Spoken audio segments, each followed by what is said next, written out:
Hey பசங்களா, நான் உங்களோட Sandra Ma'am உங்களோட சேர்ந்து பயாலஜியை ஜம்சம் பண்ணுறதுக்காக வந்திருக்கேன். செஷனுக்குள்ளே போகிறதுக்கு முன்னாடி ஒருவேளை நீங்கள் இந்த சேனலில் ஃபர்ஸ்ட் டைம் பார்த்துருந்தீங்கன்னா மறக்காமல் இந்த சேனலுக்கு சப்ஸ்கிரைப் பண்ணிவிடுங்க. அண்ட் ஆல்சோ இந்த சேனலில் வர வீடியோஸ்லாம் பிடிச்சிருந்து உங்கள் ஃப்ரெண்ட்ஸுக்குமே வந்துட்டு ஷேர் பண்ணுங்கள். அண்ட் லைக் பட்டனை இன்னும் அடிச்சு தம்சம் பண்ணலாம். சீக்கிரமாக லைக் பட்டனை வந்துட்டு அடிச்சு தம்சம் பண்ணுங்கள். இந்த செஷனில் நம்ம வந்துட்டு என்ன பார்க்க போகிறோம் அப்படின்னு வந்துட்டு பார்த்தீங்கன்னா கண்ட்ரோல் அண்ட் கோஆர்டினேஷன். இந்த சாப்டரை line by line NCERT base பண்ணி நம்ம கவர் பண்ண போகிறோம். ஸோ அஃப்கோர்ஸ் இது வந்துட்டு ஒரு லென்த்தி செஷனாக தான் வந்துட்டு இருக்க போகுது. ஸோ நீங்கள் இந்த செஷனை ப்ராபப்ளி ஆஃப்டர் தி லைஃப் கூட வந்துட்டு நீங்கள் பார்க்கலாம். நல்லா 2x ஸ்பீடில் வச்சு கூட வந்துட்டு உங்களோட ரிவிஷனுக்காக நீங்கள் இதை யூஸ் பண்ணலாம். ஸோ இப்போவே இந்த செஷனை வந்துட்டு நான் அட் ஸ்ட்ரெச் உட்காந்து பார்க்கணுமா மேம் அப்படின்னு கேட்டால் வந்துட்டு கிடையாது. ஆஃப்டர் தி செஷன் கூட நீங்கள் வந்துட்டு 2x ஸ்பீடில் வச்சு கூட வந்துட்டு இந்த செஷனை வந்துட்டு பார்க்கலாம். அண்ட் சின்ஸ் உங்களோட எக்ஸாம்ஸ் எல்லாம் வந்துட்டு கிட்ட நெருங்கிடுச்சு, அவ்வளோதான், அப்படி தடுக்கி விழுந்தான் எக்ஸாம் அப்படின்னு இருக்கிற இந்த டைமில் வந்துட்டு லைவ் சாட்டை நம்ம வந்துட்டு கம்மி பண்ண போகிறோம். அண்ட் ஃபுல் அண்ட் ஃபுல் வந்துட்டு எக்ஸாம் ஃபோக்கஸ்டாக என்சிஆர்டியை வந்துட்டு நம்ம கற்றுக்க போகிறோம். ஓகே, அண்ட் என்சிஆர்டியில் இல்லாத சில விஷயங்கள் எல்லாமே நம்மளோட போர்டில் வந்துட்டு சில விஷயங்கள் ரொம்பலாம் இல்லை, மைன்யூட்டாக ஒரு 2% 3% ஆஃப் தி கான்செப்ட்ஸ் எல்லாம் வந்துட்டு சிலது கேட்குறாங்க. அதெல்லாம் நம்ம வந்துட்டு நம்மளோட லெக்சர் சீரீஸில் வந்து நம்ம கவர் பண்ணியிருக்கோம். அண்ட் ஆல்சோ கிராஷ் கோர்ஸ்லையுமே வந்துட்டு நம்ம வந்துட்டு கவர் பண்ணியிருக்கோம். ஸோ நீங்கள் அதையுமே வந்துட்டு செக் பண்ணி பார்க்கலாம். ஆனால் என்சிஆர்டியில் இப்போது என்னென்ன இருக்குதோ அது எல்லாமே மட்டுமே பேராகிராஃப் வைஸ் நம்ம வந்துட்டு கவர் பண்ண போகிறோம். ஓகே, ஸோ செஷன் வந்து நம்ம ஸ்டார்ட் பண்ணிடலாமா? ஸோ அஃப்கோர்ஸ் வந்துட்டு இது கொஞ்சம் லென்த்தியான செஷன், முன்னாடியே சொல்லிடுறோம். அண்ட் இது வந்துட்டு பிளாஸ்ட் சீரீஸு, சும்மா பிளாஸ்ட்டாக வந்து நம்ம போக போகிறோம். அந்த பிளாஸ்ட் ஃபர்ஸ்ட் சீரீஸில் வந்துட்டு நம்ம கண்ட்ரோல் அண்ட் கோஆர்டினேஷன் வந்து நம்ம ஸ்டார்ட் பண்ணுறோம். ஓகே, ஸோ ஐசி 58 பேர் வந்துட்டு இருக்கிறீங்க. 58 பேருமே சீக்கிரமாக என்ன பண்ணோம், லைக் பட்டன் அடிச்சு ஸ்மாஷ் பண்ணுங்கள். Okay, so I want brain functions according to parts. So அது எல்லாமே நீங்கள் ஸ்பெசிஃபிக்கான சில கான்செப்ட்ஸ் எல்லாம் வேணும்னு கேட்டிங்கன்னா crash course and also lecture சீரீஸில் கவர் பண்ணியிருக்கோம். இதில் என்சிஆர்டி என்ன சொல்லுதோ, என்சிஆர்டிலேருந்து நம்ம எப்படி வந்துட்டு படிச்சுக்கலாம், என்சிஆர்டிலேருந்து என்னென்ன கீவேர்ட்ஸ் ஒரு டேர்ம்ஸ் என்னென்னா நம்ம வந்துட்டு தெரிஞ்சுக்கலாம். ஃபுல் அண்ட் ஃபுல் என்சிஆர்டிக்கு ஸ்டிக் பண்ணி மட்டும் நம்ம படிக்க போகிறோம். ஓகே, ஸோ இப்போ நம்ம வந்துட்டு செஷனுக்குள்ளே போயிடலாமா? எஸ், லைஃப் ப்ராசஸ் எல்லா சாப்டர்ஸுமே வந்து நான் கொண்டு வரேன். யுவன், முகுந்தன், நவீன் அவர்கள், ஆம்பிஷியஸ் ஸ்டூடெண்ட் அவர்கள், please teach brain diagram parts and ட்ரிக்ஸ்மா. நான் கண்டிப்பாக டயக்ராம்ஸ் எல்லாமே வந்துட்டு ஒரு செஷன் வந்துட்டு ஒன்று வருது. ஸோ அதுவுமே நம்ம வந்துட்டு பண்ணலாம். ஆஸ் முன்னாடி நான் சொன்ன மாதிரி இந்த மாதிரி நான் என்சிஆர்டி சீரீஸ் பண்ணுவேன், ஸ்டார்ட் பண்ணுன்னு உங்களுக்கு சொல்லியிருந்தேன். ஸோ அதுதான் வந்துட்டு இன்றைக்கி நம்ம வந்துட்டு பார்க்க போகிறோம். ஓகே, ஸோ ஐசி 72 பேர் இருக்கிறீங்க. ஸோ சீக்கிரமாக லைக் பட்டன் அடிச்சு ஸ்மாஷ் பண்ணுங்க. இது control and coordination line by line series. But செஷனுக்குள்ளே போகிறதுக்கு முன்னாடி VSAT which is Vedantu all India score accelerated test series.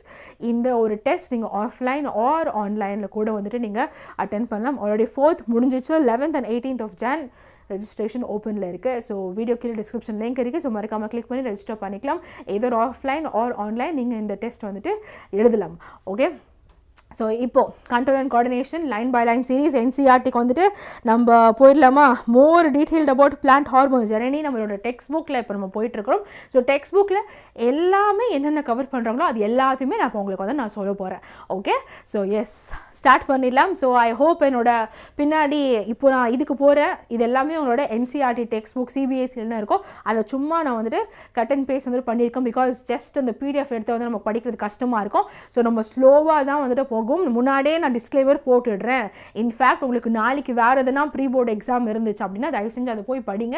இது ஒரு லென்த்தி செஷன் தான். மேம் இன்னும் எவ்வளோ நேரம் ஆகும், ரொம்ப நேரமாக பண்ணிட்டு இருக்கிறீங்க மேம் அப்படிலாம் வந்துட்டு என்ன கேட்கக்கூடாது. முன்னாடியே சொல்லிடுறேன், இது கண்டிப்பாக ஒரு லென்த்தி செஷன் தான். பிகாஸ் என்சிஆர்டியை தரோவாக ஸ்டார்ட்லேருந்து எண்ட் வரைக்கும் நம்ம வந்துட்டு பார்க்க போகிறோம். அதனால டீட்டெயில்டாகவும் வந்துட்டு பார்க்க போகிறோம். ஸோ கண்டிப்பாக வந்துட்டு டைம் எடுக்க தான் செய்யும். நீங்கள் ஒரு வேளை வேறு எதனா எக்ஸாமுக்கு படிக்கிறதா இருந்தால் ஒரு வேறு எதனா டாபிக் ரிவைஸ் பண்ணுறதா இருந்தால் தயவு செஞ்சு இந்த வீடியோ போய் ஆஃப் பண்ணிட்டு போய் படிக்கிற வேலையை பாருங்கள். இது நீங்கள் நெக்ஸ்ட் டைமில் கூட ஒரு வேறு எப்பயாச்சும் 2x ஸ்பீடில் வச்சு கூட வந்துட்டு நீங்கள் இதை கவர் பண்ணலாம். ஆர் மேபி உங்களுக்கு எந்த கான்செப்ட் என்சிஆர்டியில் புரியலையோ அந்த கான்செப்டை மட்டும் நீங்கள் அங்கேருந்து கூட நீங்கள் ரெஃபர் பண்ணலாம். பிகாஸ் இப்போ எக்ஸாம்ஸ் கிட்ட வந்ததுனால உங்களோட டைமும் நான் வேஸ்ட் பண்ண விரும்பல. அதனால முன்னாடி நான் டிஸ்க்ளைமர் போட்டுறேன். ஃபார் தோஸ் ஆஃப் யூ என்சிஆர்டியில் இன்னுமே எனக்கு வந்து கிளாரிட்டி இல்லை மேம், கிளியராக எனக்கு அந்த கிளியர் பிக்சர் வரல அப்படின்னு சொல்கிறவங்க எல்லாருமே ஸ்டிக் பண்ணுங்கள் இந்த வீடியோவுக்கு. இந்த வீடியோவை பாருங்கள். ஓகே, ஸோ எஸ், இப்போ செஷனுக்குள்ளே போயிடலாமா? ஓகே, 2024 பேட்சாப்பா எஸ்எஸ்டியா ஓகேப்பா நவீன ஞாபகம் இருக்குதுப்பா. சரி இப்போ நம்ம செஷனுக்குள்ளே போயிடலாம், கொஞ்சம் சீரியஸ் மோடுக்குள்ளே போயிடலாம். 78 பேர் இருக்கிறீங்க, என்ன பண்ணோம், லைக் பட்டன் ஆச்சு சீக்கிரமாக ஸ்மாஷ் பண்ணுங்கள். ஓகே, ஸோ இது கண்ட்ரோல் அண்ட் கோஆர்டினேஷன் என்ன சொல்கிறாங்க அப்படின்றத நம்ம பார்க்கலாம். ஸோ லைன் பை லைன் ஒரு பேராகிராஃபாக வந்துட்டு போக போகிறோம். In the previous chapter, we looked at life processes involved in the maintenance functions in living organisms. There we had started with the notion we all have that if we see something moving, it is alive. Some of these movements are in fact the result of growth as in plants. So இப்போ என்ன சொல்றாங்க அப்படின்னு கேட்டா, so previous chapter அப்படின்னு வந்து சொல்றாங்க. previous chapterனா life processes chapter வந்துட்டு refer பண்றாங்க. so life process chapter வந்துட்டு அதுல நம்ம என்னன்னு படிச்சோம் அப்படின்னு வந்துட்டு பார்த்தேன்னா, so நம்ம நிறைய ப்ராசஸஸ் அந்த ஆர்கானிசம் உயிரோடு இருக்கிறதுக்கு அந்த ஆர்கானிசம் உயிர் வாழ்கிறதுக்கு நிறைய ப்ராசஸஸ் வந்துட்டு அந்த ஆர்கானிசமோட பாடியில் நடந்துக்கிட்டே இருக்குது அப்படின்றத நம்ம பார்த்தோம் அப்படின்னு வந்துட்டு சொல்கிறாங்க. அதுக்கப்புறமா என்ன சொல்கிறாங்க அப்படின்னு வந்துட்டு கேட்டால், ஸோ ஒரு விஷயம் வந்துட்டு அது மூவ் ஆகுது அப்படின்னா அந்த ஆர்கானிசம் அலைவாக இருக்குது, அதாவது உயிரோடு இருக்குது அப்படின்றத நம்ம டினோட் பண்ணிக்கிறோம் அப்படின்னு சொல்கிறாங்க. அடுத்து என்ன சொல்கிறாங்க அப்படின்னு கேட்டால், some of these moments are in fact the result of growth. இப்போ என்ன சொல்கிறாங்கன்னா, லிவிங் ஆர்கானிசம்ஸ்னு சொல்லும் போது கண்டிப்பாக அனிமல்ஸும் வருது, பிளான்ஸும் வருது. இப்போது ஒரு ஆர்கானிசம் மூவ் ஆகுது அப்படின்னாலே அந்த ஆர்கானிசம் உயிரோடு இருக்குது அப்படின்னு அறிகுறி. அப்படின்னா இந்த மூமெண்ட்ஸு நிறைய எல்லாமே வந்துட்டு பிளான்ஸில் எஸ்பெஷலி இந்த மூமெண்ட்ஸ் எல்லாமே க்ரோத் ரிலேட்டடாக இருக்குது, வளர்ச்சியை குறித்து தான் வந்துட்டு இருக்குது. இப்போ பிளான்ட்டு மூவ் ஆகுது, நம்மள மாதிரி என்ன வந்துட்டு கை கால்லாம் அசைச்சிக்கிட்டு ஒரு இடத்துல இன்னொருத்துக்கு தாவிட போகுது கிடையாது. இந்த பிளான்ட் எப்படி மூவ் ஆகுது, ஸோ அது ஹைட்டில் வளருது ஆர் திஸ் வே அதோட இதெல்லாம் இன்க்ரீஸ் ஆகுது இல்லையா. ஸோ இது எல்லாமே அந்த பிளான்ட் மூமெண்ட்ஸ் தான், பட் அது எல்லாமே அந்த பிளான்ட்டோட க்ரோத்துக்கு ரிலேட்டடாக இருக்கிற மூமெண்ட்ஸ் அப்படின்னு சொல்கிறாங்க. அடுத்து என்ன சொல்கிறாங்க அப்படின்னு வந்துட்டு கேட்டால், seed germinates and grows and we can see that the seedling moves over the course of a few days. It pushes soil aside and comes out, but if its growth were to be stopped, these movements would not happen. இப்போ என்ன சொல்கிறாங்கன்னா, ஒரு சின்னதாக ஒரு seed, அந்த சீடை வந்துட்டு நீ சாயிலில் வந்துட்டு போடுற இல்லையா. ஸோ அதுதான் வந்துட்டு மண். ஸோ மண்ணில் இந்த வந்துட்டு சீடு போடுற, இந்த சீட்லேருந்து அது ஜெர்மினேட் ஆகணும்னா என்ன ஆகணும், அதுக்குள்ளே இருந்துட்டு அது ஸ்ப்ரவுட் ஆகணும் இல்லையா. அது ஸ்ப்ரவுட் ஆகி மண்ணிலேருந்து வெளியில் வந்து அப்புறமா தான் அது இப்படி வளரும். அதுக்கப்புறமா தான் அதில் லீஃபு, அதுக்கப்புறம் ஃப்ளாரு, பட்டு, அது எல்லாமே வந்துட்டு ஃபார்ம் ஆகும். இப்போது இந்த சீடில் இருந்துட்டு இந்த ஸ்ப்ரவுட் ஆகிற இந்த விஷயமே நடக்கலைன்னா இது பிளான்ட்டு அலைவே இல்லை, க்ரோத்தே இல்லை அப்படின்னு வந்துட்டு நம்ம சொல்லிடுவோம் அப்படின்னு சொல்கிறாங்க. அதுக்கப்புறம் என்ன சொல்கிறாங்கன்னா, some moments as in many animals and some plants are not connected with growth. இப்போது சில மூமெண்ட்ஸ் நம்ம மாதிரி ஆனிமல்ஸில் எல்லாமே வந்துட்டு நம்ம நிறைய மூமெண்ட் இப்போ கூட நான் பண்ணின்னு இருக்கிறேன், இப்படின்ற மூமெண்ட் அதெல்லாம் பண்ணுறேன், இது எல்லாமே என்னோடய க்ரோத்துக்கு சம்மந்தமாக இருக்குது தானே. இப்போ இப்படி பண்ணுறதுனால என் கையில் இன்னும் கொஞ்சம் நீளமாக ஆயிடுச்சு இல்லை. ஸோ எல்லா மூமெண்ட்ஸுமே க்ரோத்துக்கு அசோசியேட்டட் கிடையாது அப்படின்னு வந்துட்டு சொல்கிறாங்க. For example, cat running, children playing on swings, buffaloes chewing cud, these are not movements caused by growth. இப்போ என்ன சொல்கிறாங்க, இந்த பேராகிராஃபில் நமக்கு என்ன சொல்ல வராங்க அப்படின்னு வந்து கேட்டால், லைஃப் ப்ராசஸ் சாப்டர் நீ ஆல்ரெடி படிச்சுட்ட. லைஃப் ப்ராசஸ் சாப்டரில் வந்துட்டு என்ன சொன்னாங்க, இந்த மாதிரி வந்துட்டு நம்ம பாடி வந்துட்டு உயிரோடு இருக்கணும், நம்ம வந்து லைஃப் சஸ்டெயின் பண்ண நம்ம பாடியில் ஏகப்பட்ட ப்ராசஸஸ் நடக்குது அப்படின்னு பார்த்தோம். அப்புறம் என்னன்னு பார்த்தோம், ஒரு ஆர்கானிசம் உயிரோடு இருக்குதா இல்லையா அப்படின்றதுக்கு அறிகுறி என்ன அப்படின்னு வந்து கேட்டால், ஏதோ ஒரு மூமெண்ட்டு. இன்ஃபேக்ட் இப்போ நம்ம பிளான்ஸ் எடுத்துக்கிட்டோன்னா, இந்த பிளான்ட் பண்ணுற எல்லா மூமெண்ட்டும் அந்த பிளான்ட்டோட க்ரோத்துக்கு சம்மந்தப்பட்டதாக இருக்குது. உதாரணத்துக்கு ஒரு சீடு, அது ஜெர்மினேட் ஆகுது, அது வளருதுன்னா பிளான்ட் வளருது, அப்போ அது உயிரோடு இருக்குது அப்படின்னு சொல்கிறோம். ஒருவேளை அந்த சீடு ஜெர்மினேட்டே ஆகலைன்னா அப்போ அந்த பிளான்ட்டு உயிரோடவே இல்லை அப்படின்னு சொல்லிடுறோம். ஆனால் இதே மாதிரி தான் அனிமல்ஸ்லேயுமா அப்படின்னு வந்து ஒரு கேள்வி வருது இல்லை. அப்போ அனிமல்ஸில் நிறைய மூமெண்ட் பண்ணுது, ஆனால் இந்த எல்லா மூமெண்ட்டுமே க்ரோத்துக்கு சம்மந்தப்பட்ட க்ரோத் ரிலேட்டட் மூமெண்ட்ஸு கிடையாது. உதாரணத்துக்கு நான் உங்ககிட்ட பேசிகிட்டே இருக்கும்போது இப்படி பண்ணுறதுனால நான் இன்னும் ஹைட் ஆகிடுறேன்னா கிடையாது. ஸோ எல்லா மூமெண்ட்ஸுமே க்ரோத் ரிலேட்டட் கிடையாது. அதுக்கு எக்ஸாம்பிள் சொல்கிறாங்க, கேட்டு ரன்னிங், அதுக்கப்புறம் சில்ட்ரன் இந்த மாதிரி ஸ்விங்கில் விளையாடுறது, ஒரு கிரிக்கெட் விளையாடுறது, அதே மாதிரி வந்துட்டு பஃபெலோ வந்துட்டு அந்த இது போட்டு ஒரு கவு வந்துட்டு இதெல்லாம் மென்னிக்கினே இருக்கும்ல. ஸோ இதனால வந்துட்டு அந்த கவு வந்துட்டு இன்னும் நல்லா ஹைட்டாக வளர்ந்துருச்சா என்ன. ஸோ எல்லா மூமெண்ட்ஸுமே வந்து க்ரோத் ரிலேட்டட் வந்துட்டு கிடையாது அப்படின்னு சொல்கிறாங்க இந்த ஒரு இன்ட்ரோடக்ஷன் பேராகிராஃபில். ஓகே, ஸோ அடுத்த பேராகிராஃப்க்கு வந்துட்டு போயிடலாமா.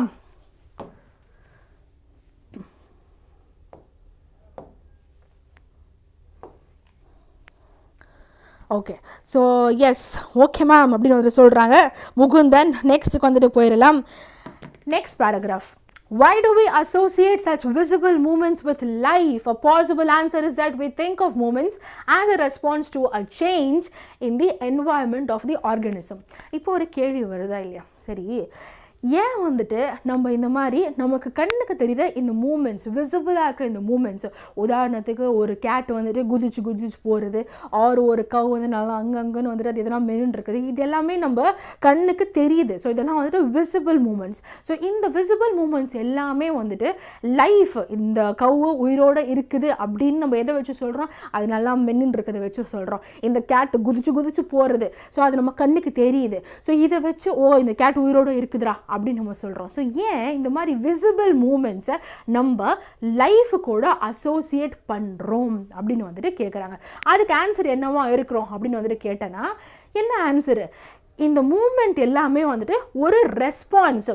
எதுக்கு ரெஸ்பான்ஸ் அப்படின்னு வந்துட்டு கேட்டால், change in the environment of the organism. So இந்த ஆர்கானிசம்ஸ் எல்லாமே ஒரு மூமெண்ட் பண்ணுது. இந்த மூமெண்ட் எல்லாம் எந்த மாதிரி மூமெண்ட்டாக இருக்குது? அதோட என்வாயன்மெண்ட்டில் ஏதோ ஒரு சேஞ்ச் நடக்குது. அந்த ஒரு சேஞ்சுக்கு இதுதான் ரெஸ்பான்ஸாக இந்த ஆர்கானிசம் பண்ணுது. அதனால தான் இந்த மூமெண்ட்ஸ் எல்லாத்தையுமே நம்ம லைஃபு கூட வந்துட்டு அசோசியேட் பண்ணுறோம் அப்படின்னு சொல்கிறாங்க. அப்புறம் அது மட்டும் கிடையாது. Not only that, we also think of movements as an attempt by living organisms to use changes in their environment to their advantage. அது மட்டும் கிடையாது.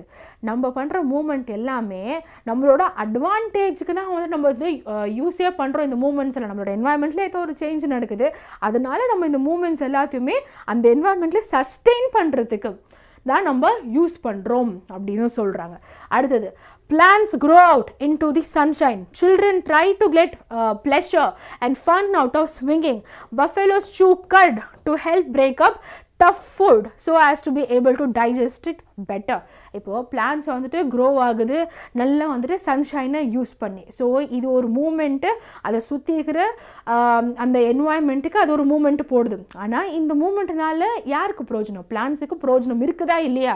பிரோஜனம் இருக்குது. அதே மாதிரி இந்த பஃபெலோவும் இந்த கவு நல்லா மென்னு இருக்குது, அது ஒரு மூமெண்ட்டு. ஆனால் இந்த மூமெண்ட்னால அந்த பஃபெலோவும் அந்த கவுக்கு பிரோஜனம் இருக்குதா இல்லையா? இருக்குது. அதே மாதிரி இந்த சில்ட்ரன் நல்லா வந்துட்டு அந்த ஊஞ்சலில் இங்கிட்டும் அங்கிட்டும் டூ அண்ட் ஃப்ரோ வந்துட்டு ஸ்விங் ஆகிட்டு இருக்கிறாங்க. இதனால் அந்த சில்ட்ரனுக்கு நல்லா ஜாலியாக குஜாலாக இருக்குதா இல்லையா? ஸோ நம்ம பண்ணுற மூமெண்ட்டு சும்மா ஏனோ தானோலாம் பண்ணுறது கிடையாது, அதனால் ஒரு அட்வான்டேஜ் இருக்கதான் செய்யுது. ஸோ அட்வான்டேஜ் இருக்கிறதுனால தான் நம்ம அந்த மூமெண்ட்டை மோஸ்ட் ஆஃப் த டைம் செய்யவே செய்கிறோம் அப்படின்னு சொல்கிறாங்க. அடுத்தது, when bright light is focused on our eyes or when we touch a hot object, we detect the change and respond to it with movement in order to protect ourselves.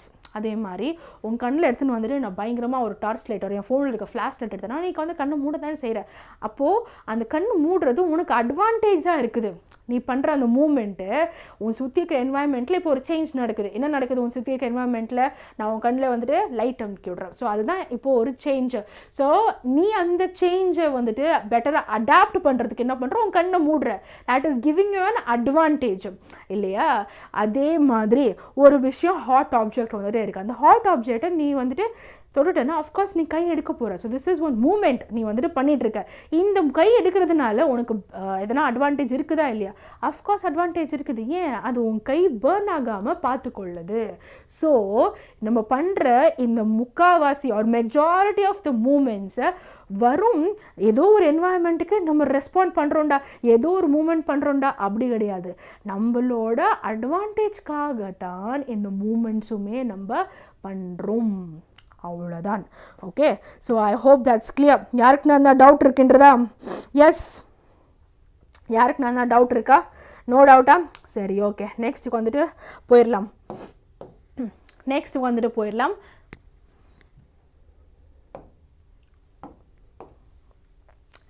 If you think a bit more about this, it becomes apparent that all this movement in response to the environment is carefully controlled. So இப்போ வந்துட்டு நமக்கு என்ன தெரியுது அப்படின்னு வந்துட்டு பார்த்தீங்கன்னா, இந்த மாதிரி இந்த மூமெண்ட் நம்ம பண்ணுறது எல்லாமே இதெல்லாமே ரொம்ப கேர்ஃபுல்லி கண்ட்ரோல்டான மூமெண்ட் அப்படின்னு வந்துட்டு சொல்கிறாங்க.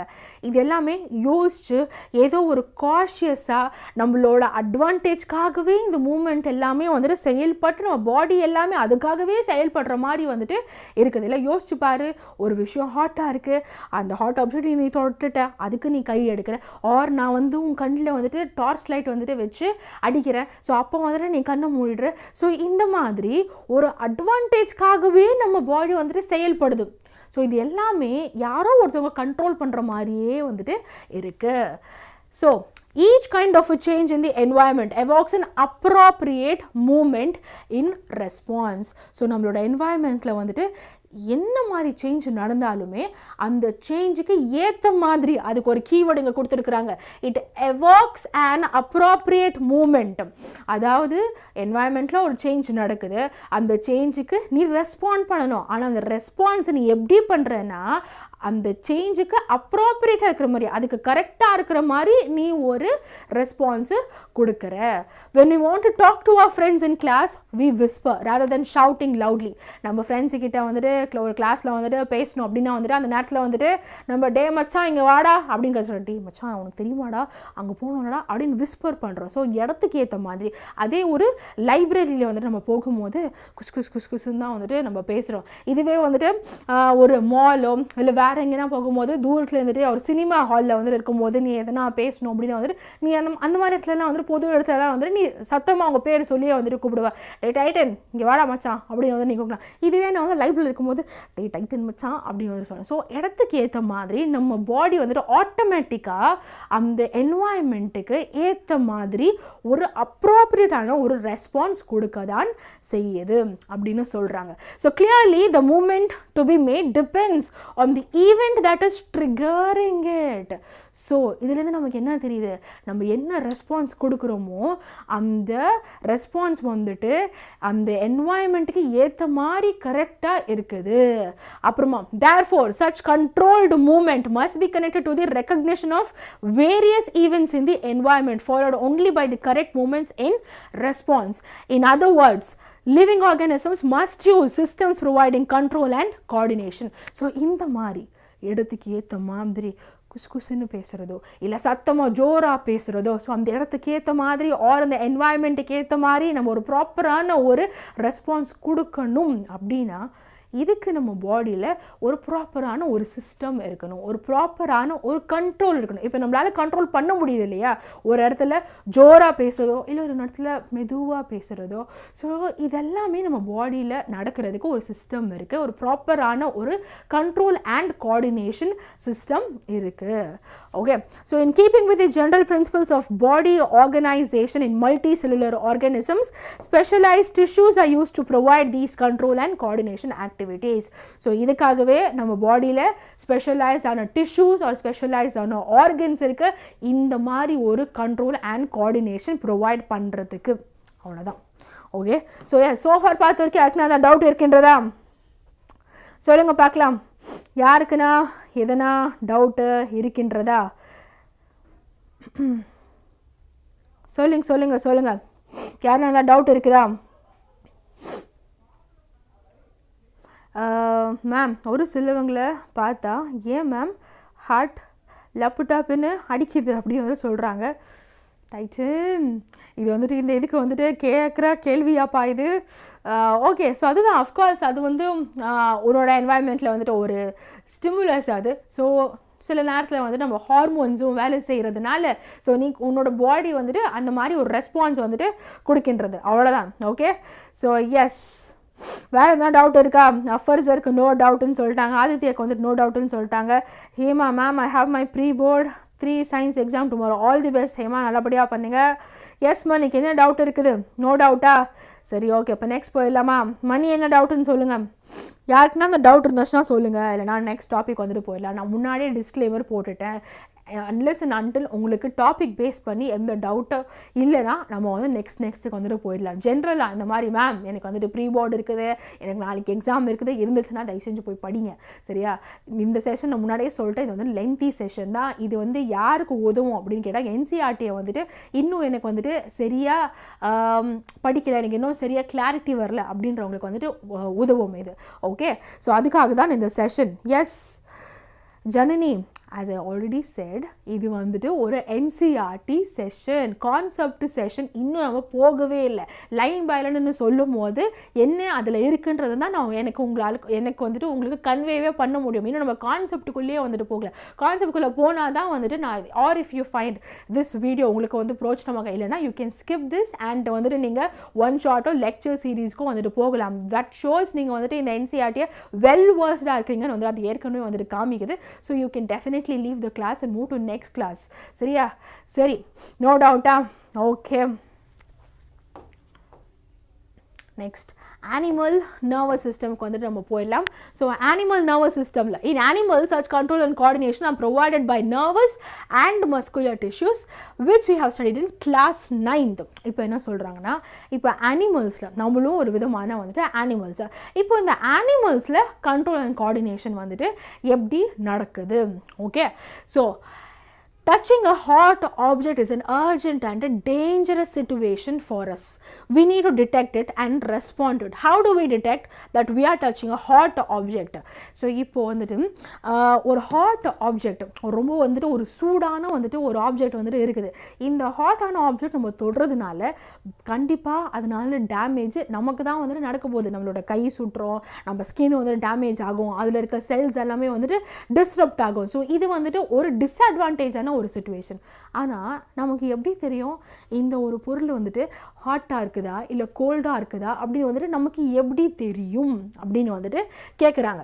So all information from our environment is detected by the specialized tips of some nerve cells. These receptors are usually located in our sense organs such as the inner ear, the nose, the tongue and so on. இப்போ என்ன சொல்கிறாங்கன்னா, இப்போது இந்த மாதிரி வந்துட்டு ஹாட்டாக இருக்குதா இல்லை கோல்டாக இருக்கா, ஆர் இந்த மாதிரி வந்துட்டு இது பெயின்ஃபுல்லாக இருக்குதா, ஆர் இந்த ஒரு விஷயம் வந்துட்டு ப்ரெஷர் வந்துட்டு கொடுக்குதா. ஸோ இந்த மாதிரி விஷயங்கள் எல்லாமே டிடெக்ட் பண்ணுறதுக்கு நம்ம பாடியில் வந்துட்டு ஒரு ஸ்பெஷலைஸ்டான செல்ஸ் வந்துட்டு இருக்குது அப்படின்னு சொல்கிறாங்க. அந்த ஸ்பெஷலைஸ்டான செல்ஸ் வந்துட்டு நம்மளோட சென்ஸ் ஆர்கன்ஸ் அப்படின்னு நம்ம வந்துட்டு சொல்லும் போது அது வந்து உன்னோட இயராக இருக்கலாம், ஆர் வந்துட்டு நோஸாக இருக்கலாம், ஆர் டங்காக இருக்கலாம், ஆர் ஈவன் உன்னோட டேஸ்ட்டும் உன்னோட டங்கு. ஸோ இந்த மாதிரி ரிசப்டார்ஸில், இந்த மாதிரி சென்ஸ் ஆர்கன்ஸில் இந்த மாதிரி ஸ்பெஷலைஸ்டான செல்ஸ் இருக்குது. இந்த செல்ஸு தான் ஒரு விஷயம் வந்துட்டு ஹாட்டாக இருக்கா, கோல்டாக இருக்கா, ப்ரெஷராக இருக்கா, பெயினாக இருக்குதா, இல்லை செம்ம டேஸ்ட்டாக இருக்குதா, ஒரு இது என்னதா அது இவ்வளோ கப்பு நாத்தடிக்குது. ஸோ இந்த மாதிரி விஷயங்கள் எல்லாத்தையுமே டிடெக்ட் பண்ணும் அப்படின்னு சொல்கிறாங்க. So gustatory receptors will detect taste. So உன் டங்கில் இருக்குது ஸ்பெஷலைஸ்டான செல்ஸு. இந்த செல்ஸை வந்துட்டு உன்னோட டேஸ்ட்டை டிடெக்ட் பண்ணுறதுக்கு ஹெல்ப் பண்ணுது.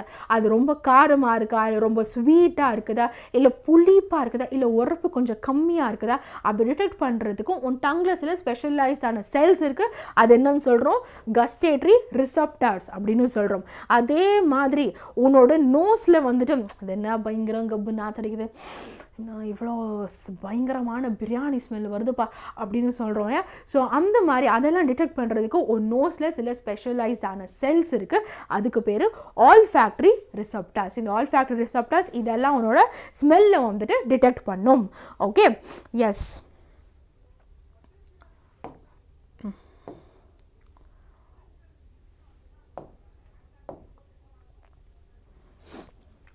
நியூரோ டிரான்ஸ்மிட்டர் ஜங்ஷன், இன்னும் அதுக்கு வரல டைட்டன், வரேன். ஓகே, ஸோ அடுத்தது this information acquired at the end of the dendritic type of a nerve cell sets off a chemical reaction that creates an electrical impulse. இப்போ என்ன சொல்கிறாங்க அப்படின்னு வந்துட்டு கேட்டால், சரி இப்போ இந்த ரிசப்டர்ஸு இதெல்லாம் வந்துட்டு டிடெக்ட் பண்ணிருச்சு. ஒரு விஷயம் சூடாக இருக்குதோ, கோல்டாக இருக்குதோ, இல்லை ப்ரெஷராக இருக்குதோ, பெயினாக இருக்குதோ, ஸோ அந்த விஷயங்கள் எல்லாமே இந்த ரிசப்டர்ஸ் வந்து டிடெக்ட் பண்ணிருச்சு. இது டிடெக்ட் பண்ணிட்டா மட்டும் வந்துட்டு போதுமா? இந்த இன்ஃபர்மேஷன் இன்ஃபர்மேஷனை அடுத்த கட்டமாக வந்துட்டு இந்த இன்ஃபர்மேஷன் எங்கே வந்துட்டு சென்ட் பண்ணுது அப்படின்னு வந்துட்டு பார்த்தோன்னா அது இன்னொரு ஸ்ட்ரக்சருக்கு சென்ட் பண்ணுது. அந்த ஸ்ட்ரக்சருக்கு பேர் தான் நர்வ் செல். அந்த நர்வ் செல்லோட டிப்பு தான் ஃபஸ்ட்டு ரிசப்டர்ஸ்லேருந்துட்டு அந்த இன்ஃபர்மேஷனை வாங்கி கொள்ளும். அந்த அந்த டிப் என்னன்னு சொல்கிறோம், டென்ட்ரைட்டிக் டிப் அப்படின்னு வந்துட்டு சொல்கிறோம். ஸோ அதுதான் அந்த இன்ஃபர்மேஷனை வாங்கிக்கும் ஃபஸ்ட்டு. ஸோ ரிசப்டர்ஸ் வந்துட்டு அந்த இன்ஃபர்மேஷன் நெக்ஸ்ட் எங்கே போகுது, நர்வ் செல்லுக்கு வந்துட்டு போகுது. அந்த நர்வ் செல்லில் அந்த நர்வ் செல்லோட டிப்பை நம்ம என்னன்னு சொல்கிறோம், டென்ட்ரைடுன்னு சொல்கிறோம். அந்த டென்ட்ரைட்ஸ் தான் அந்த ரிசப்டர்ஸ்க்கு இந்த வாப்பா இது சூடாக இருக்குதா, ஓகே. இது சில்லுன்னு இருக்குதா, சரி இது பயங்கரமாக நல்லா ஸ்மெல்லாக இருக்குதா, ஓகே. இது ரொம்ப கப்பு நாத்தடிக்குதா, இது பயங்கரமாக டேஸ்ட்டாக இருக்குதா அப்படின்னு அந்த விஷயங்கள் எல்லாத்தையுமே ரிசப்டர்ஸ் கிட்ட இருந்துட்டு டிஃப்ரெண்ட் ரிசப்டர்ஸ் இருக்குது. Olfactory, photo receptors, gustatory receptors, thermo receptors. அந்த ரிசப்டர்ஸ் கிட்ட இருந்து அந்த இன்ஃபர்மேஷனை இந்த நர்வ் செல்லில் யார் வாங்கிக்கிறான், இந்த டென்ட்ரைட்டிக் டிப்பு தான் வாங்கிக்குது. ஓகே, ஸோ இந்த டென்ட்ரைட்டிக் டிப்பு தான் வந்துட்டு அந்த இன்ஃபர்மேஷனை வாங்கிக்குது.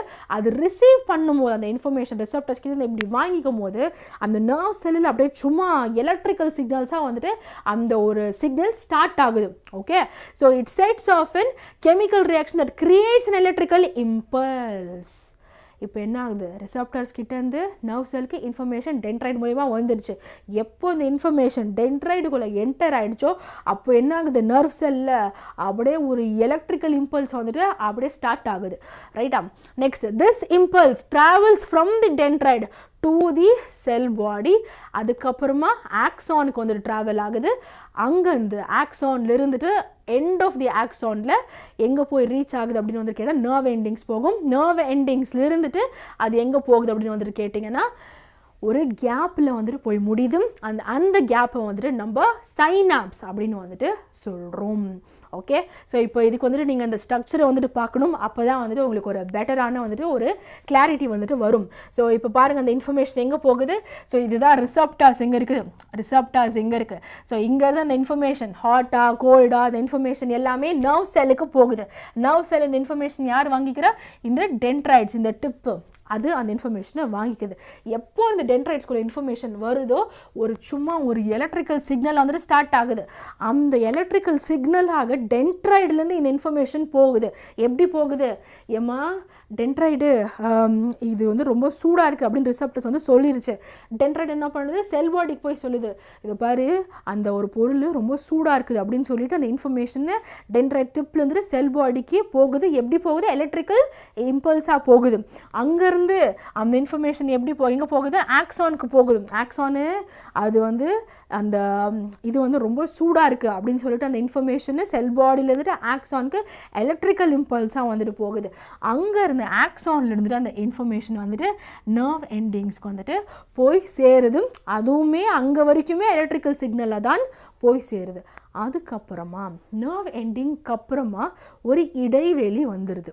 ஓகே, ஸோ நர்வ் எண்டிங்க்கு அப்புறமா என்ன வந்துடுது அப்படின்னு வந்துட்டு கேட்டிங்கன்னா ஒரு கேப் வந்துடுது. இந்த கேப்பு என்ன அப்படின்னு வந்துட்டு சொல்கிறாங்க அப்படின்னு கேட்டால் இந்த கேப்பை சைனாப்ஸ் அப்படின்னு வந்துட்டு சொல்கிறாங்க. ஓகே, அப்புறமா என்ன சொல்கிறாங்க எங்கன்றதை பார்க்கலாம். Synapse, and they start an electrical impulse in a dendrite tip of the next neuron. This is a general scheme of how nerve impulses travels in the body. இப்போ என்ன சொல்கிறாங்க அப்படின்னு வந்துட்டு கேட்டால், இவ்வளோ நேரம் இந்த ரெட் கலர் ஃபுல்லாக வந்துட்டு என்னது அப்படின்னு சொன்னாங்க, எலக்ட்ரிக்கல் இம்பல்ஸு. எலக்ட்ரிக்கலாக தான் அது இன்ஃபர்மேஷன் போயிட்டு இருந்துச்சு டென்ட்ராய்ட்லேருந்துட்டு செல் பாடியிலேருந்துட்டு ஆக்சான்லேருந்துட்டு நர்வ் எண்டிங் வரைக்கும். அதுக்கப்புறமா இங்கே ஒரு கேப்புக்கு வந்த பேருக்கு இந்த இன்ஃபர்மேஷன் என்னவா மாறிடுது அப்படின்னு கேட்டால் கெமிக்கலாக மாறிடுது. ஓகே, ஸோ அந்த கேப்பில் மட்டும் அந்த இன்ஃபர்மேஷன் சூடாக இருக்குது அந்த இன்ஃபர்மேஷன் கெமிக்கலாக மாறிடுது. கெமிக்கலாக மாறிட்டு ஒரே ஒரு நியூரானுக்கு மட்டும் அந்த இன்ஃபர்மேஷன் போனால் போதுமா, போதாது இல்லையா. இந்த நியூரானுக்கு அப்புறம் பக்கத்தில் என்ன இருக்கும், இன்னொரு நியூரான் தான் இருக்கும். இன்னொரு நியூரானோட என்ன ஸ்ட்ரக்சர் இருக்கும், அஃப்கோர்ஸ் அந்த டென்ட்ரைடு ஸ்ட்ரக்சர் தான் இருக்கும்.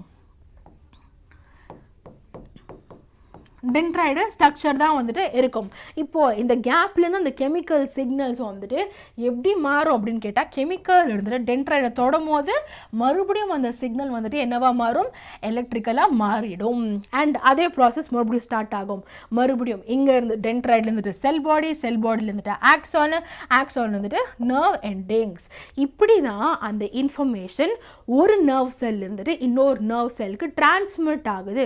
இப்படி தான் அந்த இன்ஃபர்மேஷன் ரிசப்டார்ஸ்லேருந்துட்டு அந்த டென்ட்ராய்டுக்கு அந்த இன்ஃபர்மேஷன் ரிசீவே ஆகுது அப்படின்னு வந்துட்டு சொல்கிறாங்க. ஸோ இந்த கேப் என்னன்னு சொல்கிறாங்க, சைனாப்ஸ் அப்படின்னு வந்துட்டு சொல்கிறாங்க. ஸோ இங்கே தான் அந்த இன்ஃபர்மேஷன் கெமிக்கலாக வந்துட்டு மாறும் with the help of certain neuro transmitters.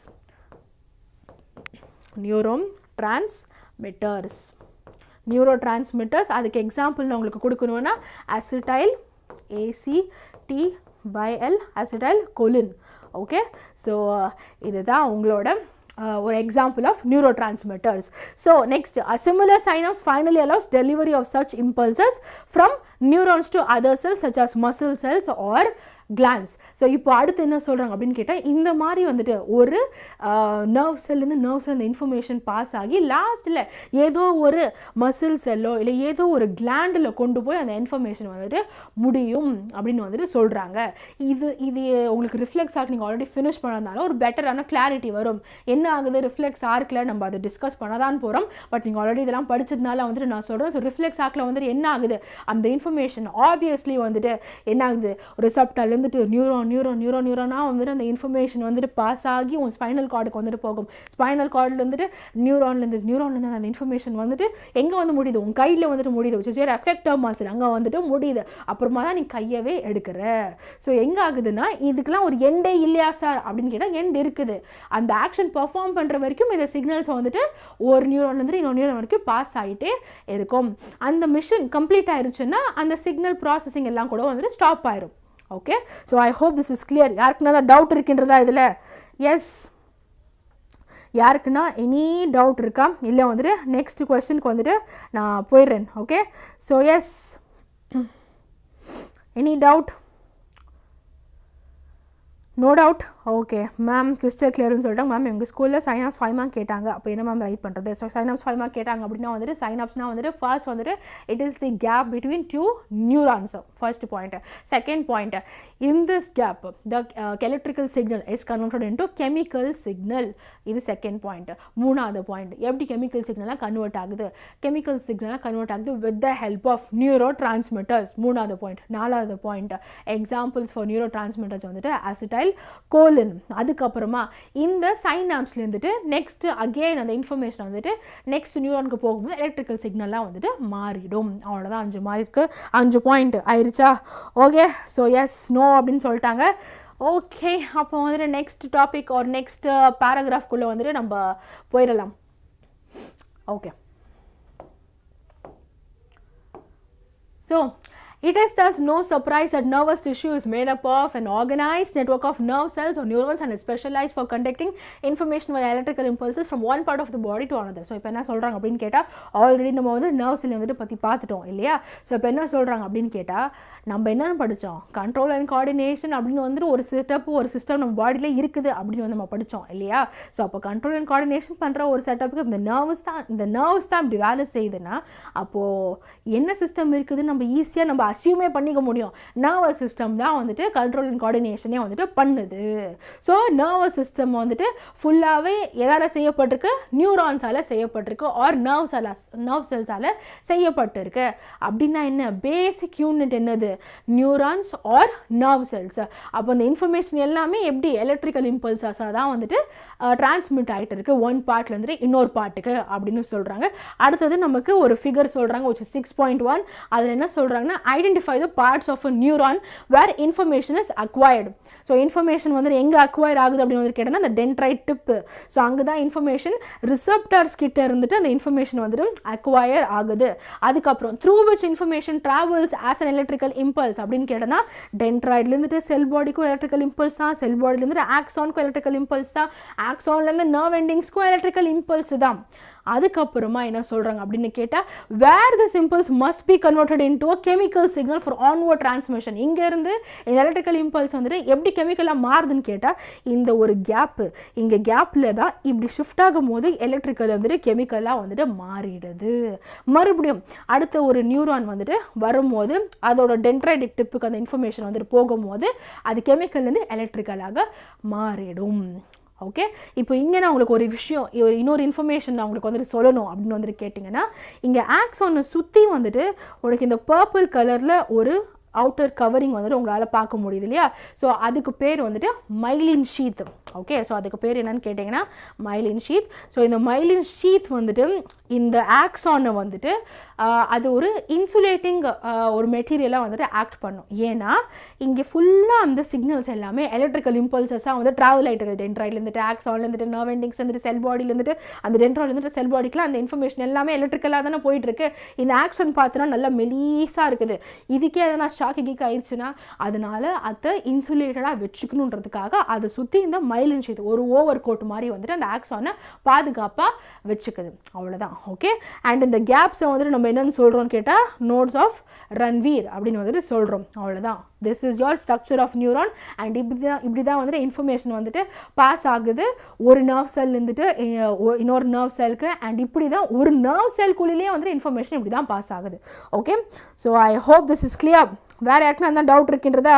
So I hope there is no doubt. நெக்ஸ்ட்டுக்கு வந்துட்டு நம்ம போயிடலாம். Okay okay, so next concept, இப்போ ஒரு ஆக்டிவிட்டி வந்துட்டு கொடுத்துருக்காங்க. Put some sugar in your mouth, how does it taste? Block your nose by pressing it between your thumb and index finger. Now eat sugar again.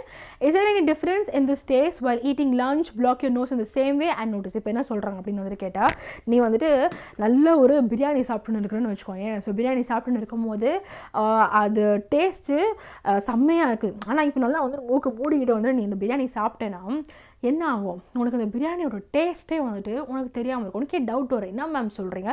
டங்கில் தானே ma'am அந்த custody receptors வந்துட்டு இருக்குது, அப்புறம் எப்படி மேம் இந்த நோஸில் இருந்தால் என்ன, இல்லைனா என்ன மேம் நான் டங்கில் தானே மேம் டேஸ்ட் பண்ணுறேன் அப்படின்னு கேட்டேன்னா, ஆக்சுவலாக என்ன ஆகும்னு கேட்டேன்னா, ஒரு விஷயத்தை நீ டேஸ்ட் பண்ணுறதுக்கு வரும் உன் டங்கு மட்டும் இல்லை, உன் நோஸும் வேணும்.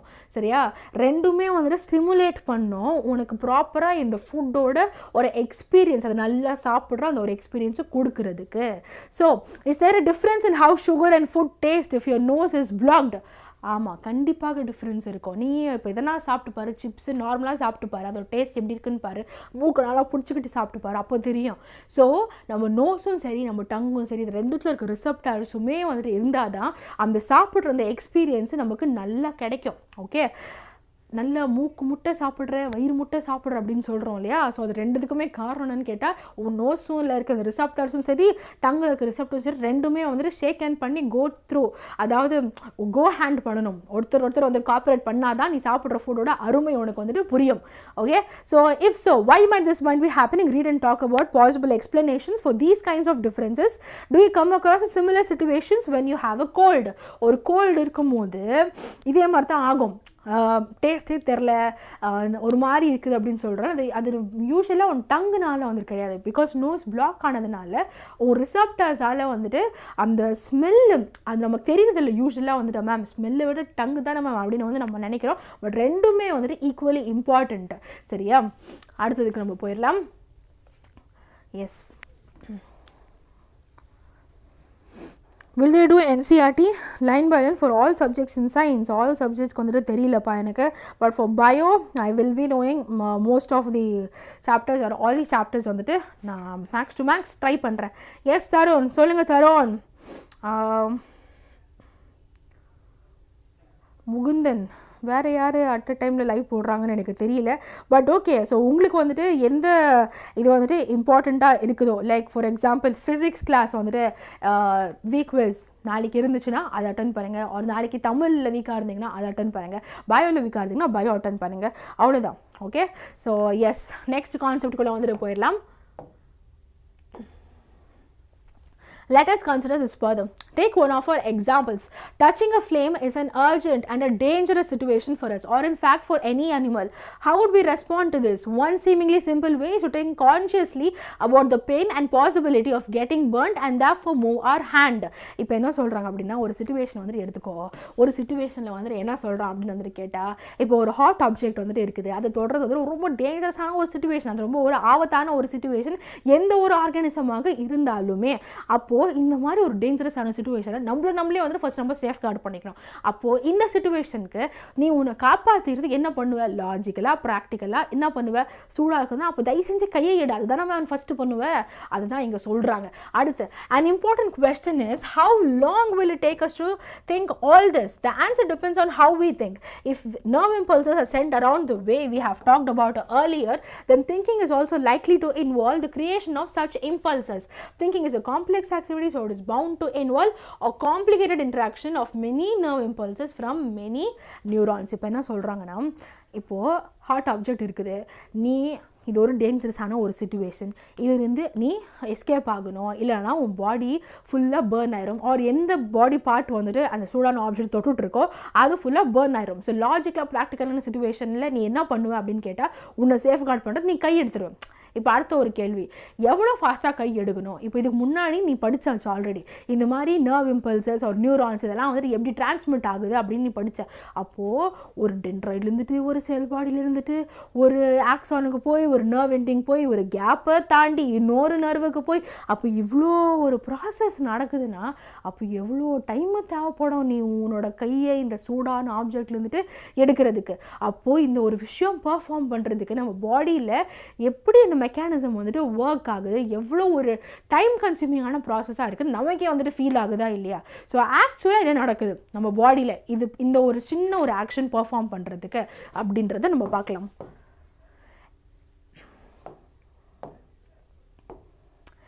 If this is the case, it is no surprise that the thinking tissue in our body consists of dense network of intricately arranged neurons.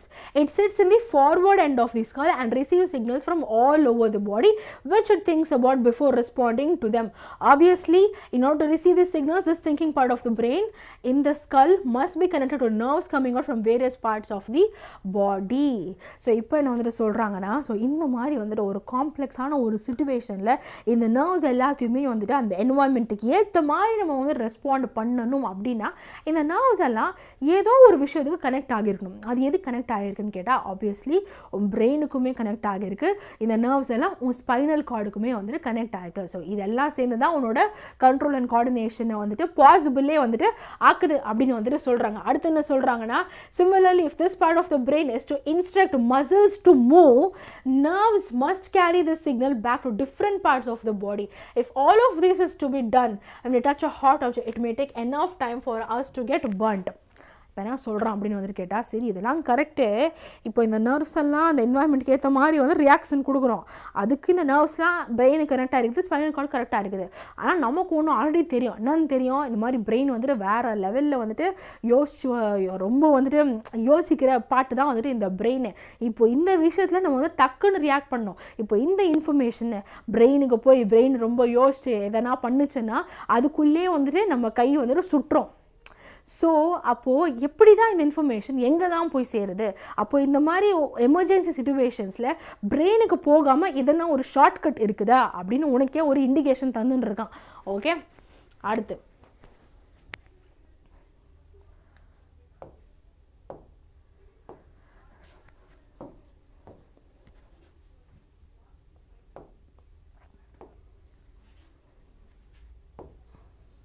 so how does the design of the body solve this problem? Rather than having to think about the sensation of heat, if the nerves that detect heat were to be connected to the nerves that move muscles in a simple way, the process of detecting the signal of the input and responding to it by an output action might be completed quickly. இப்போ என்ன சொல்கிறான்னா, ரொம்ப வளவளன்னு ஒரு NCERT வந்துட்டு பேசுகிறான். என்ன சொல்கிறான்னா, சரி இப்போ இந்த சிச்சுவேஷன் ஒரு எமர்ஜென்சி சிச்சுவேஷன், இப்போ இந்த சிச்சுவேஷனை வந்துட்டு பிரெயினுக்குலாம் வந்துட்டு போச்சுன்னா ரொம்ப காம்ப்ளிகேட் காம்ப்ளிகேட்டடாக வந்துட்டு ஆயிரும். ஸோ இதுவே வந்துட்டு இந்த ஒரு பிரச்சனைக்கு வந்துட்டு ஒரு சீக்கிரமாக வந்துட்டு ஒரு சொல்யூஷன் கிடச்சிருச்சுன்னா அப்போது வந்துட்டு நம்ம ஈஸியாக நம்மளே வந்துட்டு இந்த டேஞ்சரஸான சுச்சுவேஷன் வந்துட்டு நம்மளால் பாதுகாத்து கொள்ள முடியும். இந்த ஒரு இந்த மாதிரி ஒரு எமர்ஜென்சி சுச்சுவேஷனில் ஃபாஸ்ட்டாக ரியாக்ட் பண்ணுறது ரொம்பவே வந்துட்டு முக்கியம் இல்லையா? அப்போ என்ன நடக்கும் அப்படின்னு வந்துட்டு அகெயின் வந்துட்டு கேட்குறாங்க. ஸோ அந்த மாதிரி ஒரு கனெக்ஷனை தான் ரிஃப்ளெக்ஸ் ஆர்க் அப்படின்னு சொல்கிறாங்க. ஸோ ஒரு சிக்னலை டிடெக்ட் பண்ணி அதுக்கு ஒரு அவுட்புட்டு ரொம்ப ஃபாஸ்ட்டாக வந்துட்டு நம்ம கொடுக்குறோம். அதை என்னன்னு சொல்கிறோம்? ரிஃப்ளெக்ஸ் ஆர்க் அப்படின்னு சொல்கிறாங்க. அடுத்து, where should such reflex arc connections be made between the input nerve and the output nerve. இப்போது இன்புட்டு நர்வ் ஒன்று வந்துருக்கு, இன்கமிங் ஒரு நர்வ் மூலயமா இன்ஃபர்மேஷன் வந்துருக்கு, சூடாக இருக்குது அப்படின்னு வந்துருக்கு. இப்போ இங்கேருந்து கையெடுத்துறேன்னு வந்துட்டு அவுட்புட் நர்வ் வந்துட்டு வரும். ஸோ இந்த கனெக்ஷன் இங்கிட்டிருந்து எங்கே போகுது, அங்கிட்டிருந்து எங்கே வருது, அந்த கனெக்ஷன் எப்படி ஒர்க் ஆகுது அப்படின்னு வந்துட்டு கேட்குறாங்க. The best place of course would be at the point where the first meet each other. Nerves from all over the body meet in the bundle of spinal cord on their way to brain. இப்போ என்ன சொல்கிறாங்க, இந்த nerves எல்லாமே spinal கார்டில் first meet ஆகும், அங்கேருந்து தான் பிரெயினுக்கு வந்துட்டு போகுது. அப்போ இந்த மாதிரி எமர்ஜென்சி சிச்சுவேஷன்ஸ்க்கு டைரெக்டாக பிரெயினுக்கு போகிறதுக்கு பதிலாக அங்கேருந்து இன்ஃபர்மேஷன் நமக்கு வர்றதுக்கு இந்த மாதிரி டைரெக்டாகவே ஸ்பைனல் கார்டில் போச்சுன்னா ஈஸியாகவும் ஆயிரும், சுலபமும் ஆயிரும், ஃபாஸ்ட்டாகவும் வந்துட்டு ஆயிரும். So reflex arc are formed in the spinal cord only. Okay, so reflex arc வந்துட்டு எங்கே ஃபார்ம் ஆகுது? ஒன்லி உன்னோட ஸ்பைனல் கார்டில் மட்டும்தான் ஃபார்ம் ஆகுது. ஸோ இன்ஃபர்மேஷன் அவுட்புட்டும் சரி, அந்த அங்கேருந்து வர அந்த ஒரு இன்புட்டும் அவுட்புட் எல்லாமே ஒரு ஸ்பைனல் கார்ட்லேருந்து தான் நடக்குது. லேட்டர் பீரியடில் வந்துட்டு அது பிரெயினுக்கு போய் ரீச் ஆகுது. ஓகே, ஸோ இதுதான் வந்து ரிஃப்ளெக்ஸாக இருக்கும். சுற்றி வளைச்சி இந்த பேராகிராஃபில் வளவள கசகசான ஒரே விஷயம் தான் சொல்கிறான். இப்போ ஆபத்தான சிச்சுவேஷனு, பிரெயினும் நர்வ்ஸ் கனெக்டாக இருக்குது, ஸ்பைனல் கார்டும் நர்வ்ஸ் கனெக்டாக இருக்குது. ஆனால் ஃபஸ்ட்டு இந்த நர்வ்ஸ் எல்லாம் ஒரு இடத்துல தான் காமனாக ஃபஸ்ட்டு மீட் ஆகுது. அது என்ன இடம்னா ஸ்பைனல் கார்டு. இப்போ இந்த மாதிரி டேஞ்சரஸான சிச்சுவேஷனுக்கு ஸ்பைனல் கார்டை தாண்டி தான் இந்த இன்ஃபர்மேஷன் எல்லாம் நெக்ஸ்ட்டு பிரெயினுக்கு வந்துட்டு போகணும். அதுக்கு டைரெக்டாகவே எமர்ஜென்சி சிச்சுவேஷனில் ஸ்பைனல் கார்டுக்கே வந்துட்டு சில அதிகாரம் இருக்குது, சில அத்தாரிட்டி இருக்குது. இந்த மாதிரி டேஞ்சரஸ் சிச்சுவேஷனில் வந்துட்டு டக்குன்னு வந்துட்டு ஆக்ட் பண்ணுறதுக்கு ஸ்பைனல் கார்டுக்கே வந்துட்டு அத்தாரிட்டி இருக்குது, ஒரு பவர் இருக்குது, ஆர் வந்துட்டு அந்த கண்ட்ரோல் இருக்குது அப்படின்னு வந்துட்டு சொல்கிறாங்க. ஸோ இந்த மாதிரி இந்த டக்குன்னு டேஞ்சரஸான சிச்சுவேஷனில் நம்ம பர்ஃபார்ம் பண்ணுற ஆக்ஷனை ரிஃப்ளெக்ஸ் ஆக்ஷன் சொல்கிறாங்க. அந்த பாத்வேவை ரிஃப்ளெக்ஸ் ஆர்க்குன்னு வந்துட்டு சொல்கிறாங்க. அதில் வரும் ஸ்பைனல் கார்டு மட்டும் தான் இன்வால்வ்டாக இருக்குன்னு சொல்கிறாங்க. அந்த ஆக்ஷன் முடிஞ்ச பேருக்கு அந்த போய் பிரெயினில் அப்புறமா ஸ்டோர் ஆகுது அப்படின்றதுமே சொல்லி இங்கே முடிக்கிறாங்க. ஓகே, ஸோ நெக்ஸ்ட் வந்துட்டு பாருங்கள். Of course, reflex arc have evolved in animals because the thinking process of the brain is not fast enough. So reflex arc நம்மளோட ஹியூமன் பீயிங்ஸில் ஒரு அனிமல்ஸில் வந்துட்டு இது எவால்வ் ஆகியிருக்க காலப்போக்கில். ஏன்னா பிரெயின் வந்துட்டு யோசிக்குது, ஆனால் வந்துட்டு ஃபாஸ்ட்டாக யோசிக்கிறது கிடையாது. டேஞ்சரஸ் சிச்சுவேஷனில் பிரெயின் வந்துட்டு அப்போ தான் அப்படியா சூடாக இருக்குதா, சரி இப்போ என்ன பண்ணணும், கை எடுக்கணுமா, சரி கை வந்துட்டு எப்படி எடுக்கணும், மேல் பக்கமாக கீழ் பக்கமாக, இல்லை ஃபாஸ்ட்டாக எடுக்கணுமா இல்லை ஸ்லோவாக எடுக்கணுமா அப்படிங்கிறது இந்த விஷயங்களெல்லாம் பிரெயின் பண்ணின்னு இருக்கிறோம். ஸோ அதனால் ஹியூமன் பீயிங்ஸில் ரிஃப்ளெக்ஸ் ஆர்க் வந்துட்டு எவால்வ் ஆகியிருக்குது. ஸோ எப்படி எவால்வ் ஆகியிருக்குன்னா ஸ்பைனல் கார்டே வந்துட்டு டக்குன்னு அதுக்கு வந்துட்டு ஒரு ப்ராப்பரான சொல்யூஷன் கொடுக்குற மாதிரி எவால்வ் ஆகியிருக்கு அப்படின்னு சொல்கிறாங்க. சரியா? இன்ஃபேக்ட் மெனி அனிமல்ஸும் they have very little or none of the complex neuron network needed for thinking. So it is quite likely that reflex arc have evolved as efficient ways of functioning in the absence of true thought process. However, even after the complex neural networks have come into existence, reflex arc continue to be more efficient for quick response. So என்ன சொல்றாங்கன்னா animals னு சொல்லும்போது நம்மது ஒரு animals தான். ஆனால் சில animalsல இந்த spinal cord majority of the decisions எடுத்துருது. பிரெயின்லாம் சிலதெல்லாம் அவ்வளோவெல்லாம் வேலைலாம் அதுக்கு வேலையே கொடுக்காத அளவுக்கு வந்துட்டு இந்த சில அனிமல்ஸில் சொல்கிறாங்க. ரிஃப்ளெக்ஸ் ஆர்க்கு இந்த மாதிரி ஆக்ஷன்ஸ் எல்லாம் ஸ்பைனல் கார்டே வந்துட்டு பார்த்துக்குது. அண்ட் நம்ம ஹியூமன் பீயிங்ஸில் என்ன தான் பிரெயின் எல்லாம் வந்துட்டு எல்லா அனிமல்ஸோட நம்ம பிரெயின் தான் ரொம்ப காம்ப்ளிகேட்டட், ரொம்ப காம்ப்ளெக்ஸான, ரொம்ப ஒரு வேஸ்டான ஒரு பிரெயின் நம்மக்கிட்ட தான் வந்துட்டு இருக்குது. நம்மளே வந்துட்டு குவிக்காக பெர்ஃபார்ம் பண்ணணும்னா நம்ம எது ப்ரிஃபர் பண்ணுறோம் அப்படின்னு கேட்டால் ஸ்பைனல் கார்டு தான் ப்ரிஃபர் பண்ணுறோம் அப்படின்னு சொல்கிறாங்க. அடுத்து இதுக்கு ரிஃப்ளெக்ஸ் ஆர்க்கு இந்த பாத்வே அண்ட் இந்த மெக்கானிசம் எப்படி நடக்குது அப்படின்றத நம்ம பார்த்துடலாம். ஸோ ஒரு ஹாட்டான ஒரு ஆப்ஜெக்ட் வந்துட்டு இருக்குது.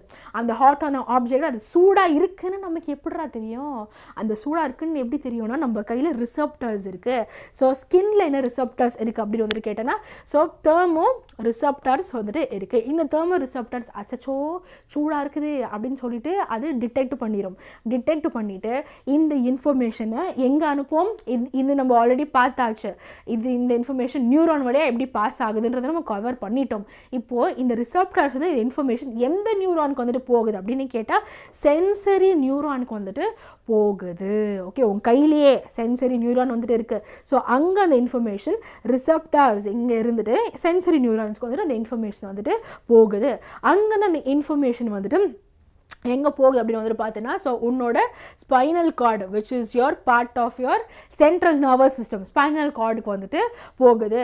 ஸோ ஸ்பைனல் கார்டுக்குமே உன்னோட அங்கேருந்து அவுட் கோயிங் ஒரு நியூரானும் which is your motor neuron, ரெண்டுத்துக்கும் நடுவில் ஒரு நியூரான் இருக்குது. அது ரிலே நியூரான் ஆர் அத்தம் இன்டர் நியூரான் அப்படின்னு வந்துட்டு சொல்லுவாங்க. சரியா? இன்டர் நியூரானா என்னென்னா இந்த சென்சரி நியூரானுக்கும் மோட்டர் நியூரானுக்கும் நடுவில் இருக்கிற நியூரானும் இன்டர் நியூரான்னு சொல்லுவாங்க ஆர் ரிலே நியூரான்னு சொல்லுவாங்க. இப்போது அந்த இன்ஃபர்மேஷன் வந்துட்டு இங்கிட்டிருந்து எப்படி போச்சு அப்படின்னு கேட்டால் சூடு சூடு சூடு அப்படின்னு சொல்லிட்டு ரிசப்டர்ஸ் வந்துட்டு சென்சரி நியூரான்லேருந்து ஸ்பைனல் கார்டுக்கு போயிடுச்சு. சூடாக இருக்குன்னு சொல்லிட்டு ஸ்பைனல் கார்டுக்கு போயிடுச்சு. இப்போ ஸ்பைனல் கார்டுலேருந்து அந்த இன்ஃபர்மேஷனை சரி சூடாக இருக்குதுல்ல கையை எடுத்துருமா அப்படின்னு சொல்லிட்டு அந்த இன்ஃபர்மேஷன் எப்படி வரும் அப்படின்னா கையை எடுத்துரு அப்படின்னு சொல்லிட்டு அந்த இன்டர் நியூரானுக்கு ஸ்பைனல் கார்டுலேருந்துட்டு இன்டர் நியூரானுக்கு அந்த இன்ஃபர்மேஷன் போகும். இன்டர் நியூரான் வந்துட்டு மோட்டர் நியூரானுக்கு சொல்லும், ஏமா அந்த பொண்ணை சொல்லி கொஞ்சம் கையை எழுக சொல்லுமா, கொஞ்சம் நிறுத்த சொல்லுமா அவனை அப்படின்னு சொல்லிட்டு அந்த இன்ஃபர்மேஷன் மோட்டர் நியூரானுக்கு வந்துட்டு போகும். மோட்டர் நியூரான் என்ன பண்ணோம், நம்மளோட எஃபெக்டர் மசில் விச் இஸ் ஆர் கை, அதுதான் ஹார்ட் அப்படி தொட்டுட்டு இருக்கு. ஸோ அந்த கையை எடுத்துரும். Okay, so this is how your reflex action is performed. இந்த reflex action perform பண்றதுக்கு இப்படி ஒரு process நடக்குது இல்ல, இந்த ஒரு pathway that is undergone to complete this reflex arc, அதை நம்ம என்னன்னு சொல்கிறோன்னா வந்துட்டு reflex arc pathwayன்னு சொல்கிறோம். Okay, so reflex action complete பண்ணுற அந்த pathway என்னன்னு சொல்கிறோம், reflex arc அப்படின்னு வந்துட்டு சொல்கிறோம். Okay, so I hope this is clear. reflex arc சரி, reflex action சரி, எப்படி வந்துட்டு ஒரு reflex arcல அந்த இன்ஃபர்மேஷன் பாஸ் ஆகுது அப்படின்றதும் சரி. ஓகே, எஸ், யாருக்கு நான் இந்த டவுட் இருக்கின்றதா?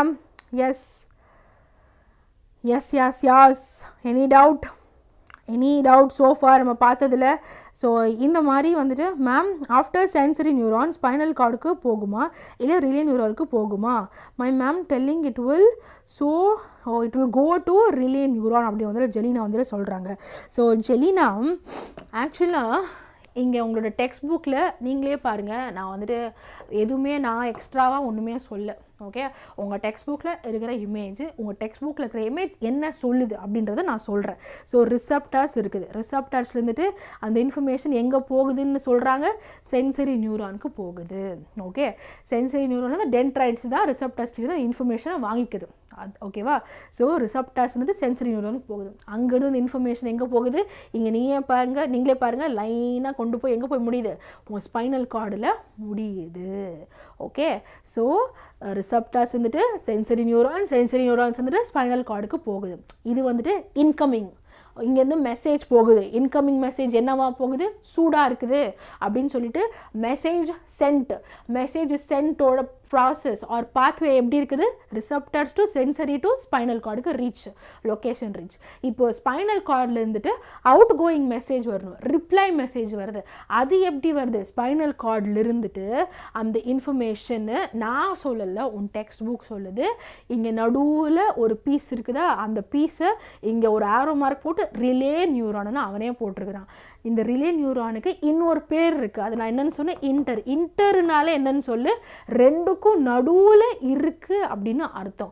இந்த டெக்ஸ்ட் புக்லேயே நீ பார்த்தனா ஒரு இந்த பிக்சர்லேயே பார்த்தனா இந்த இன்டர் நியூரான் ரெண்டு நியூரான்ஸ்க்கு நடுவில் இருக்குது. எந்த ரெண்டு நியூரான்ஸ், சென்சரி நியூரானுக்குமே மோட்டார் நியூரானுக்குமே நடுவில் இருக்குது. ஏன்னா இந்த இன்டர் நியூரானில் இப்போ அவுட் கோயிங் மெசேஜ் கையை எடு ஆர் ரிப்ளை பேக் மெசேஜ் வருது. ஸோ என்ன கையை எடுன்னு சொல்லிட்டு வருது இன்டர் நியூரான்லேருந்துட்டு நெக்ஸ்ட் எங்கே போகுது, மோட்டார் நியூரானுக்கு போய் உன்னோட எஃபெக்டர் மசிலுக்கு போகுதுன்னு உன் டெக்ஸ்ட் புக்கே சொல்லுது, நான் சொல்ல. ஓகே, ஸோ கிளாரிட்டி வந்துட்டு இது கொடுத்துருக்கோம் நான் நினைக்கிறேன். Okay,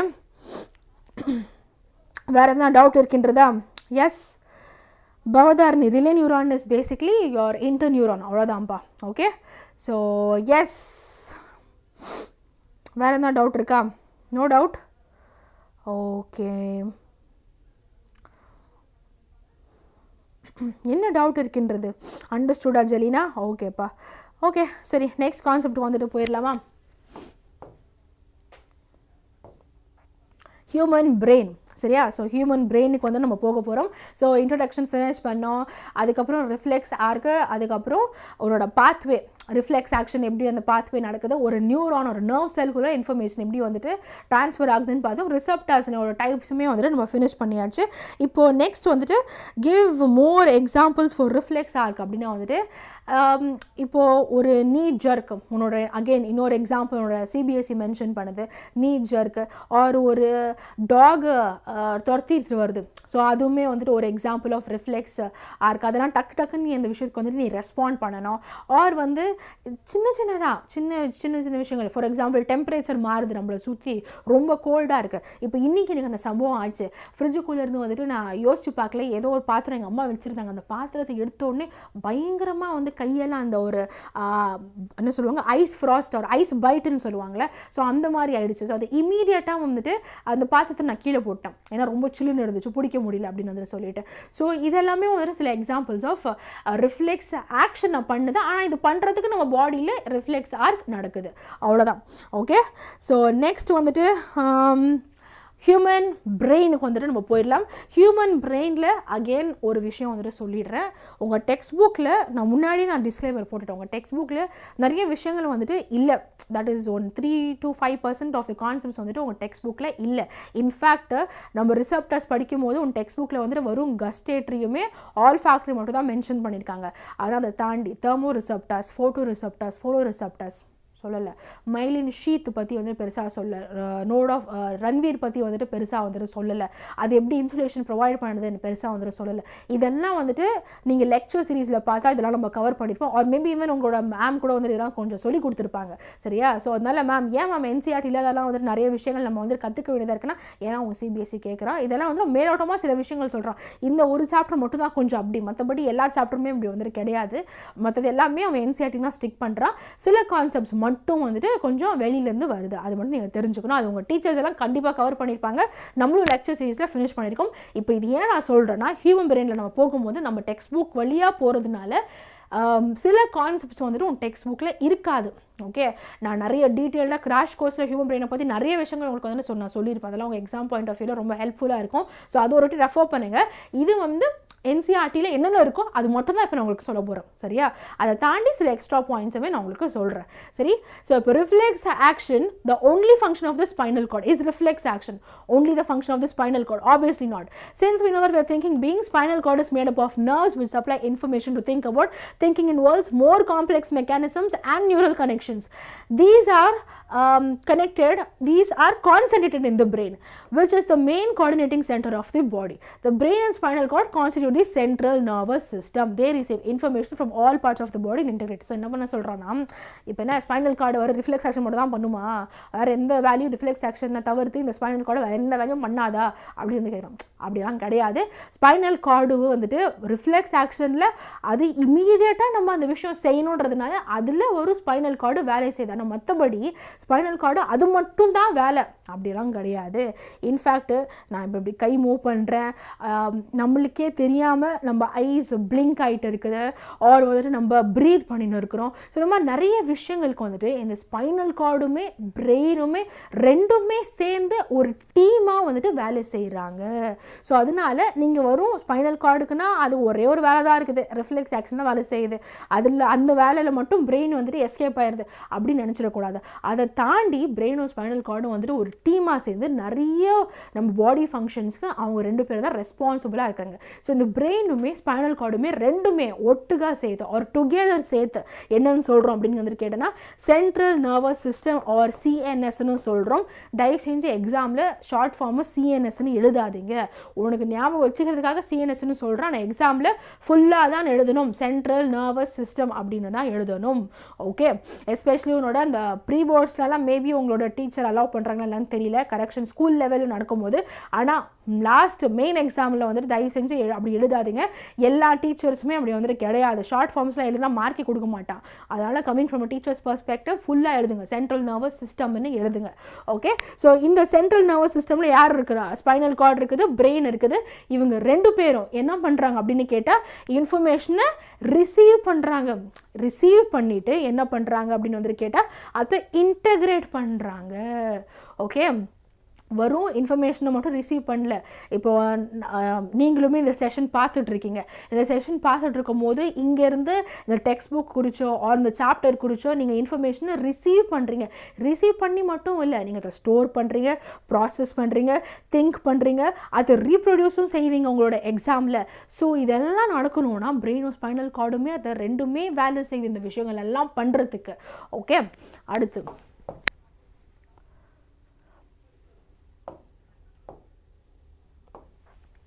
we also think about our actions, writing, talking, moving a chair, clapping at the end of a program are examples of voluntary actions which are based on deciding what to do next. So the brain also has to send messages to muscles. This is the second way in which the nervous system communicates with the muscles. So first way, நீங்க already reflex ஆக்ஷன்ல எப்படி வந்துட்டு spinal cord எப்படி involve ஆகுதுன்னு நீங்க பாத்தீங்க. Second வே, இதுல இந்த பேராகிராஃப்ல உனக்கு என்ன சொல்றேன்னா வாலண்டரி ஆக்ஷன்ஸ்னு ஒன்று இருக்குதுன்னு உனக்கு வந்து சொல்றான். ஸோ வாலண்டரி ஆக்ஷன்ஸ்க்கு எக்ஸாம்பிள் கொடுத்துட்டான். சரியா? ஸோ வாலண்டரி ஆக்ஷன்ஸ்க்கு வந்துட்டு இதுதான் வாலண்டரி ஆக்ஷன்ஸ் இல்லையா? ஸோ இதுக்கு எக்ஸாம்பிள் தானே கொடுத்துட்டான். ரைட்டிங், டாக்கிங், மூவிங் அ சேர், ஒரு இடத்துல இன்னொரு இடத்துக்கு ஒரு பொருளை நவுத்துறது, ஒரு ப்ரோக்ராம் முடிஞ்ச பேருக்கு வேறு லெவல் இருந்துச்சா இல்லைன்னா வந்துட்டு செம்ம மொக்கவா அப்படின்னு வந்து சொல்கிறோம்னா, ஸோ அதெல்லாம் நீ யோசிச்சு டிசைட் பண்ணி நீ பண்ணுற. ஸோ இதெல்லாமே வாலண்டரி ஆக்ஷன்ஸ்னு அவன் உனக்கு வந்துட்டு கொடுத்துட்டான். அடுத்தது, the communication between the central nervous system and other parts of the body is facilitated by the peripheral nervous system, which is consisting of cranial nerves which arises from the brain and spinal nerves which arise from the spinal cord. So already உனக்கு முன்னாடி இந்த பேராகிராஃபில் ஒரு விஷயம் சொல்லிட்டான். என்னன்னு சொல்லிட்டான் அப்படின்னு வந்துட்டு கேட்டேன்னா, ஸோ உனக்கு வந்துட்டு சிஎன்எஸ் அப்படின்னு ஒரு விஷயம் இருக்குது, which is central nervous system. So central nervous சிஸ்டமில் என்ன இருக்குன்னு சொல்லிட்டான். உனக்கு உன்னோட பிரெயின் இருக்குது, அப்புறம் உன்னோட ஸ்பைனல் கார்டு இருக்குது அப்படின்னு சொல்லிட்டு அந்த பேராகிராஃபில் சொல்லிட்டான். இப்போ இந்த பேராகிராஃபில் என்ன சொல்கிறான் அப்படின்னு கேட்டால் பெரிஃபெரல் நர்வஸ் சிஸ்டம் அப்படின்னு சொல்லிட்டு இன்னொரு செட்டப் இருக்குது. அந்த செட்டப்பில் என்ன இருக்குதுன்னு சொல்கிறான், ஃபுல்லாக வந்துட்டு நர்வ்ஸ் மட்டும்தான் வந்துட்டு இருக்குது அப்படின்னு வந்துட்டு சொல்கிறான். அதுக்கப்புறம் என்ன சொல்கிறான், இந்த நர்வ்ஸு ஸ்பைனல் கார்ட்லேருந்துட்டு கூட வரும், ஸ்பைனல் கார்ட்லேருந்து கூட நர்வ்ஸ் வரும், அதே மாதிரி பிரெயின்லேருந்துட்டு கூட உனக்கு நர்வ்ஸ் வரும். இந்த ஸ்பைனல் கார்ட்லேருந்துட்டு உனக்கு நர்வ்ஸ் வர்றது எல்லாத்தையுமே என்னென்ன சொல்கிறான், ஸ்பைனல் நர்வ்ஸ் அப்படின்னு வந்துட்டு சொல்கிறான். அதே மாதிரி பிரெயின்லேருந்துட்டு வர அந்த நர்வ்ஸை என்னன்னு சொல்கிறான், கிரேனியல் நர்வ்ஸ் அப்படின்னு வந்துட்டு சொல்கிறான். ஸோ நீங்கள் நிறைய பேர் என்கிட்ட கேட்குறீங்களா மேம் மைக்ரோ நோட்ஸ் எப்படி பண்ணுறதுன்னு. இதுதான் மைக்ரோ நோட்ஸ், இப்படி தான் நீ பண்ணும், அவ்வளோதான். சரியா? ஸோ ஸ்பைனல் கார்ட்லேருந்துட்டு வர நர்வ்ஸை ஸ்பைனல் நர்வ்ஸு, உன்னோட பிரெயின்லேருந்து வர நர்வ்ஸை கிரேனியல் நர்வ்ஸ் அப்படின்னு வந்துட்டு அவன் சொல்கிறான். இது ரெண்டுத்துமே சேர்த்து பெரிஃபெரல் நர்வஸ் சிஸ்டம் அப்படின்னு வந்துட்டு சொல்கிறான். அடுத்து என்ன சொல்கிறான் அப்படின்னு வந்துட்டு பார்த்தோன்னா, ஸோ இது எல்லாமே வந்துட்டு the brain thus allows to think and take actions based on that thinking. So நம்ம யோசிக்கிறத வச்சு பிரெயினு இந்த நர்வ்ஸு இந்த ஸ்பைனல் கார்டு இதெல்லாம் வச்சு தான் அது ஒரு டிசிஷனே செய்யுது. நம்ம என்ன தான் பிரெயின் சிஇஓ அப்படின்னு சொன்னாலும் அவன் ஹெட்டு, இது எல்லாத்தோட விட ஹெட்டு. ஆனால் அவன் எப்படி வேலை செய்கிறான்னு கேட்டால் இந்த ஸ்பைனல் கார்டை வச்சு வேலை செய்கிறான், இந்த ஸ்பைனல் கார்ட்லேருந்துட்டு வர அந்த நர்வ்ஸை வச்சு வேலை செய்கிறான், பிரெயின்லேருந்து வர நர்வ்ஸை வச்சு வேலை செய்கிறான். இது எல்லாத்தையுமே இவன் வந்து கம்பைன் பண்ணுறான், இன்டகிரேட் பண்ணுறான், கண்ட்ரோல் பண்ணுறான். எல்லாத்தையுமே ஒரு யூனிட்டியில் வச்சுக்கிறதுக்கு இந்த பிரெயின் தான் ஹெல்ப் பண்ணுறான்னு அவன் சொல்கிறாங்க. ஓகே, அடுத்தது as you will expect, this is accomplished through a complex design with different parts of the brain responsible for integrating. Keyword. Okay, so with integrating different inputs and outputs, the brain has thus three major parts, namely forebrain, midbrain and hindbrain. ஒன்டா மேட்ருக்கு என்ன சொல்கிறான் அப்படின்னு வந்துட்டு கேட்டானா, so இந்த மாதிரி வந்துட்டு brain தான் வந்துட்டு மெயின் ஹெட் ஆஃபீஸு சிஇஓ. ஆனால் இவன் வந்துட்டு வேலை செய்யணும் அப்படின்னா அவனுக்கு அடியாள்கள் வேணும், ஸ்பைனல் கார்டு வேணும், ஸ்பைனல் கார்ட்லேருந்து வர அந்த நர்வ்ஸ், ஸ்பைனல் நர்வ்ஸ் வந்துட்டு வேணும், அதே மாதிரி பிரெயின்லேருந்து வர நர்வ்ஸ், அந்த கிரேனியல் நர்வ்ஸ் வேணும். இதெல்லாம் வச்சு தான் பிரெயின் வந்துட்டு வேலை செய்கிறான். இது இங்கே இந்த அடியாளங்கள்லாம் வச்சு இவங்களெல்லாம் வந்துட்டு வேலை வாங்குறான். இது எல்லாத்தையுமே பண்ணணும்னா பிரெயினில் வந்துட்டு சில ஸ்பெசிஃபிக் ரீஜன்ஸ் இருக்குது. ஒரு ரீஜனும் ஒரு ஃபங்க்ஷனிங் வந்துட்டு அது பார்த்துக்கொள்ளுது. ஸோ அதை பேஸ் பண்ணி parts of the brain, fore brain, mid brain, hind brain இருக்குது அப்படின்னு சொல்லிட்டான். ஸோ இந்த பேராகிராஃபில் இவ்வளோ விஷயங்கள் கன்வே பண்ணுறேன். அதை தாண்டி உனக்கு இன்னொரு விஷயமும் சொல்லிட்டான். ரிஃப்ளெக்ஸ் ஆக்ஷன்னா முன்னாடி சொல்லியாச்சு. ரிஃப்ளெக்ஸ் ஆக்ஷன் குவிக்கு டக்குன்னு நடக்குது, ஃபாஸ்ட்டாக நடக்குது, ஸ்பைனல் கார்டு மட்டும் தான் இன்வால்வ்டு, பிரெயின் லேது அப்படின்னு அதுங்க சொல்லியாச்சு. இங்கே என்ன சொல்கிறான்னா இன்னொரு டைப் ஆஃப் ஆக்ஷன் உனக்கு சொல்லி கொடுக்குறான். என்னது? Voluntary action. வாலண்டரி ஆக்ஷன்னா வந்து எக்ஸாம்பிள் கொடுக்குறான். ரைட்டிங்கு, ஒரு இடத்துலேருந்து இன்னொரு பொருளை நவுத்தி வைக்கிறது. ஸோ இதெல்லாமே நீ யோசிச்சு கான்ஷியஸாக திங்க் பண்ணி உன்னோட பிரெயினை யூஸ் பண்ணி இந்த டிசிஷன்ஸ் எல்லாம் பண்ணுற, வாலண்டியராக பண்ணுற. That's why this actions are called as voluntary actions அப்படின்னு அதுவுமே இந்த பேராகிராஃபில் உனக்கு சொல்லி கொடுத்துட்டான். ஓகே, இப்போ நெக்ஸ்ட்டு என்ன சொல்கிறாரு அப்படின்றத நம்ம பார்க்கலாம். Okay, so four brain, mid brain, hind brain என்னென்ன பார்ட்ஸ் சொல்கிறாங்கன்னு பார்க்கலாம். பட் ஸோ ஃபார் யாருக்குன்னா எதனா டவுட் இருக்குதா? பவதாரணி எந்த இதில் டவுட் இருக்குது சொல்லுங்கள் பார்க்கலாம். எஸ், சொல்லுங்கள் யாருக்கு எந்த விஷயத்தில் டவுட் இருக்குன்றது. பவதாரணி அதான் எந்த கான்செப்ட்னு சொல்லுங்கப்பா, எந்த கான்செப்ட்னு சொல்லுங்கள், அதை வந்து நான் கொண்டு வரேன். எஸ் பவதாரணி, எந்த கான்செப்ட்னு சொல்லுங்கள், அதை நான் வந்துட்டு கொண்டு வரேன். எஸ், MW.0313 என்ன டவுட்டுன்னு சொல்லுங்கள். MW ma'am, cranial nerves 12 pairs, spinal nerves, okay, that is extra information but still cool. Okay, அடுத்தது எவல்யூஷன் சாப்டர். ஓகே அனுஷ்கா, கண்டிப்பாக. ஓகே, ஸோ எங்கேயோ ஒரு டவுட் கேட்டாங்க, ஆனால் ஆளே காணாமல் போயிட்டாங்க. ஓகே அனுஷ்கா, கண்டிப்பாக எடுக்கிறேன். ஓகேப்பா, சரி, நெக்ஸ்ட் கான்செப்ட்டுக்கு வந்துட்டு போயிடலாம். இப்போ fore brain, mid brain, hind பிரெயினுக்கு வந்துட்டு போயிடலாம். Forebrain, it is the main thinking part of the brain. It has regions which receive sensory impulses from various receptors. இப்போ நல்லா கவனி, forebrain இதுதான் மேஜர் திங்கிங். இங்கே நீ வந்து சொல்கிறல்ல மேம், என்ன கீவேர்டு எழுதணும் ஒன்றுமே வந்துட்டு தெரியல மேம், என்ன எப்படி வந்துட்டு ஆன்சர் எழுதணும்னு வந்து ஒன்றுமே தெரில மேம் அப்படிலாம் சொல்கிறீங்களே, உன் டெக்ஸ்ட் புக்கே சொல்லி தருது. நல்லா கவனி, பாரு ஃபோர் பிரெயின் இருக்குது அப்படின்னு வந்துட்டு சொல்கிறாங்க. ஃபோர் பிரெயின் என்னன்னு சொல்கிறான்? மெயின் திங்கிங் பார்ட் அப்படின்னு சொல்கிறான். ஸோ எக்ஸாமில் ஃபோர் பிரெயின் டிஃபைன் பண்ணுன்னு கேட்டால் நீ டெக்ஸ்ட் புக்கில் இருக்கிற இந்த கீவேர்டை யூஸ் பண்ணலாம். Fore brain is nothing but the main thinking part of the brain அப்படின்னு எழுதலாம். ஏன்னா அங்கே தான் முக்கியமான யோசிக்கிற விஷயங்கள், தருணங்கள் எல்லாமே ஃபோர் பிரெயினில் நடக்குது அப்படின்னு வந்துட்டு சொல்கிறான். அதுக்கப்புறமா வந்து என்ன சொல்கிறான்னா, it has regions which receive sensory impulses from various receptors. அப்படின்னா என்ன அர்த்தம்னா, நமக்கு நிறைய சென்சரி ரிசப்டார்ஸ் இருக்குது. Photo receptors, phono receptors, gustate receptors, olfact receptors, thermo receptors. இந்த ரிசப்டார்ஸ் கிட்ட அந்த இன்ஃபர்மேஷன் எல்லாமே நியூரான்ஸ்க்கு போகுது. நியூரான்ஸ்லேருந்து இந்த இன்ஃபர்மேஷனு பிரெயினில் போய் சேருதுன்னு நமக்கு தெரியும். ஆனால் எந்த பார்ட் ஆஃப் த பிரெயினில் போய் சேருது அப்படின்னு கேட்டால் ஃபோர் பிரெயினில் போய் சேருது. ஓகே, அதுக்கப்புறமா separate areas of the fore brain are specialised for hearing, smell, sight and so on. ஏன்னா இது அது அந்த செகண்ட் சென்டென்ஸோட இந்த தேர்ட் சென்டென்ஸ் ஒத்து போகுது. அஃப்கோர்ஸ் ரிசப்டார்ஸில் வந்து அந்த இன்ஃபர்மேஷன் எல்லாம் நியூரான்ஸ் வந்துட்டு பிரெயினுக்கு போகுது. எந்த பார்ட் ஆஃப் த பிரெயினுக்கு போகுது? ஃபோர் பிரெயின் போகுது. அப்போது இந்த டிஃப்ரெண்ட் ரிசப்டார்ஸோட அந்த இன்ஃபர்மேஷன் எல்லாமே பிரெயினுக்கு போய் சேருது, ஃபோர் பிரெயினுக்கு தான் போய் சேருதுன்னா அப்போது கண்டிப்பாக ஃபோர் பிரெயினில் என்ன இருக்கும்? சைட்டு சம்மந்தப்பட்டது, அதாவது ஃபோட்டோ ரிசப்டார்ஸ்க்குன்னு தனியாக ஒரு ரீஜன் இருக்குது. அதே மாதிரி ஆல்ஃபேக்ட் ரிசப்டார்ஸ்க்குன்னு ஃபோர் பிரெயினில் தனியாக ரீஜன் இருக்குது. கஸ்டேட் ரிசப்டார்ஸ்க்குன்னு தனியாக ஃபோர் பிரெயினில் தனியாக ரீஜன் இருக்குது அப்படின்னு சொல்கிறாங்க. அடுத்தது நெக்ஸ்ட்டு இது எல்லாமே வந்துட்டு இது இன்டரப்ட் பண்ணுது. எப்படி இன்டரப்ட் பண்ணுது? By putting it together with information from other receptors as well as with information that is already stored in the brain. இங்கே ஒரு முக்கியமான பாயிண்ட் சொல்கிறாங்க. இப்போது அஃப்கோர்ஸ் ஃபோர் பிரெயினில் வந்து சேர்ந்துருச்சு. அதுக்கு ஃபோட்டோ ரிசப்டர்ஸ்க்கு தனியாக ஃபோர் பிரெயின் ரீஜன் இருக்குது, ஆல்ஃபேக்டரிக்கு தனியாக ரீஜன் வந்துட்டு இருக்குது, ஃபோர் பிரெயினில் கஸ்டேட் இருக்குது, அதுக்கப்புறம் தெர்மோக்கு எல்லாத்துக்குமே இருக்குது. இப்போ இந்த பிரெயின், இந்த ஃபோர் பிரெயின் இதுதான் திங்கிங் பார்ட்டு. இங்கே என்ன தான் ரிசப்டர் receptors எல்லாமே தனித்தனியாக இருந்தாலுமே ஃபோர் பிரெயின் அந்த ரீஜன்ஸ் எல்லாமே இப்போ இது யோசிக்கும் இன்ஃபர்மேஷன். இப்போ வந்துட்டு ஃபார் எக்ஸாம்பிள் உங்கள் டெக்ஸ்ட் புக்கில் கொடுத்துருக்க அதே இன்ஃபர்மேஷன் எடுத்துக்கலாம். தெர்மோ ரிசப்டார்ஸை டிடெக்ட் பண்ணிவிட்டு அந்த இன்ஃபர்மேஷன் நர்வ் செல்ஸ் இருந்துட்டு இந்த ஃபோர் பிரெயினில் தெர்மோ ரிசப்டார்ஸ் டிடெக்ட் பண்ணுறதுக்குன்னு சில ரீஜன் இருக்கும். இப்போ அங்கே என்ன பண்ணுவோம் பிரெயின் அப்படின்னு கேட்டால் ஓகே இப்போ இந்த தெர்மோ ரிசப்டார்ஸ் ரீஜனில் வந்துட்டு இந்த பொருள் ஹாட்டாக இருக்குதுன்னு இந்த பிரெயின் வந்துட்டு சொல்லுது. ஓகேப்பா இப்போது ஃபோட்டோ ரிசப்டார்ஸ் என்ன சொல்லுது, அந்த பொருள் பார்க்குறதுக்கு வந்துட்டு சூடாக இருக்குதா, நெருப்பு கிருப்பு இருக்குதா அப்படின்னு உன் பிரெயின் ஃபோட்டோ ரிசப்டார்ஸ் ரீஜனில் அங்கே இருக்குது இல்லையா, அதை வச்சு பார்க்கும், டிடெக்ட் பண்ணும் ஐஸில் இருந்துட்டு.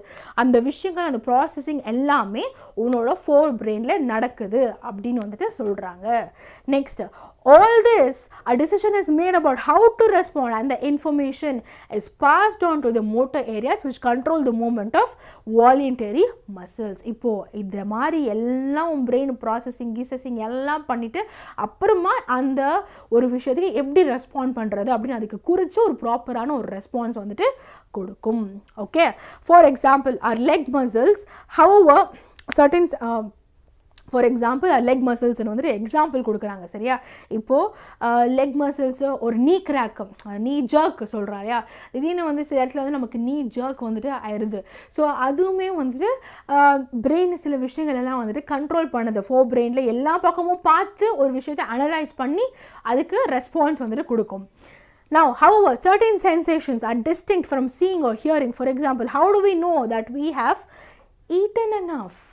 The sensation of feeling full is because of a center associated with hunger, which is a separate part of the forebrain. சரி, கரெக்டு. இப்போது ஒரு விஷயம் சூடாக இருக்குது, கோல்டாக இருக்குது, ஒரு ப்ரெஷராக இருக்குது, பெயினாக இருக்குது, அந்த மாதிரி விஷயங்கள் எல்லாம் டிடெக்ட் பண்ணுறதுக்கு ஸ்பெஷலைஸான ரீஜன்ஸ் நம்ம ஃபோர் பிரெயினில் இருக்குது. கரெக்டு. ஆனால் இப்போ நமக்கு எப்படி தெரியும் நான் சாப்பிட்ட சாப்பாடு எனக்கு பத்திருச்சா, எனக்கு இப்போ பசிக்காமல் இருக்குதா, இல்லை நான் கொஞ்சம் தண்ணியெல்லாம் குடிச்சிட்டேன்ல, ஸோ அதெல்லாம் வந்துட்டு போதுமான அளவு இருந்துச்சு, அது எப்படி தெரியும்? அதுக்கு ஃபோர் பிரெயினில் சில ஸ்பெஷலைஸான ரீசன், அதுக்குமே தனி ஒரு டிபார்ட்மெண்ட் வந்துட்டு இருக்குது அப்படின்னு வந்துட்டு சொல்கிறாங்க. Yes, so this is the part of the brain. So inga parunga majority or the major part of the brain which is associated with thinking, forebrain adha large area வந்து cover பண்ணுது. அப்புறம் உன்னோட mid brain, இந்த ஒரு white portion mid brain வந்துட்டு இருக்குது. And அதுக்கப்புறம் உன்னோட ஹைண்ட் பிரெயினில் வந்துட்டு உனக்கு 3 ரீஜன்ஸ் இருக்குது, பாயிண்ட்ஸ், மெடுலா அண்ட் செரிபெலம். அண்ட் இந்த மெடுலா ஓட அந்த எண்டில் தான், ரிமெம்பர் உங்களோட கொஸ்டினில் வந்துட்டு கேட்பாங்க, மெடுலா அதோட எண்டில் இருந்துட்டு தான் ஸ்பைனல் கார்டு வந்துட்டு ஸ்டார்ட் ஆகுது. உன்னோட எக்ஸாமில் கேட்குறாங்க எந்த பார்ட் ஆஃப் தி பிரெயின்ல இருந்துட்டு ஸ்பைனல் கார்டு வந்துட்டு ஸ்டார்ட் ஆகுது அப்படின்னு வந்துட்டு கேட்குறாங்க. மெடுலா தான், அங்கேருந்து தான் உன்னோட ஸ்பைனல் கார்டு வந்துட்டு ஸ்டார்ட் ஆகுது. ஓகே, ஸோ அதுக்கப்புறம் ஹைப்போதாலமஸ், பிட்யூட்டரி கிளாண்ட். ஸோ இது வந்துட்டு ஒரு ஹியூமன் பிரெயினோட இந்த ஃபிகர் வந்து ரொம்பவே இம்பார்ட்டன்ட், எக்ஸாமில் வந்துட்டு கேட்குறாங்க. ஸோ ப்ராக்டிஸ் பண்ணுங்கள் அடிக்கடி. ஓகே, ஸோ இப்போ நெக்ஸ்ட்டுக்கு வந்துட்டு போயிடலாமா? பட் சோஃபா டிஸ்கஸ் பண்ணதான் யாருக்குனா டவுட் இருக்கின்றதா? எஸ் எஸ் எஸ் யாருக்குனா எதனா டவுட் இருக்கின்றதா? Any doubt? ஓகே, ஸோ எந்த டவுட்டும் இல்லைன்னா நம்ம வந்துட்டு நெக்ஸ்ட்டு கான்செப்டுக்கு வந்துட்டு போயிடலாம். What is the difference between the cranial nerve and the spinal nerve? Prabhakaran பலம். ஸோ கிரேனியல் நர்வ் அப்படின்னு நம்ம சொல்லும் போது ஒன்றும் இல்லை, பிரெயின்ஸ்லேருந்துட்டு சில நர்வ்ஸ் வந்துட்டு வரும். ஸோ பிரெயினும் ஸ்பைனல் கார்டும் வேறு வேறு அப்படின்னு அக்ரி பண்ணுறீங்க இல்லையா? ஸோ பிரெயினில் இருந்துட்டு அது வந்து ஒரு ரூட்டாக வச்சுக்கிட்டு அங்கேருந்து சில நர்வ்ஸ் வந்துட்டு எமர்ஜ் ஆகும் ஆர் ஒரிஜினேட் ஆகும். அந்த நர்வ்ஸை நம்ம கிரேனியல் நர்வ்ஸ்ன்னு சொல்கிறோம். ஏன்னா நம்ம போனை சுற்றி இருக்க அந்த ஸ்ட்ரக்சர் கிரேனியம்னு சொல்கிறோம் இல்லையா? ஸோ அந்த நர்வ்ஸை நம்ம வந்துட்டு கிரேனியல் நர்வ்ஸ் அப்படின்னு சொல்கிறோம். அதே போல் நம்ம ஸ்பைனல் கார்டு இருக்குல்ல, ஸ்பைனல் கார்டு யூஷுவலாக இந்த எண்டில் இருக்குல்ல, ஸோ அங்கேருந்து சில நர்வ்ஸ் வருது. ஓகே, ஸோ அந்த நர்வ்ஸ் எல்லாத்தையுமே ஸ்பைனல் நர்வ்ஸ்ன்னு சொல்கிறோம். அவ்வளோதான். ஓகே, வேறு எதுவுமே டிஃப்ரென்ஸ் வந்துட்டு கிடையாது. Previous year question PDF please கண்டிப்பாக கீர்த்தி ப்ரீவியஸ் இயர் கொஸ்டின்ஸ் வந்துட்டு நம்ம சால்வ் பண்ணலாம். அண்ட் எம்யூ இந்த செஷனுக்கு கீழேயுமே சில ஒரு 10 questions வந்துட்டு நான் உங்களுக்கு ஒரு அசைன்மெண்ட்டாக கொடுத்துருக்கேன், அதையுமே செக் பண்ணி பாருங்கள். வீடியோ கீழே டிஸ்கிரிப்ஷனில் லிங்க் இருக்கும், ஸோ செக் பண்ணி பாருங்கள். 10 questions based on this chapter வந்துட்டு உங்களுக்கு நான் கொடுத்துருக்கேன், ஸோ செக் பண்ணி பாருங்கள். ஓகே, ஸோ ஹாய் கோகால், வணக்கம் கோகால். அண்ட் ஃபங்க்ஷன்ஸ் ஆஃப் செரிபெலம் ஜெய்வந்த் இப்போ தான் பார்க்க போகிறோம், இன்னும் நம்ம அதுக்குள்ளே போகவே இல்லை, இப்போ பார்க்கலாம்.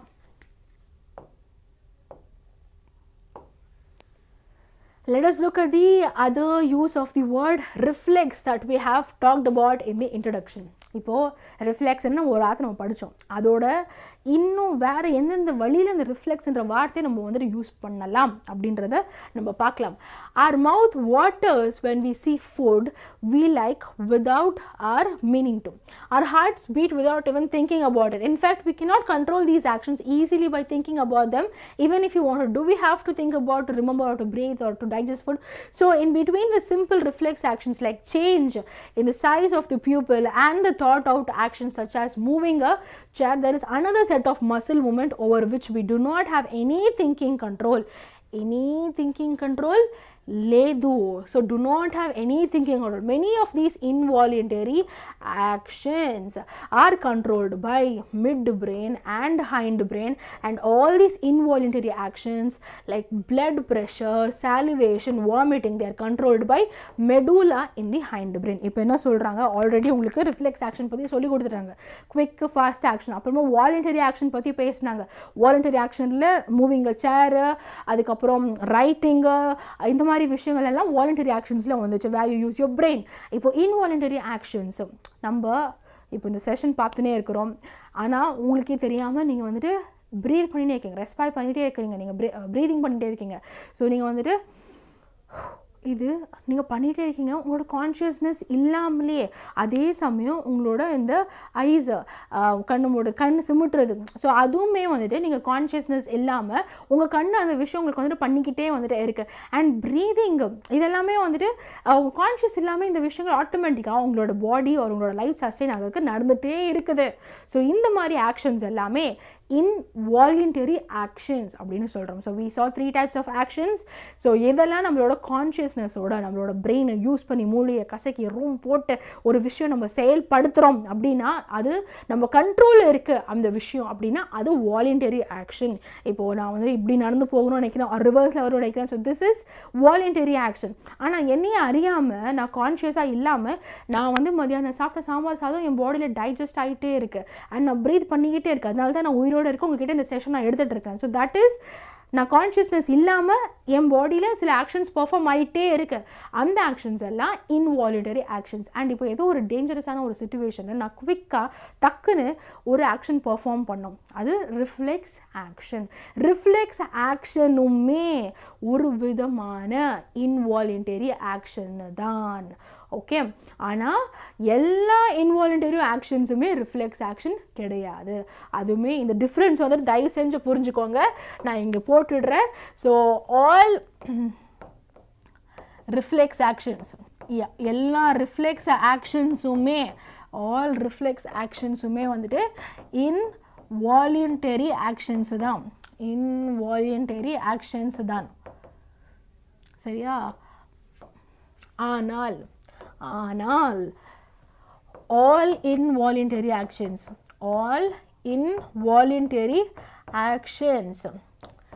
is not equal to reflex actions. அதாவது என்ன அர்த்தம் அப்படின்னு வந்துட்டு கேட்டிங்கன்னா, ரிஃப்ளெக்ஸ் ஆக்ஷன்ஸ் வந்துட்டு இன்வாலண்டரி ஆக்ஷன்ஸ்க்கு கீழே வர ஒரு சப்டிவிஷன் மாதிரி. ஸோ ரிஃப்ளெக்ஸ் ஆக்ஷனுமே இன்வாலண்டரி ஆக்ஷன் தான், நம்ம கான்ஷியஸாக நம்ம மைண்ட் யூஸ் பண்ணல, ஸோ அதுவுமே வந்துட்டு ஒரு இன்வாலண்டரி ஆக்ஷன் தான். ஸோ நம்ம பர்ஃபார்ம் பண்ணுற எல்லா ரிஃப்ளெக்ஸ் ஆக்ஷன்ஸுமே இன்வாலண்டரி ஆக்ஷன் தான்.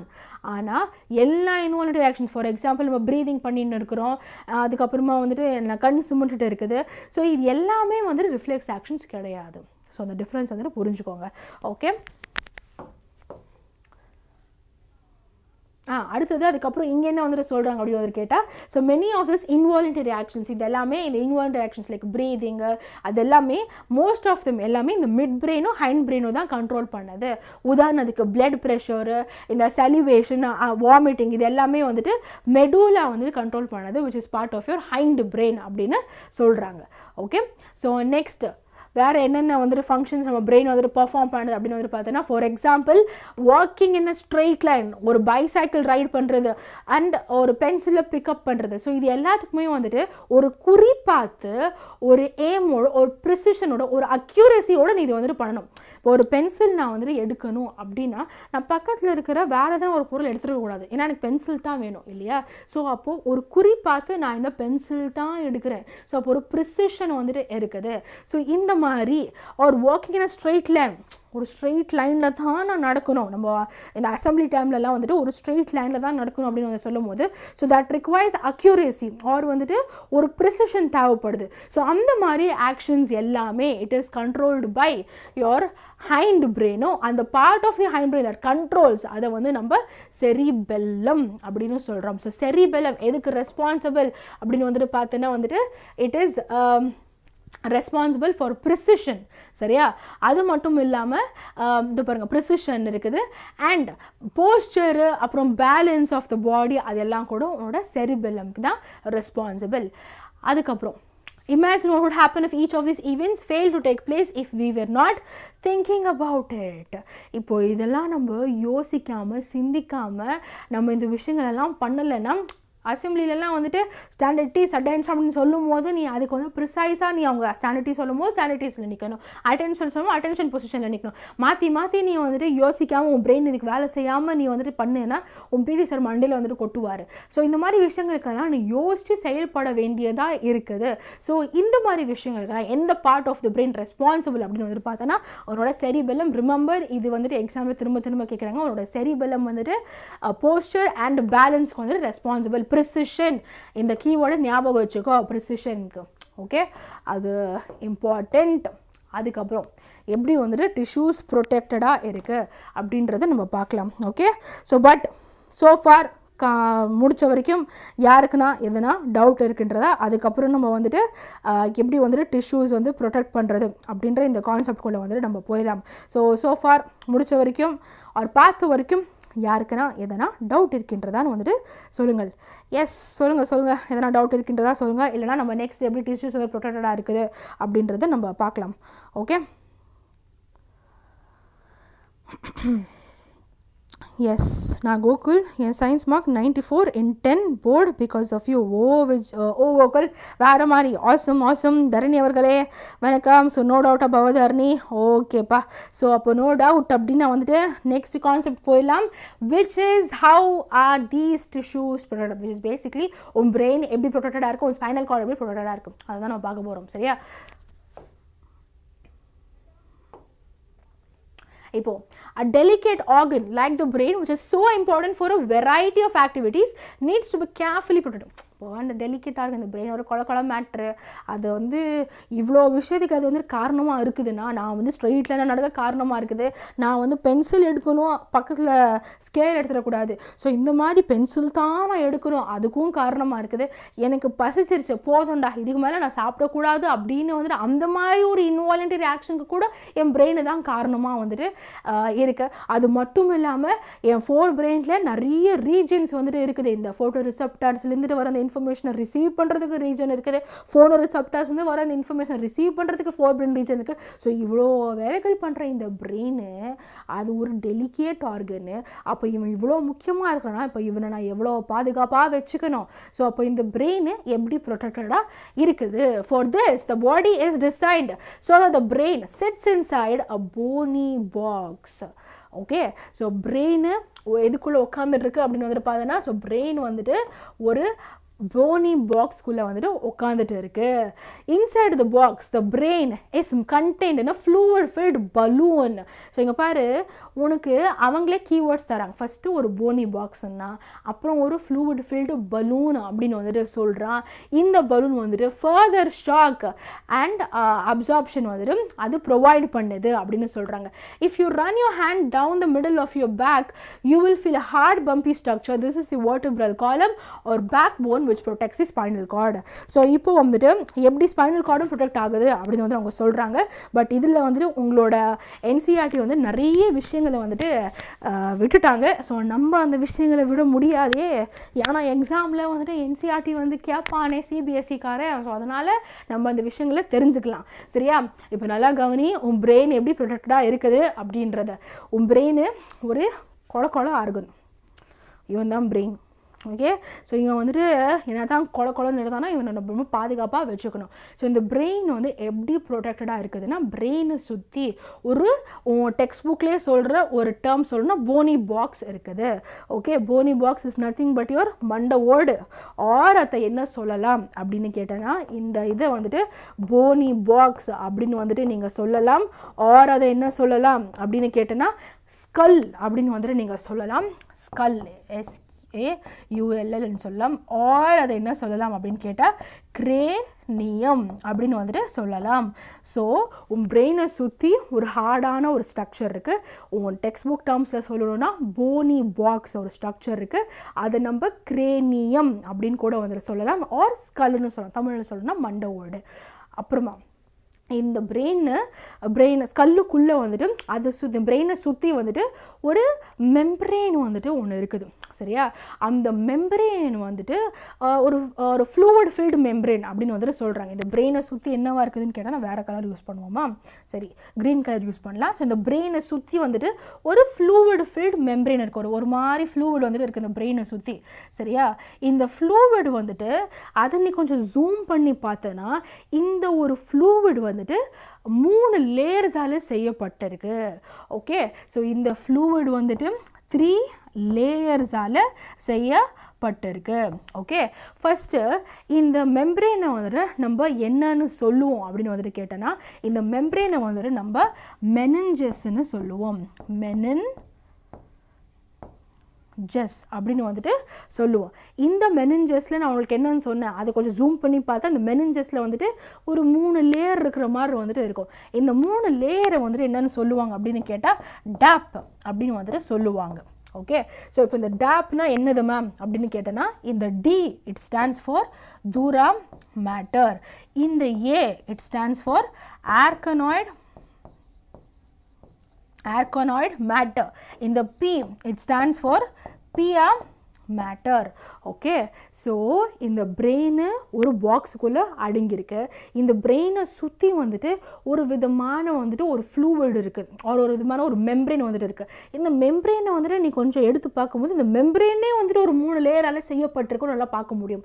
அந்த 3 லேயருக்கும் ஒரு பேர் வந்துட்டு இருக்குது. ஸோ ஃபர்ஸ்ட் லேயர் பேர் தூரா மேட்டர், நடுவில் இருக்க லேயர் பேர் ஆர்கனாய்டு மேட்டர், அண்ட் 3வது லேயர் ஒரு 3rd லேயர் அதுக்கு பேர் வந்துட்டு பியா மேட்டர்.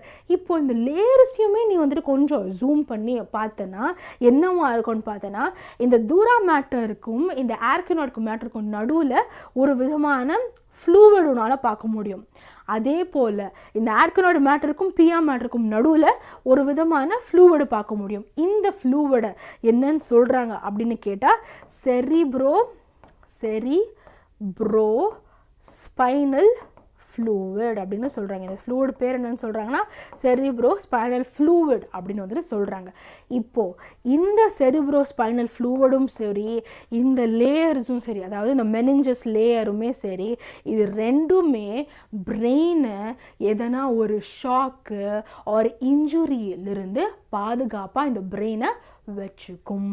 ஓகே, இப்படி தான் உன்னோட பிரெயின் வந்துட்டு ப்ரொடெக்டடாக இருக்குது. ஸோ சிம்பிளாக சொல்லணுன்னா உன் பிரெயின் ஒரு ரொம்ப டெலிகேட்டான ஆர்கனை, ரொம்ப சாஃப்டாக ஒரு ரொம்ப வளவலன்னு இருக்கிற ஒரு ஆர்கனை.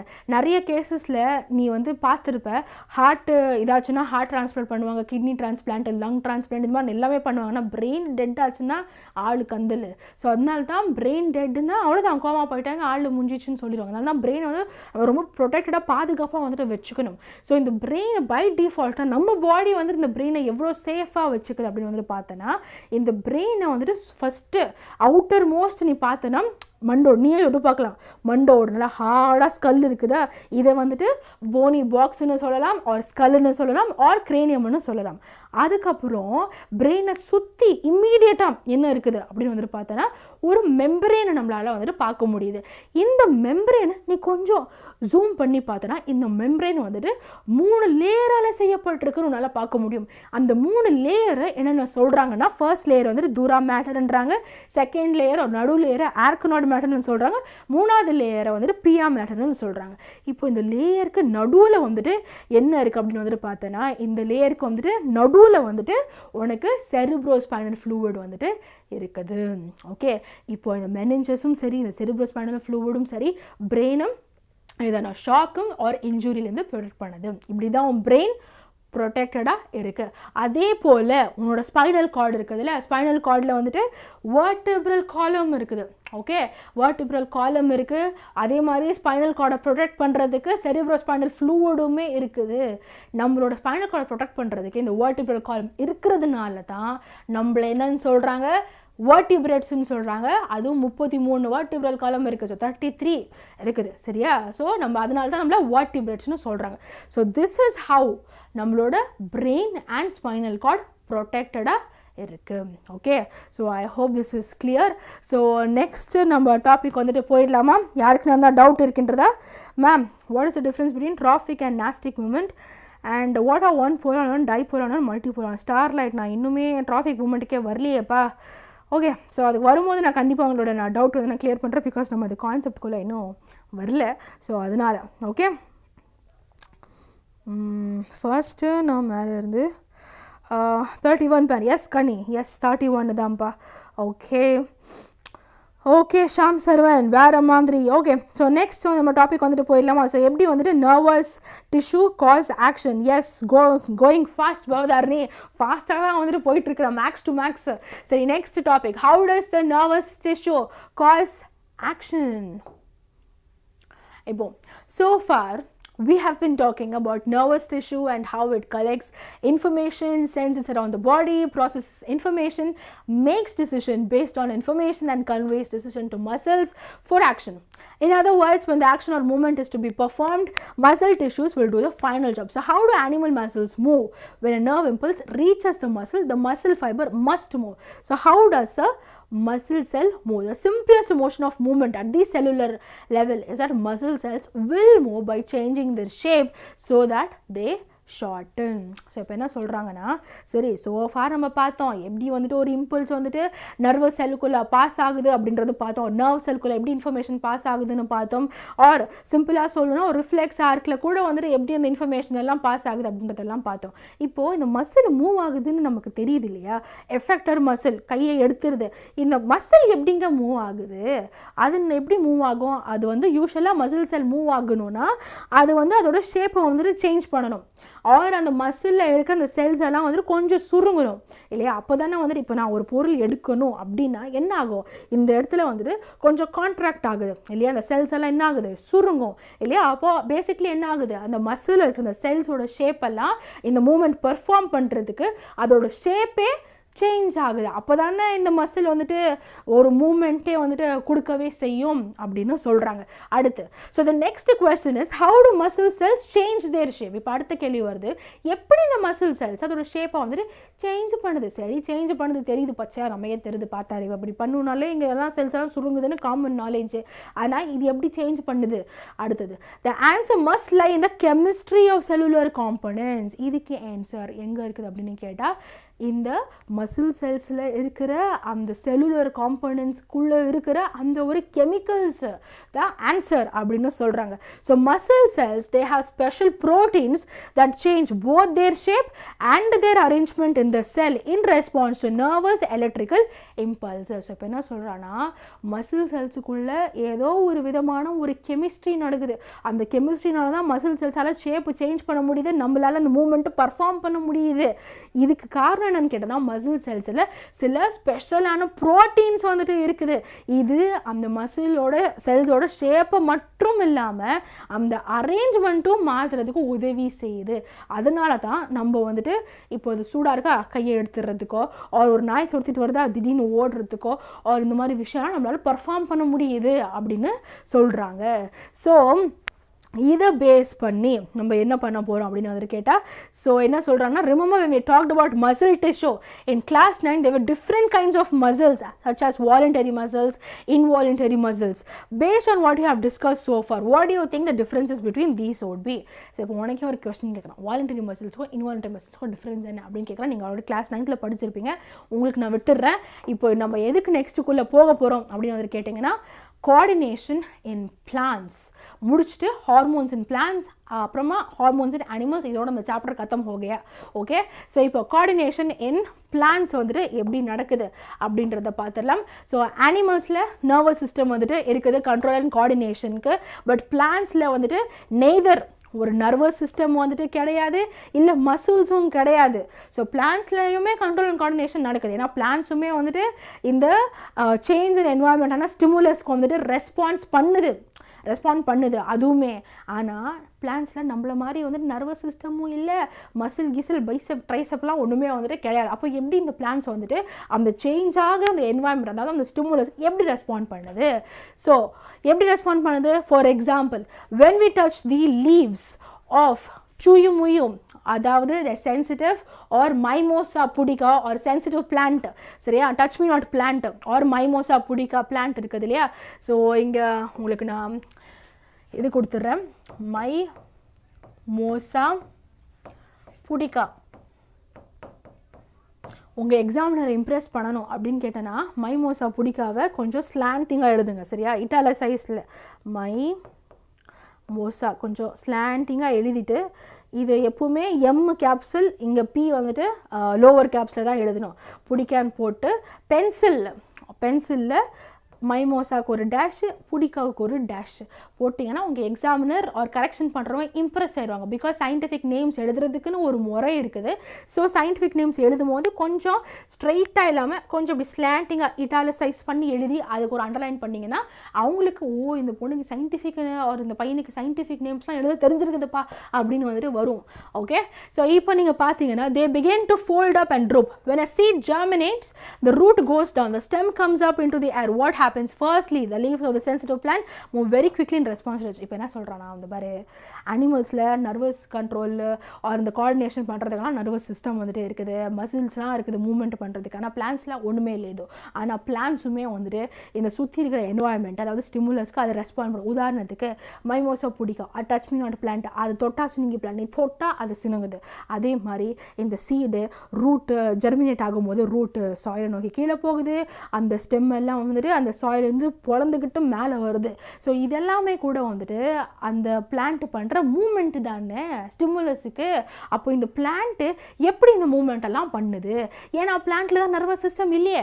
அப்புறம் பிளான்ட்டில் அப்போ இந்த மாதிரி மூமெண்ட்ஸ் எல்லாம் எப்படி நடக்குது? அதுதான் இப்போ கேள்வி.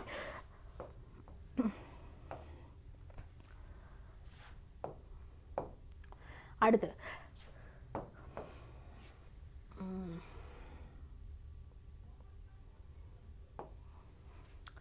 if the body design, if the squirrel relied only on electrical impulses via nerve cells, the range of tissues instead to prepare for the coming activity would be limited. On the other hand, for a chemical signal were to be sent, it would reach all cells of the body and provide the wide ranging changes needed. This is done in many animals including human beings using a hormone called adrenaline that is secreted from the adrenal glands. So இப்போ என்ன வந்து சொல்கிறாங்கன்னா, இப்போது இந்த மாதிரி ஒரு coordination பண்ணுறதுக்கு அனிமல்ஸ்லேயும் சரி பிளான்ஸ்லேயும் சரி நர்வஸ் கோஆர்டினேஷனை தவிர்த்து வேறு ஒரு விதமான ஒரு கோஆர்டினேஷன் இருக்குது அப்படின்னு சொல்லிட்டு ஒரு ஹிண்ட் தரான்.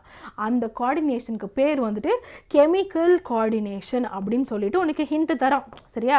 அதுக்கப்புறமா அதுக்கு ஒரு எக்ஸாம்பிள் கொடுக்குறான். இந்த மாதிரி வந்துட்டு ஒரு ஸ்குரில் திடீர்னு பயந்துட்டு ஒரு ப்ரேடர்க்கு எஸ்கேப் ஆகி போகும்போது அந்த ஸ்குரிலுக்கு படப்படப்படந்த ஹார்ட்டு, அதுக்கு அங்கே அந்த ஸ்குரிலில் அந்த ஒரு சிச்சுவேஷனில் எஸ்கேப் ஆக உதவி செஞ்சது நர்வஸ் சிஸ்டமில் ஒரு ஹார்மோன். அந்த ஹார்மோன் பேர் அட்ரினலின் அப்படின்னு வந்து உனக்கு சொல்லி முடிக்கிறான். அவ்வளோதான். அந்த டீட்டெயில்ஸ்லாம் நம்ம நெக்ஸ்ட் படிக்க போகிறோம்.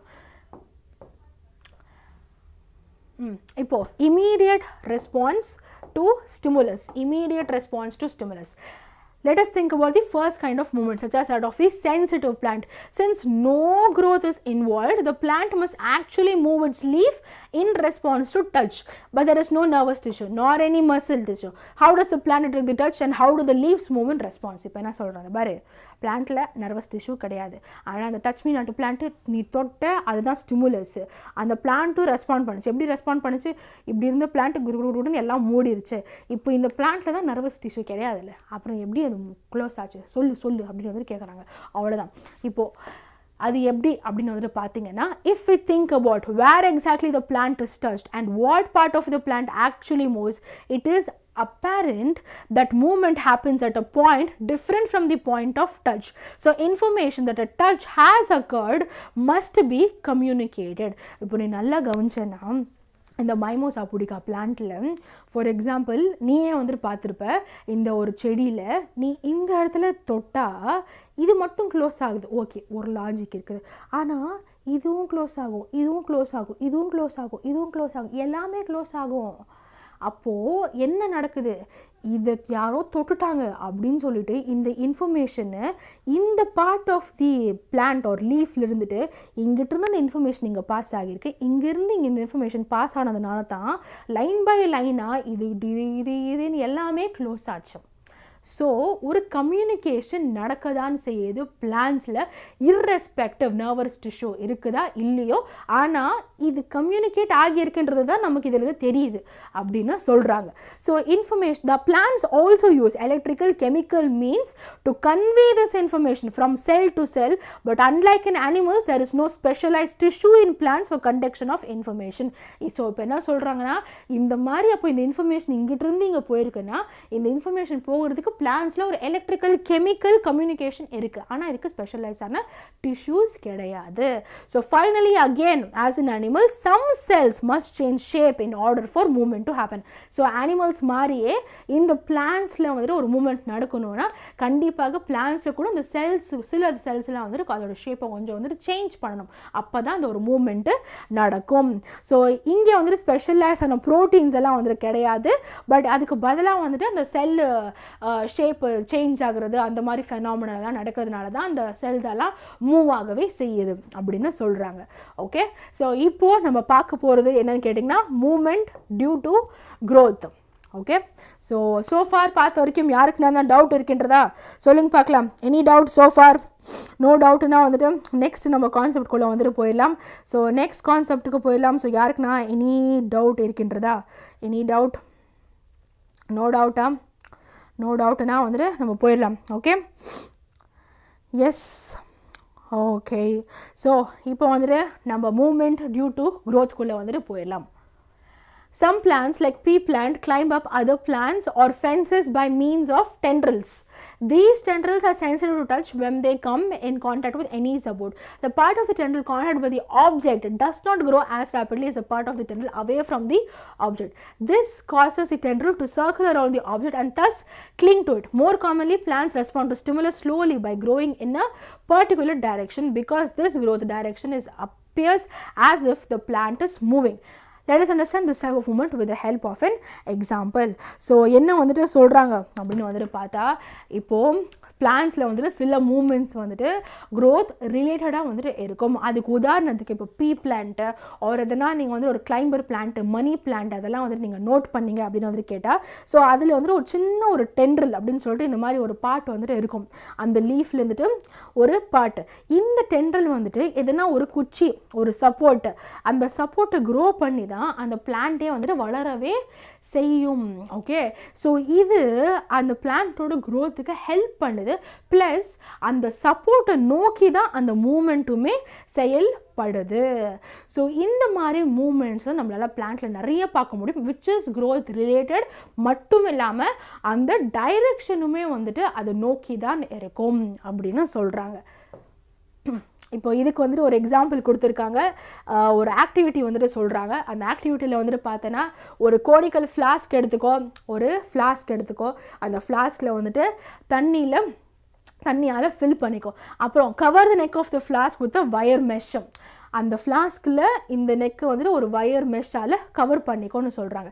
Keep 2 or 3 freshly germinated bean seeds on the wire mesh. இந்த வயர் மெஷ்ஷில் வந்துட்டு இப்போ தான் புதுசாக முளைச்ச ஜெர்மினேட் ஆனால் வந்துட்டு சீட்ஸை வந்துட்டு அங்கே வெய் அப்படின்னு சொல்கிறாங்க.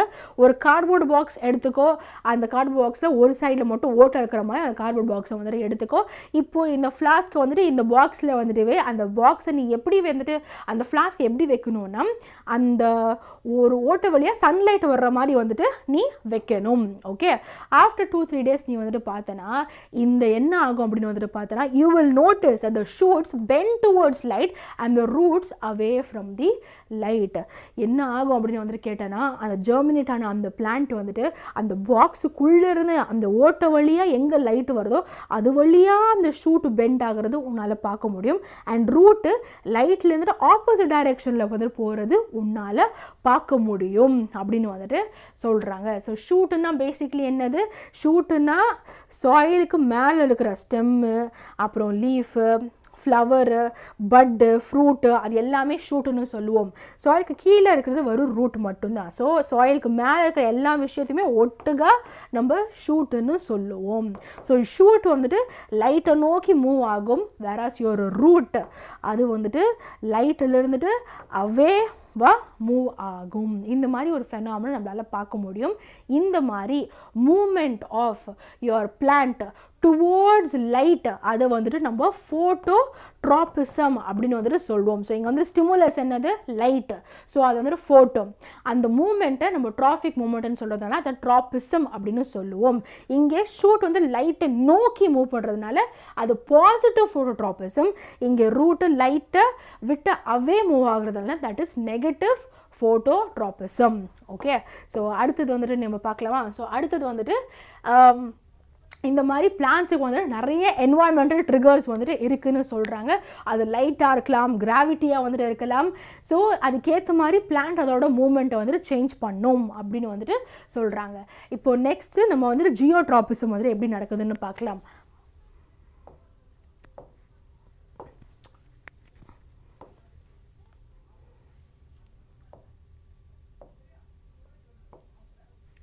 Now, plants, they show tropism in response to other stimuli as well. The roots of a plant always grow downwards while the shoot usually grow upwards and away from the earth. இப்போ என்ன சொல்கிறாங்க, ஒரு plant வந்துட்டு நீ எடுத்துக்கோ, சரியா? ஒரு plant எடுக்கும் போது அந்த ரூட்டு எப்பவுமே வந்துட்டு கிராவிட்டியை நோக்கி தான் வந்துட்டு அது க்ரோ ஆகும். என்றைக்குனா ரூட்டு, எக்ஸப்ஷனல் கேசஸ்லாம் கேட்கல, என்றைக்குனா ரூட் வந்துட்டு இந்த சாயில் இருந்துட்டு பிறந்துக்கிட்டே இல்லை எனக்கு சன்லைட்டு தான் வேணும் அப்படின்னு சொல்லிட்டு இந்த ரூட்டை டொயிங்கிறடி மேலே வந்து நீ பார்த்துருக்குறியா? இல்லை, எக்ஸப்ஷனலாக ஒரே ஒரு ட்ரீ மட்டும் இருக்குது. அதை தவிர்த்து 99.99% இருக்குது எல்லா ரூட்ஸுமே வந்துட்டு எல்லா பிளான்ட் ட்ரீஸ்லையுமே அது கீழே தான் இருக்குது, கிராவிட்டியை நோக்கி தான் வந்துட்டு இருக்குது. ஸோ அது வந்து எக்ஸாம்பிள் ஆஃப் பாசிட்டிவ் ஜியோட்ராபிசம் அப்படின்னு சொல்கிறாங்க. அதே போல் அதுக்கு மேலே இருக்கிற அந்த ஷூட் வந்துட்டு இருக்குது இல்லையா, அது வந்து எப்பவுமே கிராவிட்டிலேருந்து அகெயின்ஸ்டாக தான் வந்துட்டு க்ரோ ஆகும். ஸோ அது வந்து நெகட்டிவ் ஜியோட்ராஃபிக் அப்படின்னு வந்துட்டு சொல்கிறாங்க. So this upward and downward growth of shoots and roots in response to the pull of earth or gravity, அதை என்னன்னு சொல்கிறோம்? ஜியோட்ராபிசம் அப்படின்னு வந்துட்டு சொல்கிறோம். ஸோ இந்த மாதிரி அந்த பிளான்ட்டோட அந்த பார்ட்ஸை எய்தர் கிராவிட்டியை நோக்கி ஆர் கிராவிட்டியை விட்டு ஆர் அவேவே வந்துட்டு அந்த மூமெண்ட்டு அந்த ஸ்டிமுலைக்கு ரெஸ்பாண்ட் பண்ணதில்லை, இதை நம்ம ஜியோட்ராபிசம் அப்படின்னு சொல்கிறாங்க. ஓகே, ஸோ நம்ம ஃபோட்டோட்ராபிசம் முடித்தோம், ஜியோட்ராபிசம் முடித்தோம். இப்போ அடுத்தது வந்துட்டு ஹைட்ரோட்ராபிசம். ஹைட்ரோனாலே நமக்கு தெரியும் வாட்டர், சரியா? அதே போல் கீமோ அப்படின்னாலே வந்துட்டு என்னது? கெமிக்கல்ஸை வந்துட்டு அது ரெஃபர் பண்ணுது. ஸோ அப்போது அவங்க நம்மக்கிட்டே கொஸ்டின் கேட்குறாங்க, அப்போது ஹைட்ரோட்ராபிசம் எதை குறித்து சொல்லுது அண்ட் கீமோட்ராபிசம் வந்துட்டு எதை குறித்து சொல்லுது அப்படின்னு வந்து சொல்கிறாங்க. நம்மளே சொல்லாமா? ஹைட்ரோனா என்னது? வாட்டர். அப்போது வாட்டரை நோக்கி இந்த பிளான்ஸ் வந்துட்டு மூவ் பண்ணுது, சரியா? எது வந்துட்டு மூவ் பண்ணுது? ஒரு செடி எடுக்கலாம். ஸோ இந்த செடியில் வந்துட்டு அஃப்கோர்ஸ் இது வந்துட்டு ஷூட்டு, சரியா? ஷூட் இருக்குது மேலே அண்ட் இங்கே வந்து ரூட்ஸ் இருக்குது. நமக்கு எப்போவுமே டிஃபால்ட்டாக தெரியும் ரூட்ஸு வாட்டரை தேடி வந்துட்டு போகும் இல்லையா? ஸோ ரூட்ஸ் வந்துட்டு பாசிட்டிவான ஹைட்ரோட்ராபிசம் வந்துட்டு எக்ஸிபிட் பண்ணும். வேராஸ் உன்னோட ஷூட்டு அதுக்கு வாட்டர் தேவையில்லைன்னு சொல்லலாம், ஆனால் அது வந்துட்டு வாட்டரை தேடியெல்லாம் போகல. ரூட்ஸ் மாதிரி நமக்கு சின்னதுலேருந்தே தெரியும். ரூட்ஸ் நம்ம அம்மா அப்பாலாம் சொல்லியிருப்பாங்க, ரூட்ஸு கீழே இருக்குது, ரூட்ஸுக்கு தண்ணி போடு, அப்போ தான் செடி நல்லா வளரும், ஏன்னா ரூட்ஸ் தான் தண்ணியை அப்சர்வ் பண்ணும் அப்படின்னு சொல்லுவாங்க இல்லையா? அண்ட் நீ நல்லா கவனிச்சேன்னா பெரிய பெரிய மரங்களெல்லாம், இந்த தேங்காய் மரம், இந்த மாங்காய் மரம், அதெல்லாம் வந்து நீ பார்த்தோன்னா அதோட ரூட்ஸ் எல்லாம் வந்து அந்த மரம் எங்கேயோ இருக்கும், ஆனால் ரூட்ஸ் வந்துட்டு ரொம்ப ஏரியாவுக்கு ஸ்ப்ரெட் ஆகி இருக்கும், ரொம்ப லென்த்தாக வந்துட்டு இருக்கும். காரணம் என்னென்னா ரூட்ஸ் எங்கெல்லாம் வாட்டர் கிடைக்கும் எங்கெல்லாம் இருக்கும் அப்படின்னு சொல்லிட்டு இந்த ரூட்ஸ் அது வாட்டரை தேடி அது மூவ் ஆகும், ஸ்ப்ரெட் ஆகும். ஸோ ரூட்ஸ் வந்துட்டு பாசிட்டிவ் ஹைட்ரோட்ராபிசம், வேர்ஆஸ் யுவர் ஷூட் அது வந்துட்டு நெகட்டிவ் ஹைட்ரோட்ராபிசம். அதுக்கப்புறமா இன்னொன்று அவங்களே நம்மக்கிட்ட கேட்குறாங்க, சரிப்பா கீமோட்ராபிசம்னா என்னது, கீமோனா கெமிக்கல்ஸ், அப்போ கீமோட்ராபிசம்னா என்னதுன்னு கேட்குறாங்க. ஸோ கீமோட்ராபிசம் அப்படின்னா இட் இஸ் பேசிக்லி கெமிக்கல்ஸ். நம்ம ஹவு டு ஆர்கனிசம்ஸ் ரீப்ரொடியூஸ் சாப்டரில் ஃபினிஷ் பண்ணிட்டோம். So movement of pollen grain via pollen tube to the egg, அந்த மூமெண்ட்டை நம்ம கீமோட்ராபிசம் அப்படின்னு சொல்கிறோம். ஓகே, ஸோ அவ்வளோதான் ட்ராஃபிக் மூமெண்ட்ஸ் வந்துட்டு நம்ம ஃபினிஷ் பண்ணியாச்சு. ஸோ ஐ ஹோப் உங்களுக்கு கிளியராக இருக்கும்னு நினைக்கிறேன். யாருக்குன்னா தான் டவுட் இருந்தால் வந்துட்டு சொல்லுங்கள், டவுட் இல்லைனா வந்துட்டு நெக்ஸ்ட்டுக்கு வந்துட்டு போயிடலாம். எஸ் கவி 30 out of 30 பயோலா கவி வேறு மாதிரிப்பா, awesome. Okay, ma'am, what is a tree where the root goes upward? I think it is mangrove, if I am correct. Correct ah solrana Kirti, mangrove nanikiren. Okay, so yes ma'am, நீங்கள் நான் புரியலப்பா S K என்னன்னு சொல்கிறீங்க.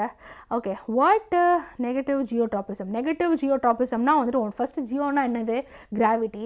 So கிராவிட்டியை நோக்கி route தான் போகுது. மேலே என்ன இருக்குது, சாய் அதாவது ஷூட்டு. ஸோ ஷூட் வந்துட்டு கிராவிட்டியை நோக்கி எல்லாம் போகல, அது வந்துட்டு நான் இப்படி தான் நிற்பேன்டா, நான் ஸ்ட்ரைட்டாக தான் இருப்பேன் அப்படின்னு வந்துட்டு நிற்குது. என்றைக்கு நான் ஸ்டெம்மு வந்துட்டு எனக்கு வந்துட்டு கிராவிட்டி வேணும்னு சொல்லிட்டு இப்படி ஸ்டெம்மு வந்துட்டு இப்படி பெண்ட் பண்ணி நீ பார்த்துக்கிறியா, இல்லை. ஸோ ஸ்டெம்மு நான் நேரம் தானே இருப்பேன் அப்படின்னு சொல்லிட்டு இப்படி ஸ்ட்ரைட்டாக நின்று இருக்கும். So that is negative geotropism oda example oda shoot. Okay, so yes ma'am, I want to improve myself but I'm not getting interested in studies. Pranav Raj, just ஒரே ஒரு மோட்டிவேஷன் தான் வந்துட்டு உங்களுக்கு நான் வந்துட்டு சொல்லணும் அப்படின்னு வந்துட்டு கேட்டேன்னா, கொஞ்சம் ஒரு கன்சிஸ்டன்சி, ஒரு டிசிப்ளின் மெயின்டைன் பண்ணுறதுக்கு கொஞ்சம் கஷ்டமாக இருக்கலாம். ஆனால் காலப்போக்கில் கொஞ்சம் அதை வந்து டெவலப் பண்ணிக்கோங்க. 2 நிமிஷம் ஒரு 5 நிமிஷம் ஒரு கான்செப்ட்டுக்கு டெய்லி உட்காரு. என்ன ஆனாலும் பசி இருந்தாலும் தூக்கம் இருந்தாலும் என்ன இருந்தாலும் அது நீ பண்ணும்போது அது ஒரு நாள் பண்ணலன்னா உனக்கு ஒரு மாதிரி பித்து பிடிச்ச மாதிரி வந்துட்டு ஆகிடும். இப்போ உதாரணத்துக்கு நான்லாம் ஐயோ கபோர்டு க்ளீன் பண்ணுமா, ஐயோ துணி மடிச்சு வைக்கணுமான்னு இருக்கும். கொஞ்சம் ஸ்டார்ட் பண்ணிட்டோன்னு வச்சுக்கோங்க, நம்ம பிரெயின் வந்துட்டு அது கம்ப்ளீட் பண்ணுற வரைக்கும் அது ஓயாது. நீங்கள் அதை பற்றி தான் படிச்சுன்னு இருக்கிறீங்க, உன் பிரெயின் கொஞ்சம் அந்த மாதிரி ஒரு கோளாறான ஒரு ஆள். நீ ஒரு விஷயம் ஸ்டார்ட் பண்ணிட்டு அது கம்ப்ளீட் பண்ணுறோன்னா உன் பிரெயினுக்கு வந்து நசன பின்னாடி ஓடினே இருக்கேன், நீ ஸ்டார்ட் பண்ணிட்ட அது முடி அப்படின்னு சொல்லினே இருக்கும். ஸோ அது வந்து நீ ஸ்டார்ட் பண்ணுறதான் பிரச்சனை. ஸ்டார்ட் பண்ணிட்டேன்னா அதில் நீ ஈஸியாக கேரி ஃபார்வர்ட் ஆயிடலாம். ஸோ அந்த ஒரு 2 நிமிஷம் கொஞ்சம் ஸ்ட்ரகிள் பண்ணி ஸ்டார்ட் பண்ணிடு. அதுக்கப்புறம் உன் பிரெயினையும் ஒன்று நச்ச வச்சுட்டு இருக்கோம், படி படி படி என்ன பண்ணிட்டு இருக்க அந்த கான்செப்டை முடி அப்படின்னு வந்து உன்னை நச்சடிச்சுட்டே இருக்கும். ஸோ அதை நீ ட்ரை பண்ணி பார்க்கலாம். ஓகே, ஸோ நெக்ஸ்ட் வந்துட்டு போயிடலாமா? So yes thigmo Keerthi, I think I finish thigmotropism. Thigmotropism வந்துட்டு நான் உங்களுக்கு சொன்னேன்லப்பா, அந்த கிளைம்பர் பிளான்ஸ், பீ பிளான்ட்னு உங்களோட எக்ஸாம்பிளில் கொடுத்துருக்காங்க. அந்த டென்ட்ரில் ஒரு சப்போர்ட்டு, இப்போ இதுதான் டென்ட்ரில்னு வச்சுக்கோ, வேறு வழியில் இதான் அந்த முடி, இந்த டென்ட்ரில் இப்போ இதை ஒரு சப்போர்ட் ஒரு கம்பி வச்சுக்கணும்னு வச்சுக்கோ, இது என்ன பண்ணணும்னா இதை சுற்றிக்கும், இப்படி சுற்றிக்கும். இப்படி தான் டென்ட்ரில் மணி பிளான்ட் எப்படி சுற்றும் அப்படி தான் சுற்றிக்கும். அந்த சப்போர்ட்டை சுற்றிக்கிட்டு இதை சுற்றி அது வளரும், சரியா? ஸோ அந்த சப்போர்ட்டை நோக்கி இந்த டென்ட்ரில் பண்ணுது பார்த்து அது பாசிட்டிவ் திக்மோட்ராபிசம். ஓகே, அவ்வளோதான்ப்பா. நெகட்டிவ்னு கேட்டேன்னா வந்துட்டு உன்னோட root negative thigmotropism. Okay ma'am, challenge 100 book science maths பேட்சுக்கு வாங்கலாமா, இல்லை நியூ புக் எடிஷன் நீங்கள் ரிலீஸ் பண்ணுவீங்களா? நியூ புக்கு எடிஷன் வந்துட்டு 2026 27 நீங்கள் இப்போ இந்த வருஷம் எக்ஸாம் எழுதுறீங்க அப்படின்னா வந்துட்டு தேவையில்லை. அது இன்னும் டைம் ஆகும், அது ரிலீஸ் ஆகுதுக்கு. ஒருவேளை நீங்கள் அடுத்த வருஷம் வர போகிற பேட்ச்னா மேபி நீங்கள் காத்திருக்கலாம், is what I would say. Okay, brain parts எடன் கொஞ்சம் நான் முடிச்சுட்டேனே இடன். ஸோ மேபி லாஸ்ட்டில் வந்து நான் ஒரு சொல்கிறேன், கொஞ்சம் ஞாபகப்படுத்துங்க. ஓகே, ஸோ கீமோட்ராபிசம்னா வந்துட்டு கெவின் கீமோட்ராபிசம்னா வந்துட்டு உன்னோட ஹவு டு ஆர்கனிசம்ஸ் ரீப்ரொடியூஸில் நீ படித்த என்ன ஆகுது, உன் பாலன் கிரெயின், உன்னோட பாலன் கிரெயின் வந்துட்டு அந்த ஃபீமேல் ரீப்ரொடக்டிவ் பார்ட்டில் அந்த ஸ்டிக்மாவில் வந்து உட்காந்துட்டு என்ன பண்ணுது, அங்கேயே உட்காந்துட்டே இருக்குதா? இல்லை, அங்கேருந்து அந்த பாலன் கிரெயின் மூவ் ஆகுது. எங்கே மூவ் ஆகுது? தன்னோட எக்கு கிட்ட மூவ் ஆகுது. எது வழியாக? பாலன் டியூப் வழியாக மூவ் ஆகுது. ஸோ இந்த ஒரு மூமெண்ட்டு கெமிக்கல் தானே. ஏன்னா இது ரெண்டும், இந்த பாலன் கிரெயின் போய் அந்த எக்கு கிட்ட ரீச் ஆனால் தான் ரெண்டும் ஃபியூஸ் ஆகி ஃபர்டிலைஸ் ஆகி ஜைகோட் ஆகி அடுத்ததாக ஃப்ரூட்டு அதெல்லாம் ஃபார்ம் பண்ண முடியும் இல்லையா? ஸோ இது வந்துட்டு ஒரு chemical process, biochemical process. So இது வந்துட்டு ஒரு example of chemo trophic movement. Okay, so இப்போ next பார்க்கலாமா? Let us now once again think about how information is communicated in the bodies of multicellular organism. The movement of the sensitive plant in response to touch is very quick. The movement of sunflower in response to day or night, on the other hand, is quite slow. So growth related movement of plants will be even slower. So இப்போ இங்கே உங்களுக்கு ஒரு indication வந்துட்டு தராங்க. இங்கே பாரு, இதில் என்ன இண்டிகேஷன் தராங்க அப்படின்னு வந்துட்டு கேட்டேன்னா, உனக்கு ரெண்டு விதமான மூமெண்ட்ஸ் வந்துட்டு இருக்குது. ஸோ ஒன்று வந்துட்டு growth ரிலேட்டட் மூமெண்ட், growth சம்மந்தப்பட்ட மூமெண்ட்ஸ். அதுக்கப்புறம் இன்னொன்று வந்துட்டு நான் growth மூமெண்ட்ஸ். ஓகே, நான் growth மூமெண்ட்ஸ். இப்போது growth சம்மந்தப்பட்ட மூமெண்ட்ஸ் அப்படின்னா உன்னோட கீமோட்ராபிசம், ஹைட்ரோட்ராபிசம், ஃபோட்டோட்ராபிசம், திக்மோட்ராபிசம், இது எல்லாமே growth சம்மந்தப்பட்ட மூமெண்ட்ஸ். ஏன்னா இந்த மூமெண்ட்டு இந்த பிளான்ட் ரூட் வாட்டரை தேடி போகுதா, வாட்டர் இந்த பிளான்ட்டோட வளர்ச்சிக்கு தேவை. ரூட் கிராவிட்டி தேடி போகுதா, கண்டிப்பாக கிராவிட்டி இந்த ரூட்டுக்கு தேவை. ஏன்னா அதுதான் வந்து ஆன்கரேஜ், அதாவது ஒரு ஸ்டாண்ட், ஒரு சப்போர்ட்டே வந்துட்டு கொடுக்குது. அதே போல் நியூட்ரியன்ஸ் எல்லாம் சாயிலிருந்து தான் இந்த ரூட்டுக்கு வந்துட்டு கிடைக்கிது. அதுக்கப்புறம் அந்த ஷூட்டு லைட்டை தேடி போகுது, லைட் மூலியமாக தான் ஃபோட்டோசிந்தசிஸ் பர்ஃபார்ம் பண்ண முடியுது. அதே மாதிரி வந்துட்டு இந்த கீமோட்ராபிசம் பண்ணால் தான் வந்துட்டு அடுத்தடுத்த ஃப்ரூட்டு, அந்த சீடு அதெல்லாம் ஃபார்மே பண்ண முடியும். ஸோ இது எல்லாமே அந்த பிளான்ட்டோட வளர்ச்சி க்ரோத்துக்கு ஹெல்ப் பண்ணுது. ஸோ அந்த மாதிரி மூமெண்ட்ஸ் எல்லாத்தையுமே என்னென்னு சொல்லுவாங்க அப்படின்னு வந்துட்டு கேட்டால் ட்ராஃபிக் மூமெண்ட்ஸ் அப்படின்னு வந்துட்டு சொல்லுவாங்க. இந்த பேராகிராஃபில் என்ன சொல்கிறான்னு கேட்டால், இந்த ட்ராஃபிக் மூமெண்ட்ஸ் எல்லாமே வந்துட்டு ஸ்லோவாக இருக்கும் அப்படின்னு சொல்கிறாங்க. ரூட் வாட்டரை தேடி போகிறது ஸ்லோவாக தான் இருக்கும். பாலன் கிரெயின் பாலன் டியூப் வழியாக எகுக்கு போகிறது ஸ்லோவாக தான் நடக்கும். ஸோ இந்த ட்ராஃபிக் மூமெண்ட்ஸ் எல்லாமே என்னவாக இருக்கும்னு சொல்கிறான், ஸ்லோவாக இருக்கும்னு சொல்கிறான். On the other hand, in the non-growth movements or growth unrelated movements or growth non-related movements, அது எல்லாமே growthக்கு சம்பந்தம் இல்லாத மூமெண்ட்ஸ் இந்த பிளான்ஸ் பண்ணதில், உதாரணத்துக்கு இந்த டச் மீ நாட் பிளான்ட் பண்ண அந்த மூமெண்ட்டை நம்ம என்னன்னு சொல்லுவோம் அப்படின்னு வந்துட்டு கேட்டோன்னா திக்மோனாஸ்டிக் மூமெண்ட்னு சொல்லுவோம். சரியா, திக்மோனாஸ்டிக் மூமெண்ட். இந்த நான் growth மூமெண்ட்ஸ் எல்லாத்தையுமே ஒட்டுக்காவே நம்ம நாஸ்டிக் மூமெண்ட்ஸ்னு தான் சொல்லுவோம். சரியா, ஸோ இப்போ இந்த நாஸ்டிக் மூமெண்ட்ஸ் எல்லாமே நீ டச் மீ நாட் பிளான்ட்டை நீ தொட்ட உடனே ஒரு 10 செகண்ட்லேயே வந்து எல்லாமே டைம் மூடிடும். ஸோ இது வந்துட்டு ஃபாஸ்ட்டாக நடக்கும். சரியா, அதுதான் இந்த பேராகிராஃபில் உனக்கு சொல்கிறான். என்ன சொல்கிறான், இந்த மாதிரி growth ரிலேட்டடான மூமெண்ட்ஸ் எல்லாமே ஸ்லோவாக நடக்கும். ஆனால் growthக்கு சம்மந்தம் இல்லாத இந்த நாஸ்டிக் மூமெண்ட்ஸ் அதெல்லாம் வந்துட்டு டப்பு நடந்துடும், ஃபாஸ்ட்டாக நடந்துடும் அப்படின்னு சொல்கிறான். இது ஏன் இப்போ இங்கே சொல்கிறாங்கன்னு கேட்டால், இது டிஃப்ரென்ஸில் கேட்குறாங்க உங்களுக்கு. இந்த மாதிரி ட்ராஃபிக் மூமெண்ட்ஸ்க்கும் நாஸ்டிக் மூமெண்ட்ஸ்க்கும் என்ன டிஃப்ரென்ஸ் அப்படின்னு கேட்கும் போது, ட்ராஃபிக் மூமெண்ட்ஸ் எல்லாமே growth related movements, nastic movements எல்லாம் growth unrelated or non-related movements, and trophic movements எல்லாமே வந்துட்டு ஸ்லோவா நடக்கும், nastic movements எல்லாமே வந்துட்டு ஃபாஸ்டா நடக்கும். ஸோ இந்த டிஃபரன்ஸ் வந்து நீங்கள் தெரிஞ்சுக்கணும். அதுக்கு அவங்க டெக்ஸ்ட் புக்லேயுமே மென்ஷன் பண்ணியிருக்காங்க. அதுக்கப்புறமா இங்கே என்ன சொல்கிறான், even in animal bodies there are carefully controlled directions to growth. Our arms and fingers grow in certain directions, not haphazardly. So controlled movements can be either slow or fast. If fast responses to stimuli are to be made, information transfer must happen very quickly. For this, the medium of transmission must be able to move rapidly. So இப்போ வந்து என்ன சொல்கிறாங்க அப்படின்னு வந்து கேட்டால், இப்போ அனிமல்ஸ்க்கு வந்துட்டாங்க. So பிளான்ஸில் சொல்லிட்டாங்க. இப்போ அனிமல்ஸில் கூட வந்துட்டு சில மூமெண்ட்ஸ் எல்லாமே வந்துட்டு ரொம்ப வந்துட்டு ஃபாஸ்ட்டாக நடக்கலாம், சில மூமெண்ட்ஸ் வந்துட்டு ஸ்லோவாக நடக்கலாம். ஆனால் இந்த ஃபாஸ்ட்டாக நடந்தாலும் சரி, ஸ்லோவாக நடந்தாலும் சரி, ஒரு கண்ட்ரோல்டாக தான் வந்துட்டு நடக்குது. ஹேப்ஹசார்ட் ஏதோ தானோன்னெல்லாம் வந்துட்டு நடக்கிறது இல்லை, கொஞ்சம் ஒரு மாதிரி கண்ட்ரோல்டாக தான் வந்துட்டு நடக்குது. ஆனால் ஃபாஸ்ட்டாக சில விஷயங்கள் வந்து நடக்கணும்னா அதுக்கு நம்ம பாடியில் சில நெட்ஒர்க்ஸு, சில சிஸ்டம்ஸ் எல்லாம் வந்துட்டு இருக்கணும் அப்படின்னு வந்துட்டு சொல்லி முடிக்கணும். அதெல்லாம் ஆல்ரெடி டிஸ்கஸ் பண்ணியாச்சு நம்ம. ஓகே, என்சிஆர்டி ரொம்ப வள கொலன்னு நிறைய விஷயங்களை போட்டு வந்துட்டு சொல்கிறான். ஸோ பாருங்கள், ஆல்ரெடி இப்போ என்ன சொல்ல வரான் அப்படின்னு வந்துட்டு கேட்டால், இந்த பேராகிராஃபில் இவன் சொல்கிறதுக்கு முன்னாடி நானே உனக்கு சொல்லிடுறேன். என்ன சொல்கிறான்னா, அதை பாரு, இப்போ சிலதெல்லாம் ஃபாஸ்ட்டாக பண்ணணும், சிலதெல்லாம் உன் பாடியில் ஸ்லோவாக தான் நடக்கும். ஃபாஸ்ட்டாக பண்ணணுன்னா அதுக்கெலாம் வந்து எலக்ட்ரிக்கல் இம்பல்சஸ், நர்வஸ் அதுதான் தேவை. ஸ்லோவாக வேணும் அப்படின்னா அதுக்கெலாம் ஹார்மோன்ஸு அப்படின்னு இப்போ சொல்ல போகிறான். சரியா, அதுக்கு தான் இவ்வளோ பேச்சு பண்ணின்னு இருக்கிறான். ஓகே, இப்போ என்ன சொல்கிறான்றதை பார்ப்போம். Electrical impulses are an excellent means for this.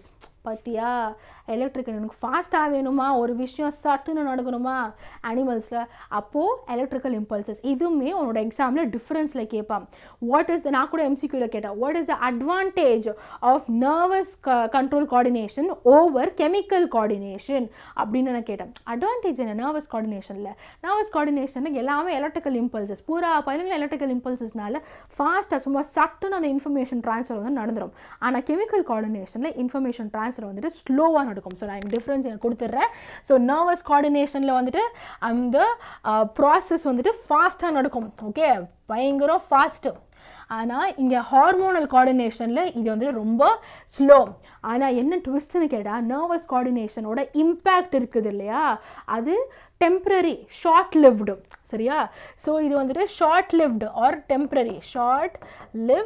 R temporary இதுவே இங்கே வந்துட்டு ஹார்மோனல் கண்ட்ரோலில் வந்துட்டு நடக்கிற அந்த ஒரு கோஆர்டினேஷன் வந்து லாங் லிவ்டு அதாவது அதோட எஃபெக்ட் வந்துட்டு கொஞ்சம் ரொம்ப நாள் வந்துட்டு நீடிக்கும் ரொம்ப மாதங்கள் வருஷங்களுக்குள்ளே வந்துட்டு நீடிக்கும் சரியா இப்போ உதாரணத்துக்கு வந்துட்டு நான் சொல்லணும்னா இப்போ சில பேர் வந்துட்டு வழக்கத்தை விட ஹைட்டு ரொம்ப கம்மியாக இருக்காங்க அவங்க வழக்கத்தை விட ரொம்ப ஹைட்டு ஜாஸ்தியாக இருக்கிறாங்க என்ன ஒரு 2 வருஷம் வந்துட்டு ஹைட்டு கம்மியாக இருந்துட்டு அதுக்கப்புறம் வந்து கொஞ்சம் வருஷம் கழிச்சு வந்து ரொம்ப டால் ஆயிடுறாங்களா கிடையாது காலம் ஃபுல்லாகவே வந்துட்டு அப்படி இருக்கிறாங்க அப்போது அங்கே என்ன நடக்குது அந்த எஃபெக்ட் லாங் லாஸ்டிங்காக இருக்குது பர்மனெண்ட்டாக வந்துட்டு இருக்குது ஓகே ஸோ ஹார்மோனல் கண்ட்ரோல் வந்துட்டு லாங் லிவ்டாக இருக்கும் வேறஸ் நர்வஸ் கண்ட்ரோல் வந்துட்டு ஷார்ட் லிவ்ட் அதுதான் இப்போ இந்த பேராகிராஃபில் அவன் சொல்கிறான் சரியா so but there are limitations to use of electrical impulses so firstly they will reach only to those cells that are connected by the nervous tissue not each and every cell in the animal body இப்போ மூணாவது difference வந்துட்டு கொடுக்குறான் நான் already உனக்கு 2 difference கொடுத்துட்டேன் என்ன கொடுத்துட்டேன்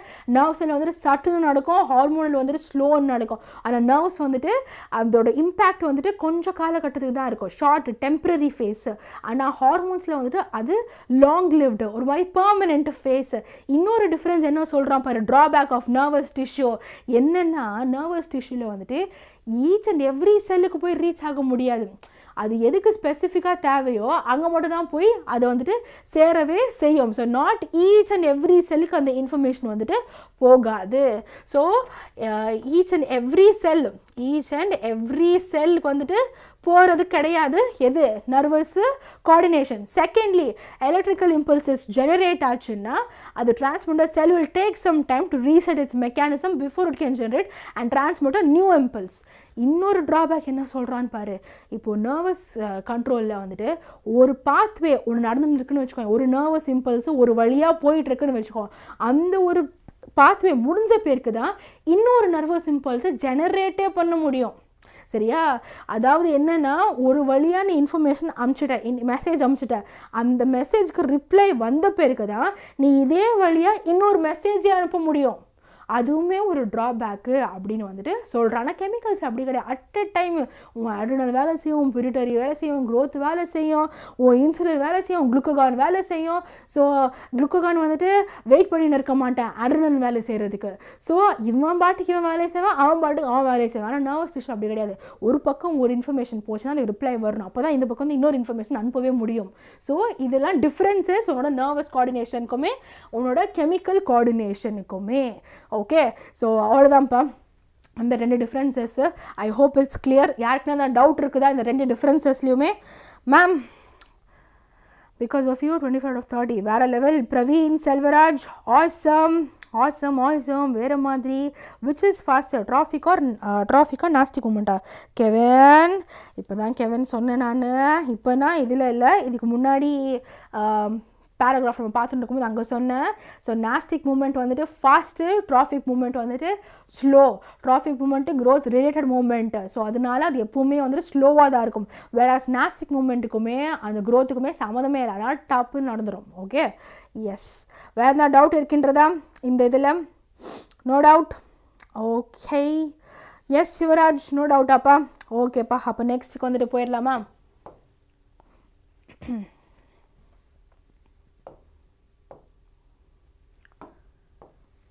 Okay, if instead of generating an electrical impulse, stimulated cells release a chemical compound, this compound would diffuse all around the original cell.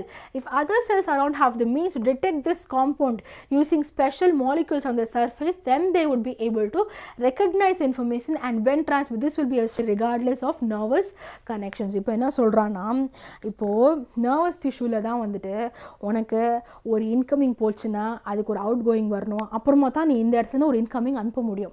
இது ஃபாஸ்ட்டாக தான் நடக்குது. ஆனால் ஒரு விஷயம் போயிட்டு அதுக்கு ரிப்ளை வர்ற வரைக்கும் நீ வந்துட்டு அடுத்து அனுப்ப முடியாது.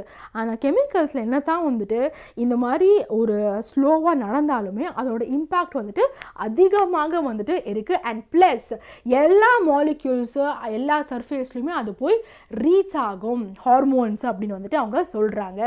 ஓகே, அடுத்தது these compounds are hormones used by multicellular organisms, they show great deal of diversity. அதாவது இந்த ஹார்மோன்ஸ் இருக்குது இல்லையா, அனிமல்ஸும் சரி பிளான்ஸும் சரி, கிரேட் டீல் ஆஃப் டைவர்சிட்டினா 1-2 இல்லைங்க, நிறைய இருக்குதுங்க, நிறைய விதமான ஹார்மோன்ஸ் இருக்குதுங்க அப்படின்னு வந்துட்டு சொல்கிறாங்க. இந்த ஹார்மோன்ஸ் எல்லாமே they are synthesised at places away from where they act and simply diffuse to the area of action. இது ஒரு இம்பார்ட்டண்ட்டான ஒரு பாயிண்ட், தயவு செஞ்சு நோட் பண்ணு. ஓகே, என்ன சொல்கிறான், ஸோ இந்த ஹார்மோன்ஸ் எல்லாமே வேற ஒரு பிளேஸில் சிந்தசைஸ் ஆகுது. ஓகே, ஃபஸ்ட்டு பாயிண்ட், இந்த இடத்துல சிந்தசைஸ், வேற ஒரு இடத்துல சிந்தசைஸ் ஆகுது. அப்புறமா வந்துட்டு வேற ஒரு இடத்துல வந்துட்டு அந்த ஹார்மோன்ஸை வந்துட்டு ஆக்ட் ஆகுது. இந்த இடத்துல வந்துட்டு ப்ரிப்பரேஷன், சிந்தசைஸ், இந்த ஹார்மோன். ஓகே, அட்ரினல் ஹார்மோன் இங்கே ப்ரிப்பரேஷன் நடக்குது, ஆனால் இந்த ஹார்மோனோட வேலை எங்கே நடக்குது, இங்கே நடக்குது. ஓகே, ஸோ எங்கே வந்துட்டு தேவைப்படுதோ அந்த இடத்துல சும்மா வந்துட்டு அப்படியே டிஃப்யூஸ் ஆயிடுது. ஓகே, இந்த இடத்துல தேவைப்படுது அட்ரினல் ஹார்மோனு, ஓகே அட்ரினல் அங்கே போயிட்டு டிஃப்யூஸ் ஆகிடுது, அந்த பிளட்டோட அப்படியே சும்மா கலந்துருது. ஓகே, இப்படி தான் அவனோட ஹார்மோன்ஸ் வேலை செய்யுது அப்படின்னு சொல்கிறாங்க. அடுத்து இதுக்கு வந்துட்டு சில எக்ஸாம்பிள்ஸ் கொடுக்குறாங்க. And here we have full of plant hormones. Plant hormones என்னென்ன, பிளான்ட் ஹார்மோன்ஸோட ஃபங்க்ஷன்ஸ் என்னென்ன அப்படின்றது எல்லாத்தையுமே வந்துட்டு இங்கே சொல்கிறாங்க. ஸோ பிளான்ட் ஹார்மோன்ஸை finish பண்ணிடுவோம். Okay, so let us take an example that we have worked with earlier. When growing plants detect light, a hormone called auxin synthesized at the shoot tip helps the cells to grow longer. When the light is coming from one side of the plant, auxin diffuses towards the shady side of the shoot. This concentration of auxin stimulates the cells to grow longer on the side of the shoot which is away from light, thus the plant appears to bend towards light. இப்போது உனக்கு plant ஹார்மோன்ஸை introduce பண்ணுறேன். இது வந்துட்டு ரொம்பவே important, தயவு செஞ்சு நல்லா கவனிங்க. ஏன்னா உங்களுக்கு 2 மார்க்ஸ் 3 மார்க்ஸ்லாம் இந்த கொஸ்டின் கேட்குறான். ஆக்சின் வந்துட்டு எப்படி வேலை செய்யுது அப்படின்றது வந்து கேட்குறான். இப்போது பிளான்ட் ஹார்மோனில் ஃபர்ஸ்ட் ஹார்மோன் இன்ட்ரடியூஸ் பண்ணியாச்சோம், ஆக்சின் ஹார்மோன். இந்த ஆக்சின் ஹார்மோன் வந்துட்டு பேசிக்லி எதுக்கு ஹெல்ப் பண்ணுது அப்படின்னு கேட்டால் உன்னோட செல் எலாங்கேஷனுக்கு வந்துட்டு ஹெல்ப் பண்ணுது. ஓகே, ஸோ ஆக்சின் ஹார்மோன் எதுக்கு வந்துட்டு ஹெல்ப் பண்ணுது அப்படின்னு வந்துட்டு கேட்டேன்னா, ஸோ உன்னோட செல் எலாங்கேஷனுக்கு வந்துட்டு இந்த ஆக்சின் ஹார்மோன் வந்துட்டு ஹெல்ப் பண்ணுது.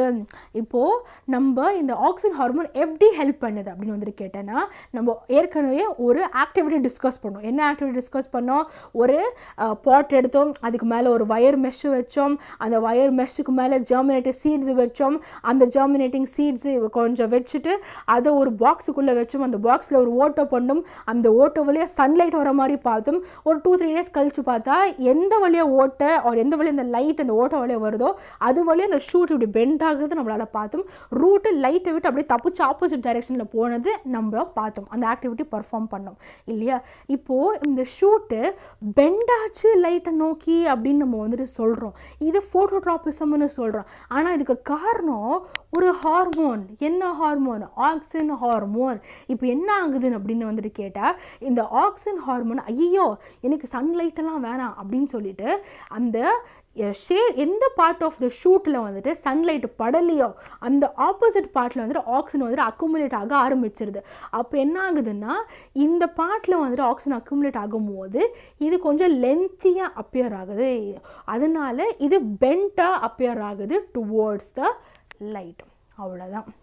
ஓகே, அடுத்த ஹார்மோன் வந்துட்டு கிபெரலின்ஸ் வந்துட்டு சொல்கிறாங்க.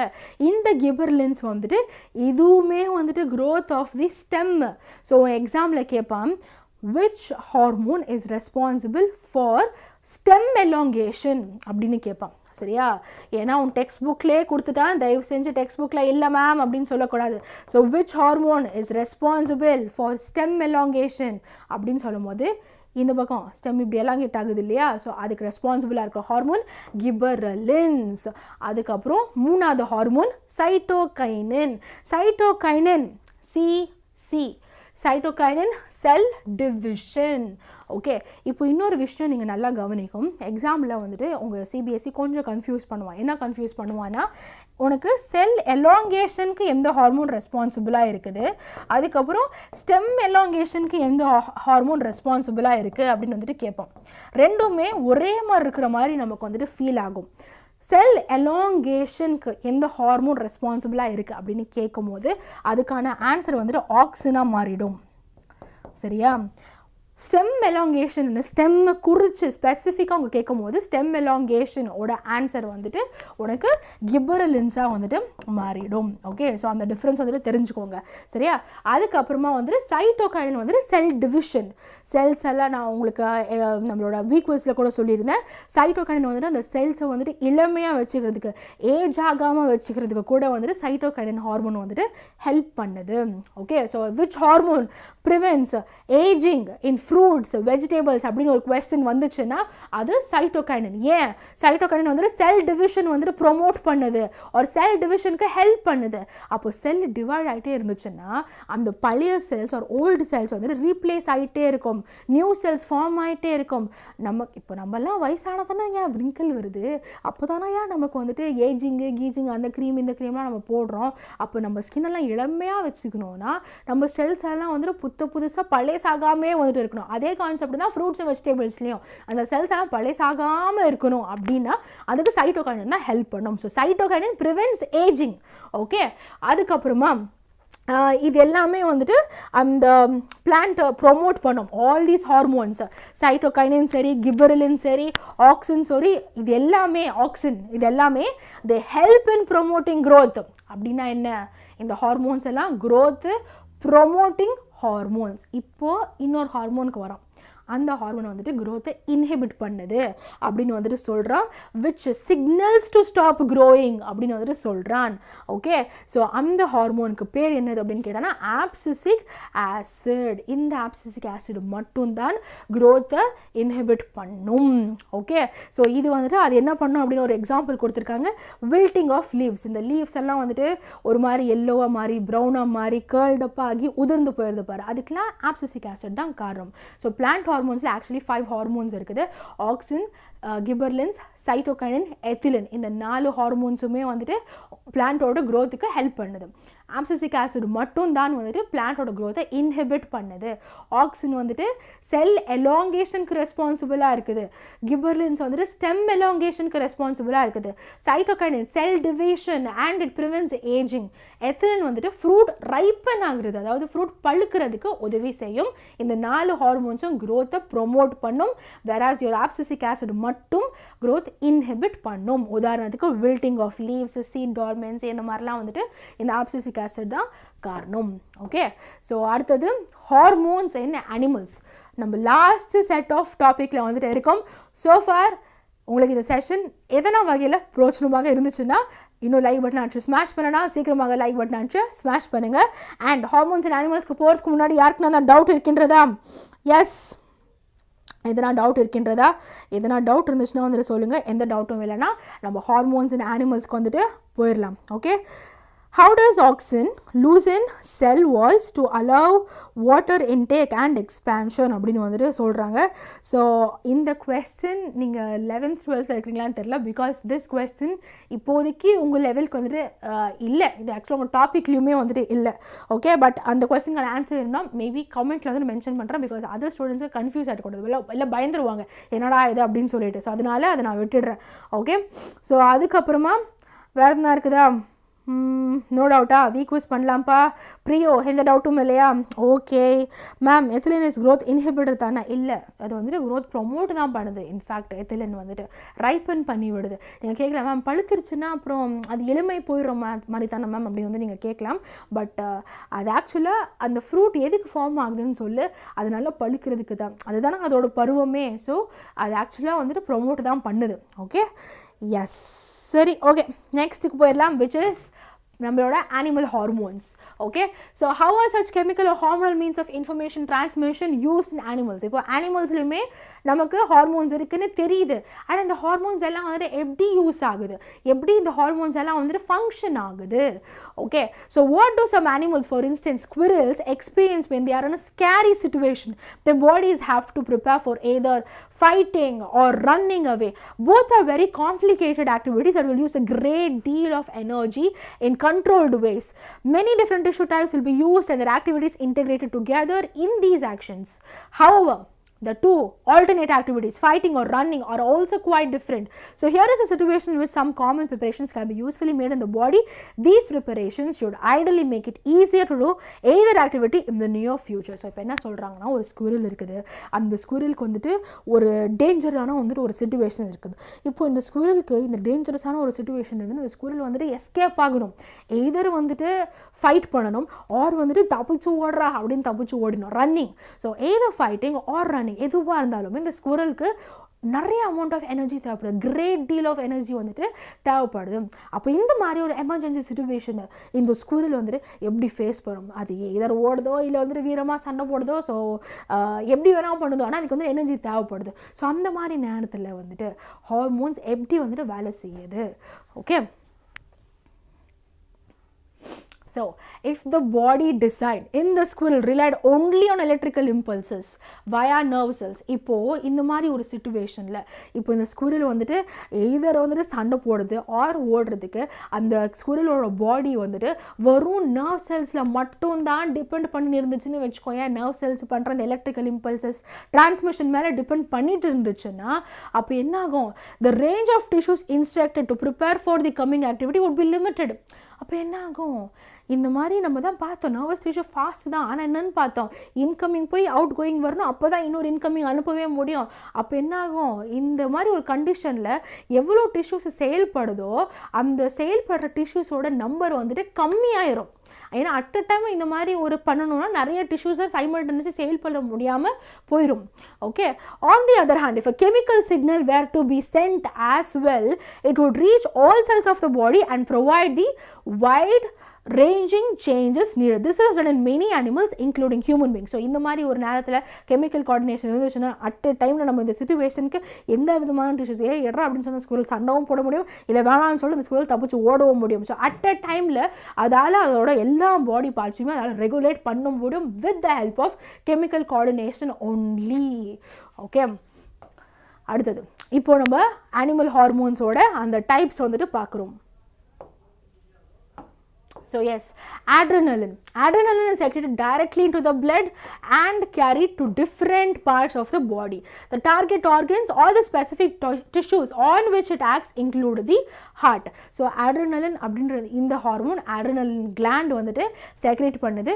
adrenaline வந்துட்டு இந்த ஹார்மோன் எந்த ஆர்கன்ஸ் மேலே ஸ்பெசிஃபிக்காக வேலை செய்யும் அப்படின்னு வந்துட்டு கேட்டால் ஸ்பெசிஃபிக்காக வந்துட்டு ஹார்ட்டில் வந்துட்டு வேலை செய்யும். அதனால என்ன ஆகும்னா the heart beats faster resulting in supply of more oxygen to our muscles.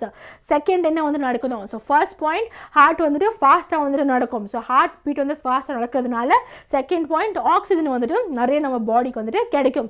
மூணாவது blood to the digestive system and skin is reduced due to contraction of muscles around small arteries in these organs. So blood வந்துட்டு digest சிஸ்டம்க்கும் ஸ்கின்னுக்கு அதெல்லாமே வந்துட்டு reduce ஆகும். So அது வந்துட்டு மூணாவது point. அடுத்தது இது வந்து this diverts the blood to our skeletal muscles. நாலாவது. Okay, the breathing rate also increases. இது வந்துட்டு fifth point. Okay, because of the contractions of the diaphragm and the rib muscles, all these responses together enable the animal body to deal with the situation. So இப்போ என்ன ஆகுதுன்னா adrenaline gland adrenaline அப்படின்னு சொல்லிட்டு adrenal gland adrenaline அப்படின்னு சொல்லிட்டு ஒரு ஹார்மோனை produce பண்ணுது. இந்த adrenal ஹார்மோன் ஒரு ஃபைட்டு ஆர் ஃப்ளைட் ஆர் ஒரு ஸ்ட்ரெஸ்ஃபுல்லான ஒரு கண்டிஷனில் இந்த ஹார்மோன் வந்துட்டு நம்ம பாடியில் வந்துட்டு செக்ரீட் ஆகும். இப்போ இந்த ஹார்மோன் வந்துட்டு செக்ரீட் ஆகிறது மூலியமாக நம்ம பாடியில் என்னென்ன சேஞ்சஸ் நடக்கும் அப்படின்னு வந்து கேட்டோன்னா அது ப்ரைமர்லி இந்த ஹார்மோனு எங்கே அஃபெக்ட் பண்ணுது ஒரு எங்கே ஆக்ட் பண்ணுதுன்னு கேட்டால் நம்ம ஹார்ட்டில். ஏன்னா இந்த மாதிரி ஸ்ட்ரெஸ்ஸாக இருக்கிற இந்த சிச்சுவேஷன்ஸ்லாம் நமக்கு நிறைய எனர்ஜி தேவைப்படுது. அந்த எனர்ஜி நமக்கு வேணும்னா நமக்கு ஆக்சிஜன் வேணும். ஆக்சிஜன் வேணும்னா நம்ம ஹார்ட்டு வழக்கத்தை விட லப்டப் அப்படின்னு அதிகமாக அது பீட் பண்ணணும். சரியா? ஸோ அப்போ ஹார்ட்டில் ஆக்ட் ஆகுச்சுன்னா அதிகமாக வந்துட்டு அது பீட் பண்ணும். அப்போ அதிகமாக வந்துட்டு சர்க்குலேஷன் நடக்கும். அப்போ அதிகமாக ஆக்சிஜன் நமக்கு கிடைக்கும். அப்போ அதிகமாக நமக்கு எனர்ஜி வந்துட்டு கிடைக்கும். சைமல்டேனியஸ்லி நம்ம ஆக்சிஜன் கிடைக்கிறது மூலியமாக நம்மளோட ஸ்கெலிட்டல் மசில்ஸ், ஏன்னா நம்ம இப்போ நாய் துரத்திட்டு வருது, அந்த நேரத்தில் வந்துட்டு நான் வந்துட்டு என்ன பண்ணணும், என்னோட ஸ்கெலிட்டல் மசில்ஸ் என் கை காலை நான் யூஸ் பண்ணி நான் ஓட செய்யணும். அப்போ என் கைக்கும் என் காலுக்கும் வழக்கத்தை விட நிறைய எனர்ஜி தேவைப்படுது இல்லையா? அப்போது மற்ற இடத்துக்கெல்லாம் வந்துட்டு அந்த அமௌண்ட் ஆஃப் எனர்ஜி வந்துட்டு இந்த அட்ரினலின் ஹார்மோன் குறைச்சிட்டு என் கைக்கும் என் காலுக்கும் நிறைய எனர்ஜி அமுச்சு விடும். ஸோ இதுதான் உன்னோட அட்ரினலின் ஹார்மோன் வேலை செய்கிறது. ஓகே, ஸோ நெக்ஸ்ட்டுக்கு போகலாமா? நெக்ஸ்ட்டுக்கு வந்துட்டு remember the plants of hormones. அதே மாதிரி வந்துட்டு if you think about it will become evident that even in animal bodies growth happens in carefully controlled places. அதாவது இப்போது நம்ம பிளான்ஸை பற்றி நம்ம டிஸ்கஸ் பண்ணும்போது ரூட்டு வளருது, ஷூட்டு வளருது அப்படின்னு நம்ம பார்த்தோம். ஸோ பிளான்ஸில் வந்துட்டு சில ஸ்பெசிஃபிக் இடத்துல தான் நம்மளால் வந்துட்டு ஒரு க்ரோத்தை பார்க்க முடியுது இல்லையா? ஸோ அதே மாதிரி நம்ம ஹியூமன் பீயிங்ஸில் கூட சில இடத்துல தான் க்ரோத் பார்க்க முடியும். இப்போ உதாரணத்துக்கு 5 வயசு குழந்தைக்கு கை வந்துட்டு ரொம்ப குட்டியாக இருக்கும். இப்போ என் கை இவ்வளோ பெருசாக இருக்குது இல்லையா? இதுக்கப்புறமா என் கை வளருமா? வளராது, அவ்வளோதான், க்ரோத் ஸ்டாப் ஆயிடுச்சு. ஸோ ஒரு கட்டத்து வரைக்கும் ஒரு 18 வயசு ஒரு 20 வயசு வரைக்குமே வந்துட்டு என் ஃபிங்கர்ஸ் ஒரு என் ஹைட்டு எல்லாமே வளர்ந்துட்டு இருந்துச்சு. அதே மாதிரி தான் என்னோட ஃபீட்டு கூட. ஸோ ஒரு சில இடத்துல மட்டும்தான் நம்மளோட அந்த பாடி ஸ்ட்ரக்சர்ஸ் எல்லாமே வந்துட்டு க்ரோ ஆகும். ஸோ இதுக்கு ஒரு ஆர்கன் வந்து ஒரு ஹார்மோன் வந்து ரெஸ்பான்சிபிளாக இருக்குது. ஸோ அது என்னென்ன ஹார்மோன்ஸ் அப்படின்றது எல்லாத்தையுமே நம்ம இதுலேயும் வந்துட்டு பார்க்கலாம். ஓகேவா? ஸோ ஃபர்ஸ்ட் ஃபார் எக்ஸாம்பிள் நீங்கள் பாருங்கள், pituitary gland, pineal gland, parathyroid glands, thyroid gland, thymus gland, அப்புறம் பேன்க்ரியாஸ், டெஸ்டஸ் மேலில், அப்புறம் ஓவரி வந்துட்டு ஃபீமேலில். ஸோ இதெல்லாம் தான் வந்துட்டு ஜென்ரலான glands which produce hormones in our body. Okay, இப்போது நம்ம சில எக்ஸாம்பிள்ஸ் எல்லாம் வந்துட்டு பார்க்கலாம். இது வந்துட்டு எக்ஸாம்பிள் திரும்ப கேட்குற ஒரு ஹார்மோனு. என்ன ஹார்மோனு? தைராய்டு கிளாண்டு ப்ரொடியூஸ் பண்ணுற தைராக்சின் ஹார்மோன்ஸ். நல்லா கவனிச்சு தயவு செஞ்சு, சரியா? So we have all seen salt packets which say iodized salt or enriched with iodine. So நிறைய இடத்துல நம்ம வந்துட்டு இது பார்த்துருக்கோம். இந்த சால்ட் வந்துட்டு அயோடினில் வந்துட்டு ரிச்சாக இருக்குது அப்படின்னு அட்வர்டைஸ்மெண்ட்டில் சொல்லுவான். உங்கள் உப்பில் அயோடின் இருக்குதா அப்படின்ற மாதிரி வந்துட்டு இந்த டாட்டா சால்ட்டா, சரி ஓகே, அதில் தான் வந்துட்டு அயோடின் உப்பு அப்படின்னு சொல்லிட்டு வந்துட்டு விற்பான். சரியா? ஸோ இந்த அயோடின் வந்துட்டு ஏன் நம்ம உப்பில் வந்து நம்ம சேர்த்துக்கணும், எதுக்கு அயோடின் தேவை அப்படின்னு வந்துட்டு நம்ம பார்த்தோம். அப்படின்னா இந்த iodine it is necessary for the thyroid gland to make thyroxine hormone. இந்த அயோடின் நம்ம பாடிக்கு தேவை. ஏன் தேவை? இங்கே இருக்கிறதுல தைராய்டு கிளாண்டு, இவன் தைராக்சின் அப்படின்னு சொல்லிட்டு ஒரு ஹார்மோன் செய்யணும், ஒரு செக்ரேட் பண்ணணும். அந்த தைராக்சின் ஹார்மோன் இந்த தைராய்டு கிளாண்ட் செய்யணும் அப்படின்னா அவனுக்கு அயோடின் வேணும். அயோடின் வேணுன்றதுனால நீ என்ன பண்ணணும், உப்பில் தான் வந்துட்டு அயோடின் வந்துட்டு இருக்குது. மற்ற சோர்ஸஸில் அயோடின் இல்லையாமல் அப்படின்னு கேட்டால் இருக்க தானே செய்யுது. ஆனால் நம்ம எல்லாம் சாப்பிட்டாலுமே ஒரு இன்க்ரீடியன்ட் நம்ம மிஸ் பண்ண மாட்டோம். நம்ம சில இன்க்ரீடியன்ஸில் உப்பு, டர்மரிக் போட மாட்டோம், சில்லி போட மாட்டோம், ஒரு வெங்காயம் போடணும், தக்காளி போட மாட்டோம். ஆனால் எல்லா இன்க்ரீடியன்ஸில் ஒரு காமனான ஒரு இன்க்ரீடியன்ட் என்ன? எந்த டிஷ்ஷு சாப்பிட்டாலும் உப்பு. நீ இந்தியன் சாப்பிட்டாலும் சரி, சைனீஸ் சாப்பிட்டாலும் சரி, உப்பு வந்து காமனாக இருக்குது இல்லையா? ஸோ அந்த சால்ட்டில் அயோடின் இருக்கும் போது உன் பாடியில் ஆட்டோமேட்டிக்காக அயோடினோட அளவு வரும். அப்போது உன் தைராய்டு கிளாண்டு தைராக்சின்னு ப்ராப்பராக அதை வந்து செக்ரேட் பண்ணும். இப்போ இந்த தைராக்சின் ஏன் நமக்கு தேவை அப்படின்னு கேட்டால் உன் எக்ஸாமில் கொஸ்டினே கேட்குறான். தைராக்சின் வந்துட்டு கார்போஹைட்ரேட், ப்ரோட்டீன், ஃபேட் மெட்டபாலிசமை ரெகுலேட் பண்ணுது. ஓகே, ஸோ தைராக்சின் வந்துட்டு உன்னோட சாப்பிட்ற சாப்பாடை அதை டைஜஷன் ஆக இந்த ரேட்டை கண்ட்ரோல் பண்ணுது. ஓகேவா? ஸோ தைராக்சின் வந்துட்டு கார்போஹைட்ரேட், ப்ரோட்டீன், ஃபேட் மெட்டபாலிசமை கண்ட்ரோல் பண்ணுது. ஸோ அதனால் நீ சாப்பிட்ற சாப்பாடுல இருந்துட்டு ப்ராப்பராக ஒரு க்ரோத் வந்துட்டு நடக்கிறதுக்கு உதவி செய்யுது. அதனால அயோடின் வந்துட்டு தைராக்சினோட சிந்தசிஸ்க்கு இம்பார்ட்டண்ட். அதனால ஒருவேளை அயோடின் டெஃபிஷியன்சி இருந்துச்சுன்னா அப்போது நமக்கு காய்டரில் வந்துட்டு அது ரிசல்ட் ஆகும். ஓகே, இப்போ இந்த சிம்டமோட இந்த காய்டரோட ஒரு சிம்டம் என்னன்னு கேட்டோன்னா ஸ்வெல்லன் நெக். ஓகே, ஸோ இப்போது எப்படி வந்துட்டு இந்த தைராய்டு கிளாண்டு தைராக்சின் எப்படி மெட்டபாலிசமாக கண்ட்ரோல் பண்ணுறதுன்னு நான் உங்களுக்கு வந்துட்டு சொல்லிடுறேன். ஓகே, ஸோ ஃபார் எக்ஸாம்பிள் நீங்கள் வந்துட்டு சால்ட் வந்துட்டு நார்மலான வந்துட்டு அமௌண்ட்டில் வந்துட்டு எடுத்துக்கிறீங்க. அப்போ என்ன ஆகும், உங்கள் பாடியில் வந்துட்டு அயோடினோட அளவு வந்துட்டு நார்மலாக இருக்கும். அப்போ என்ன ஆகும், உங்கள் தைராய்டு கிளாண்ட் இருக்குல்ல, தைராய்டு கிளாண்ட் வந்துட்டு தைராக்சின் ஹார்மோன் வந்துட்டு நார்மலாக செக்ரீட் பண்ணும். அதனால் உங்கள் மெட்டபாலிசம் இருக்குல்ல, அது வந்து நார்மலாக இருக்கும். ஒருவேளை சால்ட்டு வந்துட்டு நீங்கள் நார்மலாக எடுக்கலை, அதாவது கம்மியான அளவில் எடுக்கிறீங்க அப்படின்னா அப்போ என்ன ஆகும்னா உங்கள் பாடியில் அயோடினோட அளவு கம்மியாகும். அப்போ தைராய்டு கிளாண்ட் ப்ரொடியூஸ் பண்ணுறது தைராக்சின் ஹார்மோனோட லெவலு கம்மியாகும். அப்போ என்ன ஆகும், மெட்டபாலிசம் கம்மியாகும். ஓகே, இப்போது சால்ட்டோட அளவு நீங்கள் தேவையும் விட அதிகமாக எடுத்தீங்கன்னா அயோடினோட அளவு அதிகமாகும், தைராய்டு கிளாண்ட் செக்ரீட் பண்ணுற அந்த தைராக்சின் ஹார்மோனோட அளவு அதிகமாகும். அதனால் மெட்டபாலிசம் அதிகமாகும். இப்போது இந்த மெட்டபாலிசம் கம்மியாகிறதுனாலையும் மெட்டபாலிசம் அதிகமாகிறதுனாலையும் என்ன மேம் பிரச்சனை அப்படின்னு கேட்டிங்கன்னா, மெட்டபாலிசம்னா பேசிக்லி என்ன, நீ சாப்பிட்ட சாப்பாடு டைஜஸ்ட் ஆகிற அந்த ரேட்டு, அந்த ஒரு எஃபிஷியன்சியை தான் நம்ம மெட்டபாலிசம்னே வந்துட்டு நம்ம சொல்கிறோம். இப்போது சில பேர்லாம் நீ பார்த்தனா பயங்கரமாக சாப்பிடுவாங்க, வேறு லெவலில் சாப்பிடும், இப்போ தான் சாப்பிட்ருப்பான், மறுபடியும் 10 நிமிஷத்தில் கொண்டு போய் வந்து நொறுக்கு தீனி பீஸா பர்கர்னு போட்டு சாப்பிட்டு இருப்பான், ஜங்கும் சாப்பிடுவான், நல்லா அண்டா சட்டி சோறும் சாப்பிடுவான், ஆனால் வெயிட்டே போடாது. சரியா?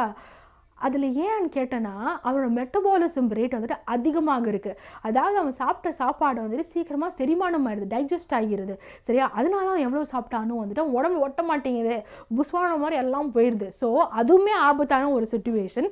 சிமிலர்லி ஒருத்தன் வந்துட்டு ரொம்ப கம்மியாக சாப்பிடுவான், சரியா, ரொம்ப கம்மியாக சாப்பிட அவன் பார்க்க புசுன்னு இருப்பான். ஏன்னா அவன் மெட்டபாலிசம் ரேட் வந்துட்டு கம்மியாக இருக்குது வழக்கத்தை விட. அப்போ என்னன்னா அவன் கம்மியாக சாப்பிட்டாலுமே வந்துட்டு அவன் ஒரு இட்லி தான் சாப்பிட்ருப்பான், ஒரு 2 இட்லி தான் சாப்பிட்ருப்பான், ஆனால் அது காலையில் 5 மணிக்கே சாப்பிட்ருப்பான், ஆனாலுமே அது இன்னும் செரிமானம் ஆகுது, அந்த ரேட் வந்துட்டு ஸ்லோவாக இருந்துச்சுன்னா அப்போது அவனுக்கு வந்துட்டு வெயிட் லாஸ் பண்ணுறதுமே வந்துட்டு கஷ்டமாக வந்துட்டு இருக்கும். ஓகே, ஸோ இப்போ வளத்துக்கு அவங்க வந்து கம்மியாக சாப்பிட்டாலும் ரொம்ப சப்பியாக வந்துட்டு இருப்பாங்க. ஸோ அதனால நம்ம சாப்பிட்ற சாப்பாடில் இந்த அயோடினோட அளவு நார்மலாக மாதிரி பார்த்துக்கோங்க. அப்படி இல்லைனா it also leads to conditions like goitre. அது வந்து காய்டரோட ஒரு சிம்டம் வந்துட்டு பார்த்தீங்கன்னா swollen neck. Okay, so this is regarding your thyroid, thyroxine. அதே மாதிரி இப்போ க்ரோத் ஹார்மோன். சரியா? ஸோ க்ரோத் ஹார்மோன் வந்துட்டு சில பேர் எக்ஸ்ட்ரீமாக டாலாக இருக்கிறாங்க. நார்மலை விட க்ரோத் ஹார்மோனோட நம்ம பாடியில் கான்சன்ட்ரேஷன் ஜாஸ்தியாக இருந்துச்சுன்னா தட் லீட்ஸ் டு ஜயன்ஸ். அந்த ஃபெனாமினா ஜைகான்டிசம் அப்படின்னு சொல்லுவாங்க. அண்ட் வழக்கத்தை விட அந்த க்ரோத் ஹார்மோனோட அந்த கான்சன்ட்ரேஷன் நம்ம பாடியில் நார்மலை விட கம்மியாக இருந்துச்சுன்னா தட் லீட்ஸ் டு டார்ஃபிசம். அந்த மாதிரி இருக்கிறவங்கள டார்ஃப் அப்படின்னு வந்துட்டு நம்ம சொல்லுவோம், டார்ஃப்ஸ் அப்படின்னு வந்துட்டு சொல்லுவாங்க. ஓகே, இப்போது நமக்கு வந்து அதாவது sex hormones, testosterone, oestrogen, progesterone, so இந்த ஹார்மோன்ஸை பற்றி வந்துட்டு நம்ம பார்த்துடலாம். ஸோ நம்மளோட அப்பியரன்ஸில் ட்ரமாட்டிக் சேஞ்சஸ் வந்து நீங்கள் பார்த்துருப்பீங்க. as soon as நீங்கள் ஒரு 12 years 13 years அப்போயே வந்து உங்களோட அப்பியரன்ஸில் பயங்கரமான சேஞ்சஸ் நீங்கள் வந்துட்டு பார்த்துருப்பீங்க. ஓகே, 10 to 12 years ஈவன் உங்களோட சுற்றி இருக்கிற ஃப்ரெண்ட்ஸ் திடீர்னு உங்கள் ஃப்ரெண்டுக்கு என்னடா மீசாலாம் வளர்ந்துருச்சு, என்னடா உன் வாய்ஸு வேறு லெவலில் கோரமாக ரோபோட் மாதிரி பேச, சும்மா அர்ஜுன் தாஸ் மாதிரி பேசிட்டு அப்படின்லாம் வந்துட்டு நம்மளே வந்து நம்ம சுற்றிக்க ஃப்ரெண்ட்ஸ் எல்லாம் நம்மளை வந்துட்டு பார்த்துருப்போம். Okay, so these changes are associated with puberty. They are because of the secretion of testosterone in males and estrogen in females. So இந்த மாதிரி ஒரு 10-12 இயர்ஸில் வந்துட்டு இப்போ நீயே வந்துட்டு ஒரு 3rd ஸ்டாண்டர்ட் கிளாஸ் ஒரு 2nd ஸ்டாண்டர்ட் கிளாஸ் ஒரு ஸ்கூலில் இருப்பாங்களே, அந்த கிளாஸில் நீ போய் அங்கே வந்துட்டு பெருசாக உனக்கு டிஃப்ரென்ஸ் தெரியாது. ஒரு பாய்க்குமே ஒரு கேர்ள் பேபிக்குமே ஒரு 3rd ஸ்டாண்டர்ட் படிக்கிற ஒரு 2nd ஸ்டாண்டர்ட் படிக்கிற பிள்ளை அந்த கிளாஸ் ரூமில் நீ போனேன்னா 2nd ஸ்டாண்டர்ட் படிக்கிற அந்த பாய்க்குமே சரி 2nd ஸ்டாண்டர்ட் படிக்கிற அந்த கேர்ளுக்குமே பெருசாக வித்தியாசம் உனக்கு தெரியாது. ஏன்னா 2 பேருமே கீச்சுன்னு தான் பேசுவாங்க. என்ன கேர்ள் பேபி கொஞ்சோண்டு முடி இருக்கும், அதே அந்த பாய் பேபிக்கும் கொஞ்சம் முடி போட்டு விட்டுரு அவனும் பொண்ணு மாதிரியே வந்துட்டு இருப்பான். ஸோ பெருசாக வித்தியாசமே தெரியாது. ஆனால் இதுவே ஒரு 8ஆம் கிளாஸ் ஒரு 7th ஸ்டாண்டர்ட் அப்படி வரும்போது பாய்ஸுக்கு முஸ்தாச் வர்றதும் நீங்கள் பியர்டு வர்றதும் அதே மாதிரி கேர்ள்ஸ்க்கு அவங்களோட மேமரி கிளான்ஸ் டெவலப் ஆகுறதுமே அப்புறம் ஹிப்ஸ் வைடன் ஆகுறது, அதுக்கப்புறம் சில சேஞ்சஸ் வந்துட்டு பாய்ஸ்லையுமே காமனாக இருக்குது, சில சேஞ்சஸ் கேர்ள்ஸ்லையுமே காமனாக இருக்குது. உதாரணத்துக்கு ஃபேஸில் acne and facial hair, private ரீஜனில் ஹேர், பியூபிக் ரீஜனில் ஹேர், ஆர் உங்களோட ஆம்பிட்டில் ஹேர். ஸோ இதெல்லாம் பாய்ஸ் அண்ட் கேர்ள்ஸ் காமனாக இருக்க வந்துட்டு சில சேஞ்சஸ். அண்ட் சில சேஞ்சஸ் ஸ்பெசிஃபிக் டு பாய்ஸ் அப்படின்னா வாய்ஸ் சேஞ்ச் அண்ட் ஸ்பெர்ம் அது செக்ரீஷன் ஸ்டார்ட் ஆகும், ப்ரொடக்ஷன் ஸ்டார்ட் ஆகும். அண்ட் கேர்ள்ஸில் மந்த்லி ஓவுலேஷனு இதெல்லாமே சில ஸ்பெசிஃபிக் சேஞ்சஸ் கேர்ள்ஸில் நடக்குது, சில ஸ்பெசிஃபிக் சேஞ்சஸ் பாய்ஸில் நடக்குது. அது ஏன் அப்படின்னு கேட்டோன்னா, இந்த டெஸ்டோஸ்டிரான்ன்ற ஹார்மோன் பியூபர்ட்டி ஹிட் ஆகும்போது பாய்ஸில் சுரக்கும், அண்ட் கேர்ள்ஸில் எஸ்ட்ரோஜன் ஹார்மோன் பியூபர்ட்டி ஹிட் ஆகும்போது செக்ரீட் ஆகும். ஸோ இந்த changes it brings about secondary sexual characters in boys and girls. சரியா? இந்த டெஸ்டோஸ்டிரான் ப்ரொடியூஸ் பண்ணுறது டெஸ்டிஸ் மேல், அண்ட் எஸ்ட்ரோஜன் வந்துட்டு ப்ரொடியூஸ் பண்ணுறது உன்னோட எக்கு, உன்னோட ஓவரிஸ். சரியா? ஸோ இப்போ next hormone. Do you know anyone in your family or friends who has been advised by the doctor to take less sugar in the diet because they are suffering from diabetes? As a treatment, they might be taking injections of insulin. This hormone is produced by the pancreas and it helps in regulating blood sugar levels. If it is not secreted in proper amounts, the sugar level in the blood rises, causing many harmful effects. இப்போ அடுத்த hormone insulin produce பண்ணுறது உன்னோட pancreas. இது வந்து diabetes அப்படின்னு சொல்லிட்டு நம்மளோட India வந்துட்டு டயபிட்டிஸ் கேபிட்டல் அப்படின்னே வந்துட்டு நம்ம வந்துட்டு சொல்கிறோம். ஸோ எல்லா வீட்லேயுமே ஒரு ஃப்ரிட்ஜ் இருக்கோ, டிவி இருக்கோ தெரியல, ஆனால் எல்லார் வீட்லேயுமே ஒரு டயபெட்டிக் பேஷண்ட் கம்பல்சரியாக வந்து இருக்கிறாங்க. பிகாஸ் இந்தியா அதனால தான் it is known as a diabetic கேபிட்டலே. சரியா? ஸோ இப்போ இந்த டயபிட்டிஸ் எதனால் வருது அப்படின்னு வந்து கேட்டால், நம்ம பிளட் குளுக்கோஸ் லெவல் எப்பவுமே வந்துட்டு நார்மலில் வந்துட்டு இருக்கணும். அப்போ தான் வந்துட்டு சுகர் கிகர்லாம் வந்துட்டு ஒரு பிரச்சனையும் நமக்கு வராது. ஒரு வேளை நம்ம பாடியில் இருக்க இந்த பிளட் குளுக்கோஸ் லெவல் நார்மலை விட அதிகமாகிடுச்சு, நார்மலை விட கம்மியாச்சுன்னா it leads to this diabetes அப்படின்னு சொல்லிட்டு இந்த கண்டிஷன். இப்போது இந்த பிளட் குளுக்கோஸ் லெவலை நார்மலாக வச்சுக்கிறதுக்கு 2 ஹார்மோன்ஸ் வேலை செய்யுது. ஸோ ஒன்று வந்துட்டு இன்சுலின், அப்புறம் இன்னொன்று வந்துட்டு glucagon. Okay, so glucagon and insulin 2 ஹார்மோன்ஸுமே இந்த விஷயத்துக்கு வந்துட்டு வேலை செய்யுது. ஓகே, இங்கேயே நான் ஃபீட்பேக் மெக்கானிசமே வந்துட்டு நான் உங்களுக்கு வந்துட்டு சொல்லிடுறேன். ஸோ இப்போ என்ன ஆகும் அப்படின்னு வந்துட்டு கேட்டால், சப்போஸ் நம்ம பாடியில் பிளட் குளுக்கோஸோட நார்மல் லெவல் வந்துட்டு 50 தான் இருக்கணும் அப்படின்னு வந்துட்டு வச்சுப்போம். ஓகே, ஆனால் நம்ம நிறைய சாப்பிட்டு என்ன ஆகுதுன்னா, நம்ம பிளட் குளுக்கோஸ் லெவல் வந்துட்டு நார்மலை விட அது வந்துட்டு 80 ஆகிடுது அப்படின்னு வச்சுப்போம். அப்போ என்ன ஆகுனா, அந்த பேன்க்ரியாஸ் வந்துட்டு இந்த இன்சுலினை அனுப்பும். இன்சுலினை வந்துட்டு அனுப்பி என்ன பண்ணோன்னா, இந்த பிளட் குளுக்கோஸ் லெவலை டிக்ரீஸ் பண்ணுறதுக்கு அனுப்பும் நார்மலுக்கு. இப்போ இன்சுலின் என்ன பண்ணோன்னா 80 இருந்துட்டு அந்த பிளட் குளுக்கோஸ் லெவலை எப்படின்னா வந்துட்டு 50க்கு கொண்டு வர்றதுக்கு உதவி செய்யும் இந்த இன்சுலின் ஹார்மோன். இப்போது அதே போல் ஒரு வேளை நான் காலையில் இருந்துட்டு ஒன்றுமே சாப்பிடல, அப்போ என் பிளட் குளுக்கோஸ் லெவலு 50 இருந்துட்டு என்னவா போயிடுச்சு அப்படின்னா வந்துட்டு 30க்கு போயிடுச்சுன்னு வச்சுப்போம். அப்போ என்ன பண்ணோம், இந்த குளுக்ககான் என்ன பண்ணோன்னா 30 இருந்துட்டு மறுபடியும் 50க்கு கொண்டு வர்றதுக்கு முயற்சி பண்ணும். ஸோ இப்படி தான் வந்துட்டு ஒரு பிளட் குளுக்கோஸ் லெவல் நார்மலில் மெயின்டைன் பண்ணுறதுக்கு நம்ம பாடியில் இன்சுலினும் குளுக்ககானும் வேலை செய்யும். ஒரு ஹோமியோஸ்டாட்டிசிஸ் மெயின்டைன் பண்ணுறதுக்கு ஹெல்ப் பண்ணும். அதனால தான் நிறைய பேர் இன்சுலின் இன்ஜெக்ஷன்ஸ் எடுக்கிறாங்க. ஏன்னா இன்சுலின் இன்ஜெக்ஷன்ஸ் ஏன் எடுக்கிறாங்கன்னா, நீங்கள் தெரிஞ்சுக்கோங்க. பிகாஸ் நான் 50, 80 உங்களுக்கு ஒரு சும்மா ரேண்டம் எக்ஸாம்பிள்ஸ் கொடுக்குறேன். ஸோ ஆக்சுவல் வேல்யூ சொல்லுவேன்னா 90 அப்புறம் 120, அதாவது 90 mg/dl 120 mg/dl. அதாவது என்னென்னா, பிஃபோர் ஃபாஸ்டிங் சாப்பிட்றதுக்கு முன்னாடி ஒரு மனுஷனில் நார்மல் பிளட் குளுக்கோஸ் லெவல் வந்துட்டு 90 தான் இருக்கணும். ஓகே, நார்மலாக 90, கொஞ்சம் அந்த 85, 86 அப்புறம் அந்த 80 கொஞ்சம் அதெல்லாம் கூட okay. So normal blood glucose level வந்துட்டு ஒரு 91, 92 இருந்தால் கூட ஓகே தான். ஸோ அது நார்மல் பிளட் குளுக்கோஸ் லெவல் 90 இருக்கணும். எப்போ? பிஃபோர் ஃபாஸ்டிங், அதாவது சாப்பிட்றதுக்கு முன்னாடி. ஓகே, இதுவே ஒரு மனுஷன் பிரேக்ஃபாஸ்ட்டோ லஞ்ச் ஏதோ சாப்பிட்டான் அப்படின்னா அதுக்கப்புறமா ஒரு ½ அன் ஹவர் கழிச்சு அவனுக்கு வந்துட்டு குளுக்கோஸ் டெஸ்ட் பண்ணும்போது அவனோட பிளட் குளுக்கோஸ் லெவல் வந்துட்டு இந்த ரேஞ்சில் இருக்கணும், 120 ரேஞ்சில் இருக்கணும், விச் இஸ் ஆஃப்டர் ஃபாஸ்டிங். சரியா? அந்த ரேஞ்சில் இருக்கணும். ஒருவேளை சில பேருக்குலாம் 200, 240 வந்துச்சுன்னா எல்லாம் பயங்கர ஹை சுகர். ஸோ அந்த மாதிரி நேரத்தில் அந்த பேஷண்ட் என்ன பண்ணுவாங்கன்னா இன்சுலின் செலுத்துவாங்க அவங்களோட பாடியில். அப்போ இன்சுலின் என்ன பண்ணும், 240 இருக்குதுல்ல, 240 இருந்துட்டு அந்த லெவல்ஸை வந்துட்டு கம்மி பண்ணும். ஓகேவா? இன்சுலின் வந்துட்டு கிட்டத்தட்ட வந்துட்டு 180 கம்மி பண்ணோம், 150 கம்மி பண்ணோம், சில பேருக்கு 120க்கும் கீழே வந்துட்டு அந்த இன்சுலினை கம்மி பண்ணுறதுக்கு உதவி செய்யும். Okay, so this is how உன்னோட இன்சுலின் இன்ஜெக்ஷன் கூட இப்படி தான் வேலை செய்யுது. Okay, so I hope this clears. So அதுக்கப்புறமா வந்துட்டு நான் உங்களுக்கு சொன்ன மாதிரி அந்த ஃபீட்பேக் மெக்கானிசம் தான் வந்துட்டு சொல்கிறாங்க. ஃபீட்பேக் மெக்கானிசம் என்னன்னு வந்துட்டு கேட்டிங்கன்னா, நம்மளோட ஹோமியோஸ்டாட்டிஸ் மெயின்டைன் பண்ணுறதுக்கு ஹார்மோன்ஸ் வந்துட்டு வேலை செய்யுது. பெஸ்ட் எக்ஸாம்பிள் உன்னோட அந்த இன்சுலினும் குளுக்கோகோனும் நான் சொல்லிட்டேன். எப்படி வந்துட்டு கம்மியாச்சுன்னா அது இன்க்ரீஸ் பண்ணதோ, எப்படி ஜாஸ்தி ஆச்சுன்னா டிக்ரீஸ் பண்ணதோ, அது example of your feedback mechanism. Okay, so இது வந்துட்டு சில ஹார்மோன்ஸ் அதோட டேபுலேஷன்.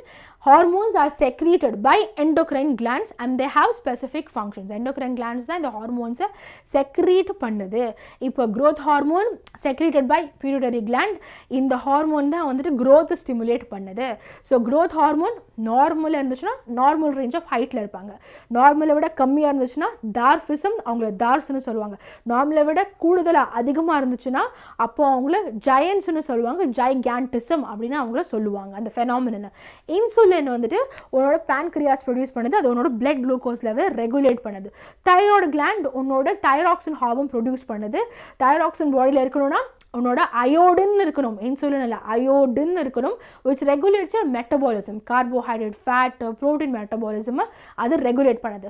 டெஸ்டோஸ்டிரான் டெஸ்டிஸ் ப்ரொடியூஸ் பண்ணுது, responsible for male secondary sexual characters, அதாவது ஸ்பெர்ம் ப்ரொடக்ஷன், வாய்ஸ் கிராக்கு, அதுக்கு எல்லாத்துக்குமே.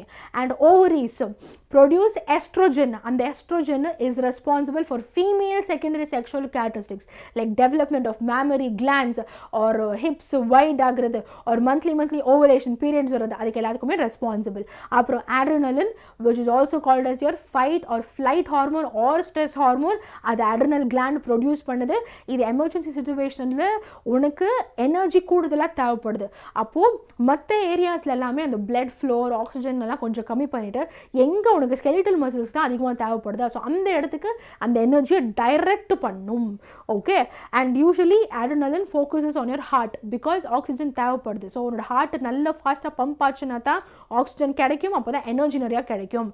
ஸோ ரிலீசிங் அது முடிச்சிட்டோமா? Okay, so next, what have we learned so far? So control and coordination are the functions of the nervous system and hormones in our body. So control and coordination பண்றதுக்கு நம்ம பாடியில் ரெண்டு pathway இருக்குது. ஒன்று nervous coordination, இன்னொன்று chemical coordination. nervous coordinationல central nervous systemல உனக்கு brain, spinal cord இருக்குது. peripheral nervous systemல brainலேருந்து வர nerves ஆன cranial nerves இருக்குது. spinal cordலேருந்து வர nerves ஆன spinal nerves இருக்குது.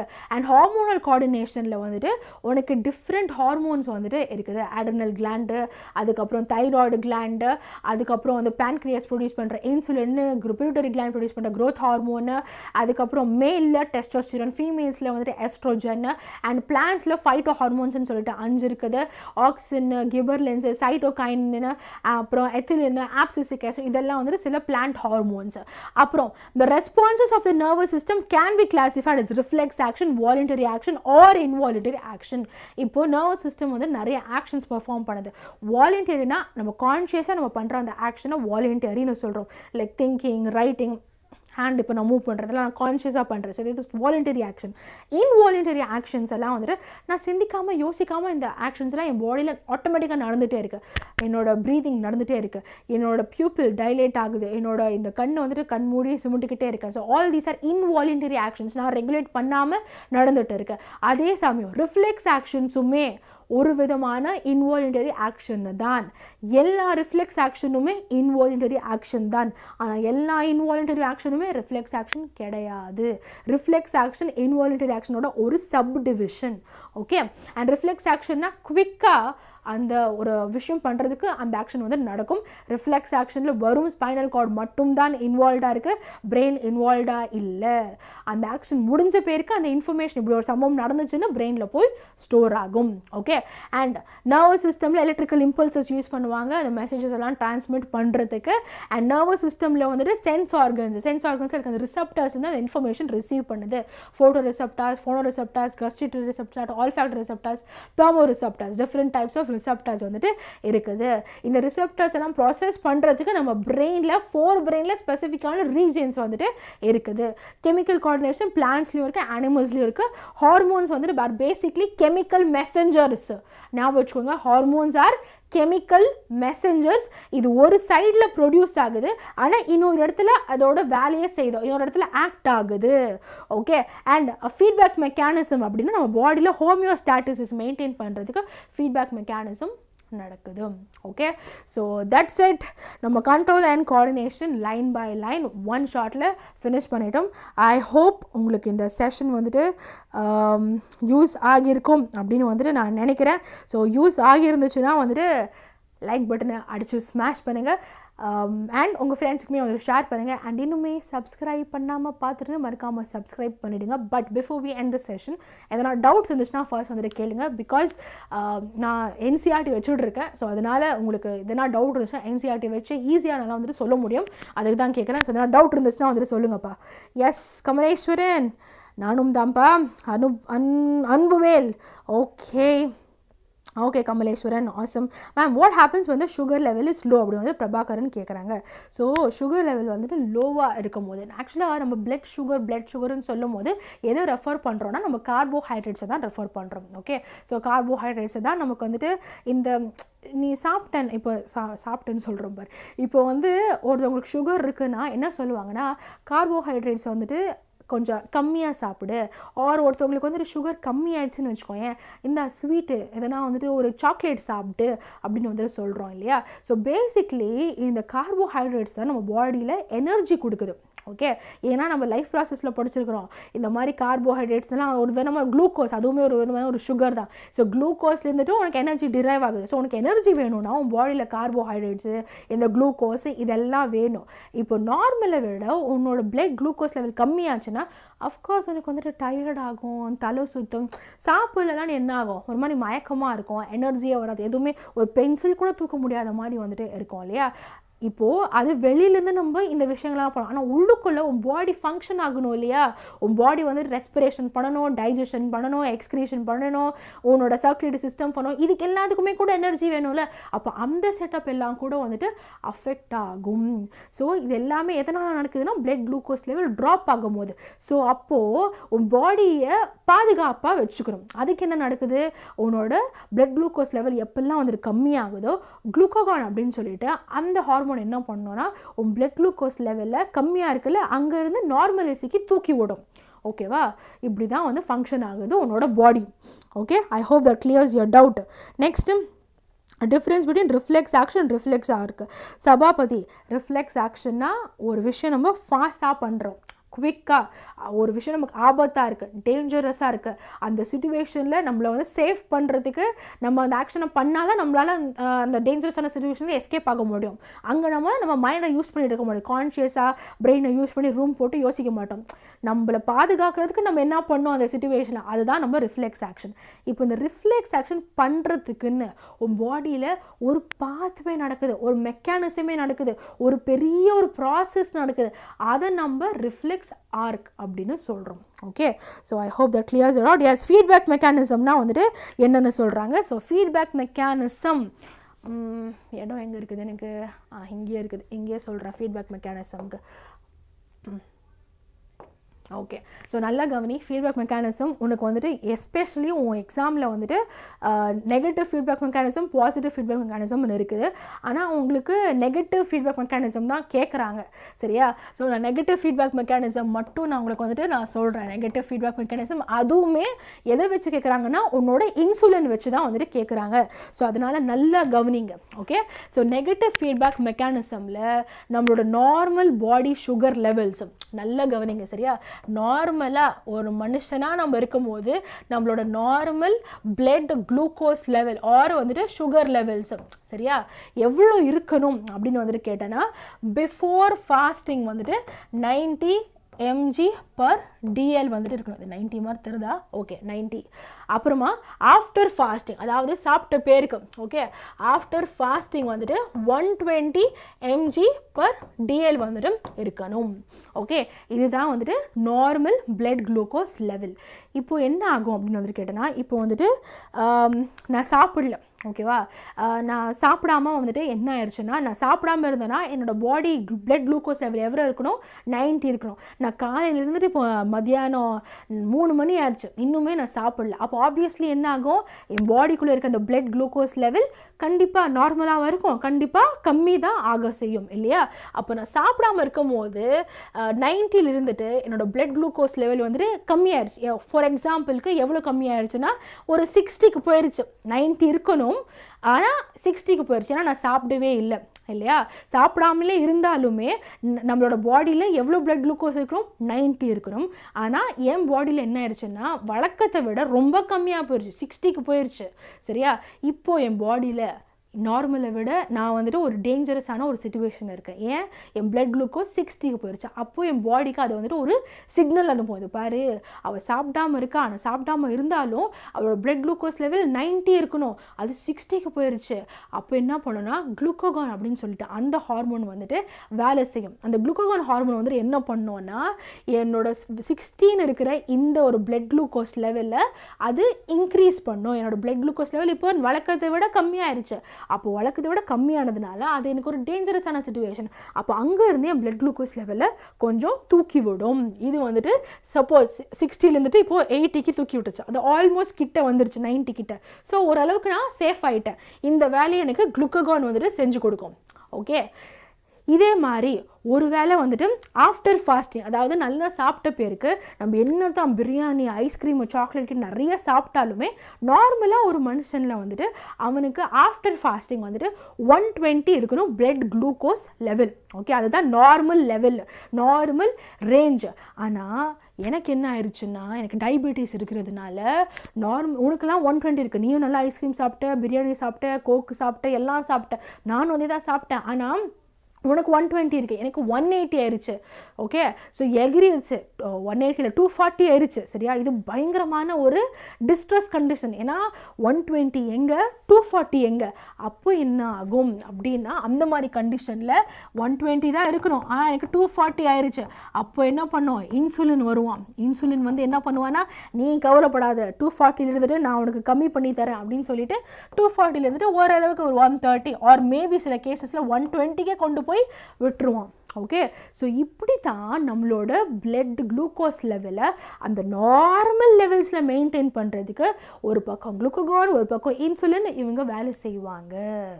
ஓகே, ஸோ இந்த ஹார்மோன்ஸ் வந்துட்டு நம்ம பாடியில் ஒரு ஹோமியோஸ்டாட்டிசிஸ் மெயின்டைன் பண்ணுறதுக்கு ஹெல்ப் பண்ணுவாங்க.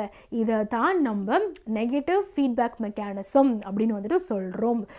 ஃபீட்பேக் மெக்கானிசம்னாலே ஜென்ரலாக என்னென்னு கேட்டேன்னா, நார்மல் லெவல்ஸில் அந்த ஹார்மோன்ஸோட அளவு எப்போவுமே இருக்கிற மாதிரி நம்ம பாடி வந்துட்டு செயல்படும். அதுதான் ஃபீட்பேக் மெக்கானிசம். அதில் 2 டைப் இருக்குது. ஒன்று நெகட்டிவ் ஃபீட்பேக் மெக்கானிசம், ஒன்று பாசிட்டிவ் ஃபீட்பேக் மெக்கானிசம். அந்த நெகட்டிவ் ஃபீட்பேக் மெக்கானிசமில் உனக்கு எக்ஸாம்பிள் தான் வந்துட்டு இந்த இன்சுலினும் குளுக்கோகானும்.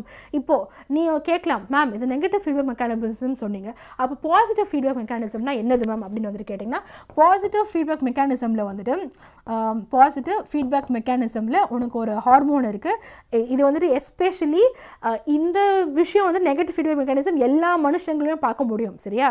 ஆனால் இந்த பாசிட்டிவ் ஃபீட்பேக் மெக்கானிசம் வந்துட்டு ஸ்பெசிஃபிக்காக அந்த ப்ரெக்னென்சி வலியில் துடிச்சிட்டு இருக்காங்க பார்த்தியா, ப்ரெக்னெண்ட்டாக இருக்கிறவங்கள சொல்லலை, ப்ரெக்னென்சி வலியில் இந்த சைல்டு பர்த் டைமில் அந்த அம்மா வந்துட்டு ஐயோ அம்மா அப்படின்னு சொல்லி அந்த வலியில் கதறிட்டு இருக்காங்க பார்த்தியா, அந்த மாதிரி நேரத்தில் அவங்களோட பாடியில் பாசிட்டிவ் ஃபீட்பேக் மெக்கானிசம் நடக்கும். அங்கே ஒரு ஹார்மோன் செயல்படுது, அந்த ஹார்மோன் பேர் ப்ரொஜெஸ்ட்ரான் அப்படின்னு வந்துட்டு சொல்லுவாங்க. அதாவது நீங்கள் கேள்விப்பட்டிருப்பீங்க, சில பேர்லாம் சொல்லுவாங்க, நான்லாம் வந்துட்டு 8 hours லேபரில் இருந்தேன், 10 hours லேபரில் இருந்தேன் அப்படின்னு சொல்லுவாங்க. அப்படின்னா என்ன அர்த்தம்னா 8 hours வந்துட்டு அவங்களுக்கு வந்துட்டு அந்த வலி இருந்துச்சுன்னு சொல்லுவாங்க சரியா. 10 hours வந்துட்டு அவங்களுக்கு அந்த வலி இருந்துச்சுன்னு சொல்லுவாங்க. அதில் பேசிக்லி என்ன ஆகும், அந்த 8 hours 10 hoursல உங்களுக்கு இந்த ப்ரொஜெஸ்ட்ரான் ஹார்மோனோட அளவு சப்போஸ் 8 hours லேபர் அப்படின்னு நம்ம வச்சுக்கலாம் சரியா. 8 hours-உமே அவங்க அந்த வலியில் கஷ்டப்பட்டுட்டு இருக்காங்கன்னு நம்ம வச்சுப்போம். ஓகே, ஸோ இந்த 8 hours வந்துட்டு ஒரு ஸ்டேஜ். இந்த 8 hours ஸ்டேஜில் என்ன ஆகும்னா அவங்களோட நம்ம என்ன படித்தோம், ஹவு டு ஆர்கானிசம்ஸ் ரீப்ரொடியூஸில் அந்த வைஜினா அந்த பர்த் கேனல் மூலியமாக தான் அந்த பேபி வருது அப்படின்னு நம்ம படித்தோமா இல்லையா. அப்போது அந்த பேபி அந்த வைஜினா வழியில் வர்றதுக்கு இந்த வைஜினா அந்த யூட்ரஸ் எக்ஸ்பேண்ட் ஆகணுமா ஆகக்கூடாதா, ஆகணும் இல்லையா. அப்போது அதுக்கு கொஞ்சம் டைம் டைம் எடுக்கும். அந்த டைமு வந்து சில பேருக்கு 8 ஹவர்ஸாக இருக்கலாம், ஒரு 10 ஹவர்ஸாக இருக்கலாம், சில பேருக்கு 15 ஹவராக கூட வந்துட்டு நடக்கலாம். அது ஒரு ஃபீமேல் பாடியை பொறுத்து அது வந்துட்டு சேஞ்ச் ஆகும். ஆனால் அந்த பீரியடில் என்ன நடக்கும்னா அந்த யூட்ரஸ் எக்ஸ்பேண்ட் ஆகிறதுக்கு இந்த ப்ரொஜெஸ்டரான் ஹார்மோன் வேலை செய்யும். அதோட கான்சன்ட்ரேஷன் வந்து இன்க்ரீஸ் ஆகிட்டே போகும். இங்கே ப்ரொஜெஸ்டரானோட அளவு இவ்வளோ தான் இருக்கும். அதனால அந்த யூட்ரஸும் அதோட பர்த் கேனல் கொஞ்சம் தான் ஓப்பன் ஆகும். இங்கே வந்துட்டு கொஞ்சம் அதிகமாகும் ப்ரொஜெஸ்டரான் ஹார்மோனோட அளவு. அப்போ யூட்ரஸ் இங்கே இருக்கிறத விட இங்கே வந்துட்டு கொஞ்சம் அதிகமாக ஓப்பன் ஆகும். இங்கே ப்ரொஜெஸ்டரான் ஹார்மோன் இன்க்ரீஸ் ஆகும்போது யூட்ரஸ் ஓப்பனிங்குமே இன்க்ரீஸ் ஆகும். ஓகே, ஸோ இது வந்து ஒரு பீரியாடிக்காக வந்து நடந்துகிட்ருக்கு பார்த்தியா. அதனால இது is an example of a positive feedback mechanism. Okay, so அவ்வளோதான். I hope that clears your doubt regarding negative feedback mechanism and positive feedback mechanism. Okay, so வேறு எதாவது டவுட் இருக்கின்றதா? எஸ் சொல்லுங்கள், வேறு யாருக்குன்னா தான் டவுட் இருக்கின்றதா? Ma'am, why do these hormones only affect specific target organs அப்படின்னு கேட்டால், ஏன்னா அதோட பாயிண்ட் ஆஃப் ஆக்ஷன் வந்துட்டு லாஸ்டிங்காக இருக்குது. நம்ம நர்வ்ஸ் மாதிரி வந்துட்டு சும்மா ஏதோ தானோ ஷார்ட் லிவ்டெல்லாம் கிடையாது. அதோட இம்பேக்ட் வந்துட்டு லைஃப் லாங்காக வந்துட்டு வருது. ஓகேவா? ஸோ அதனால எல்லா ஆர்கன்ஸ்லையுமே செயல்படாமல் ஸ்பெசிஃபிக்காக அந்த ஆர்கனில் மட்டும் செயல்படுது. ஏன்னா அந்த ஆர்கன் மட்டும்தான் அந்த ஃபங்க்ஷனுக்கு ரெஸ்பான்சிபிளாக இருக்கிறதுனால ஸ்பெசிஃபிக்காக இருக்குது. Okay, S. ஓகே, வேறு எதாவது டவுட் இருக்குதா? ஹவு டஸ் சைனாப்ஸ் ஒர்க் அப்படின்னு வந்து கேட்குறாங்க. சைனாப்ஸில் பெருசாக ஒன்றும் ஒர்க்லாம் பண்ணலப்பா. என்னென்னா கண்டினியூஸாக இப்போ நீ ஒரு செயின் எடுக்கிற, சரியா? ஒரு செயினில் வந்துட்டு நான் அதை வந்து உனக்கு சொல்லிடுறேன். ஒரு முத்து மாலை இருக்குது. அந்த முத்து மாலையில் வந்துட்டு பீட்ஸ் இருக்குது, சரியா? சில இடத்துல வந்துட்டு அந்த பீட்ஸு கொஞ்சம் பக்கத்தில் இருக்கும், சில இடத்துல அந்த பீட்ஸுக்கும் ஒரு நடுவில் கொஞ்சம் கேப் இருக்கும் இல்லையா? அந்த சின்னோண்டு அந்த கேப்பு தான் வந்துட்டு நம்ம சைனாப்ஸ்னு சொல்கிறோம். இந்த பீட்ஸ் தான் ஒன்றும் கிடையாது, உன்னோட நர்வ்ஸும், சரியா? இப்போது இந்த இன்ஃபர்மேஷன் இப்படி போகணும். அப்படி போகும்போது அந்த நர்வ்ஸ்க்கு நடுவில் அந்த ஒரு கேப்பு வந்துடுது. அந்த கேப்பில் நர்வ்ஸ் இல்லாத காரணத்தினால அந்த கேப்பையும் தாண்டி அங்கே நின்றுடக்கூடாது இல்லையா? அது எப்படின்னா, இப்போ நீ வந்துட்டு ஒரு ரோட்டில் வண்டி ஓட்டின்னு இருக்கிற, ஒரு ஹம்ப்பு வருது. ஆனால் ஹம்ப்பு வந்துருச்சுன்னா நீ போகிற இடத்துக்கு போகாமல் நின்றுவியா? இல்லை, அந்த ஹம்ப் மேலும் வண்டியை தூக்கிட்டு நீ போக தான் செய்கிற. அதே மாதிரி தான் சைனாப்ஸு.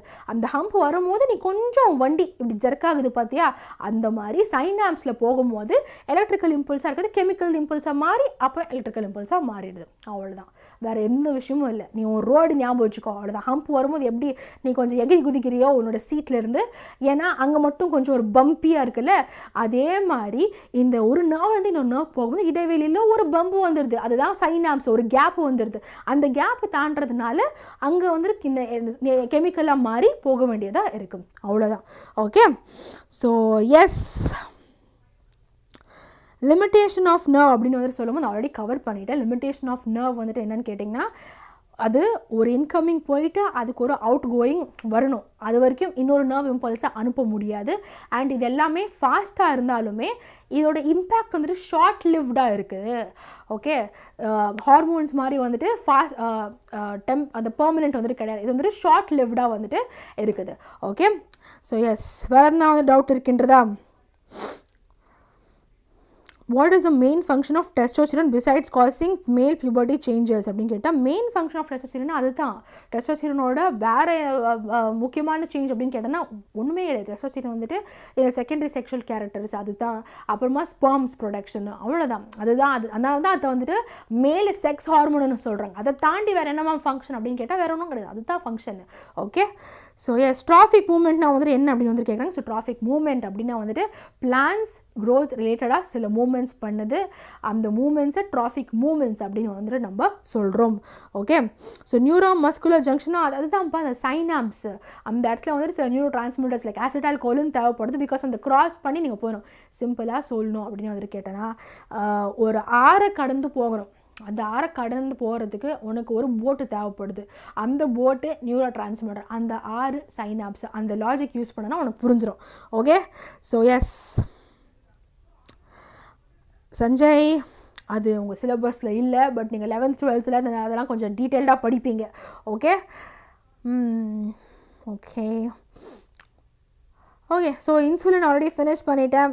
ஓகே, ஸோ வேறு எதுனா டவுட் இருந்துச்சுன்னா நீங்கள் கீழே வந்துட்டு காமெண்ட்டில் வந்துட்டு மென்ஷன் பண்ணுங்கள். நான் ஆல்ரெடி முடிச்சது நான் கேட்கல, பட் அது அப்பார்ட் ஃப்ரம் தட் வேறு எதுனா டவுட் இருந்துச்சுன்னா நீங்கள் வந்துட்டு கீழே காமெண்ட்டில் வந்துட்டு மென்ஷன் பண்ணுங்கள். அண்ட் இந்த செஷன் யூஸ்ஃபுல்லாக இருந்துச்சுனாலுமே கீழே காமெண்ட்டில் மென்ஷன் பண்ணுங்கள். அடுத்து உங்களுக்கு ஹெரிடிட்டி லைன் பை லைன் ஓகேவா அப்படின்றத கீழே காமெண்ட்டில் பண்ணுங்கள். ஆர் எந்த சாப்டர் வேணும் அப்படின்றத கீழே காமெண்ட்டில் பண்ணுங்கள். ஓகே, ஆன் தட் நோட் இன்னும் லைக் பட்டன் அடிச்சு ஸ்மாஷ் பண்ணால் சீக்கிரமாக லைக் பட்டன் அடிச்சு ஸ்மாஷ் பண்ணுங்கள். அண்ட் உங்கள் ஃப்ரெண்ட்ஸுக்குமே வந்து ஷேர் பண்ணுங்கள். This is your Sandra Ma'am signing off. Bye guys, take care. நல்லா படிங்க, நல்லா தூங்க, நல்லா ரெஸ்ட் எடுங்க. அதே சமயம் லைக்கும் பண்ணிடுங்க. Okay, by.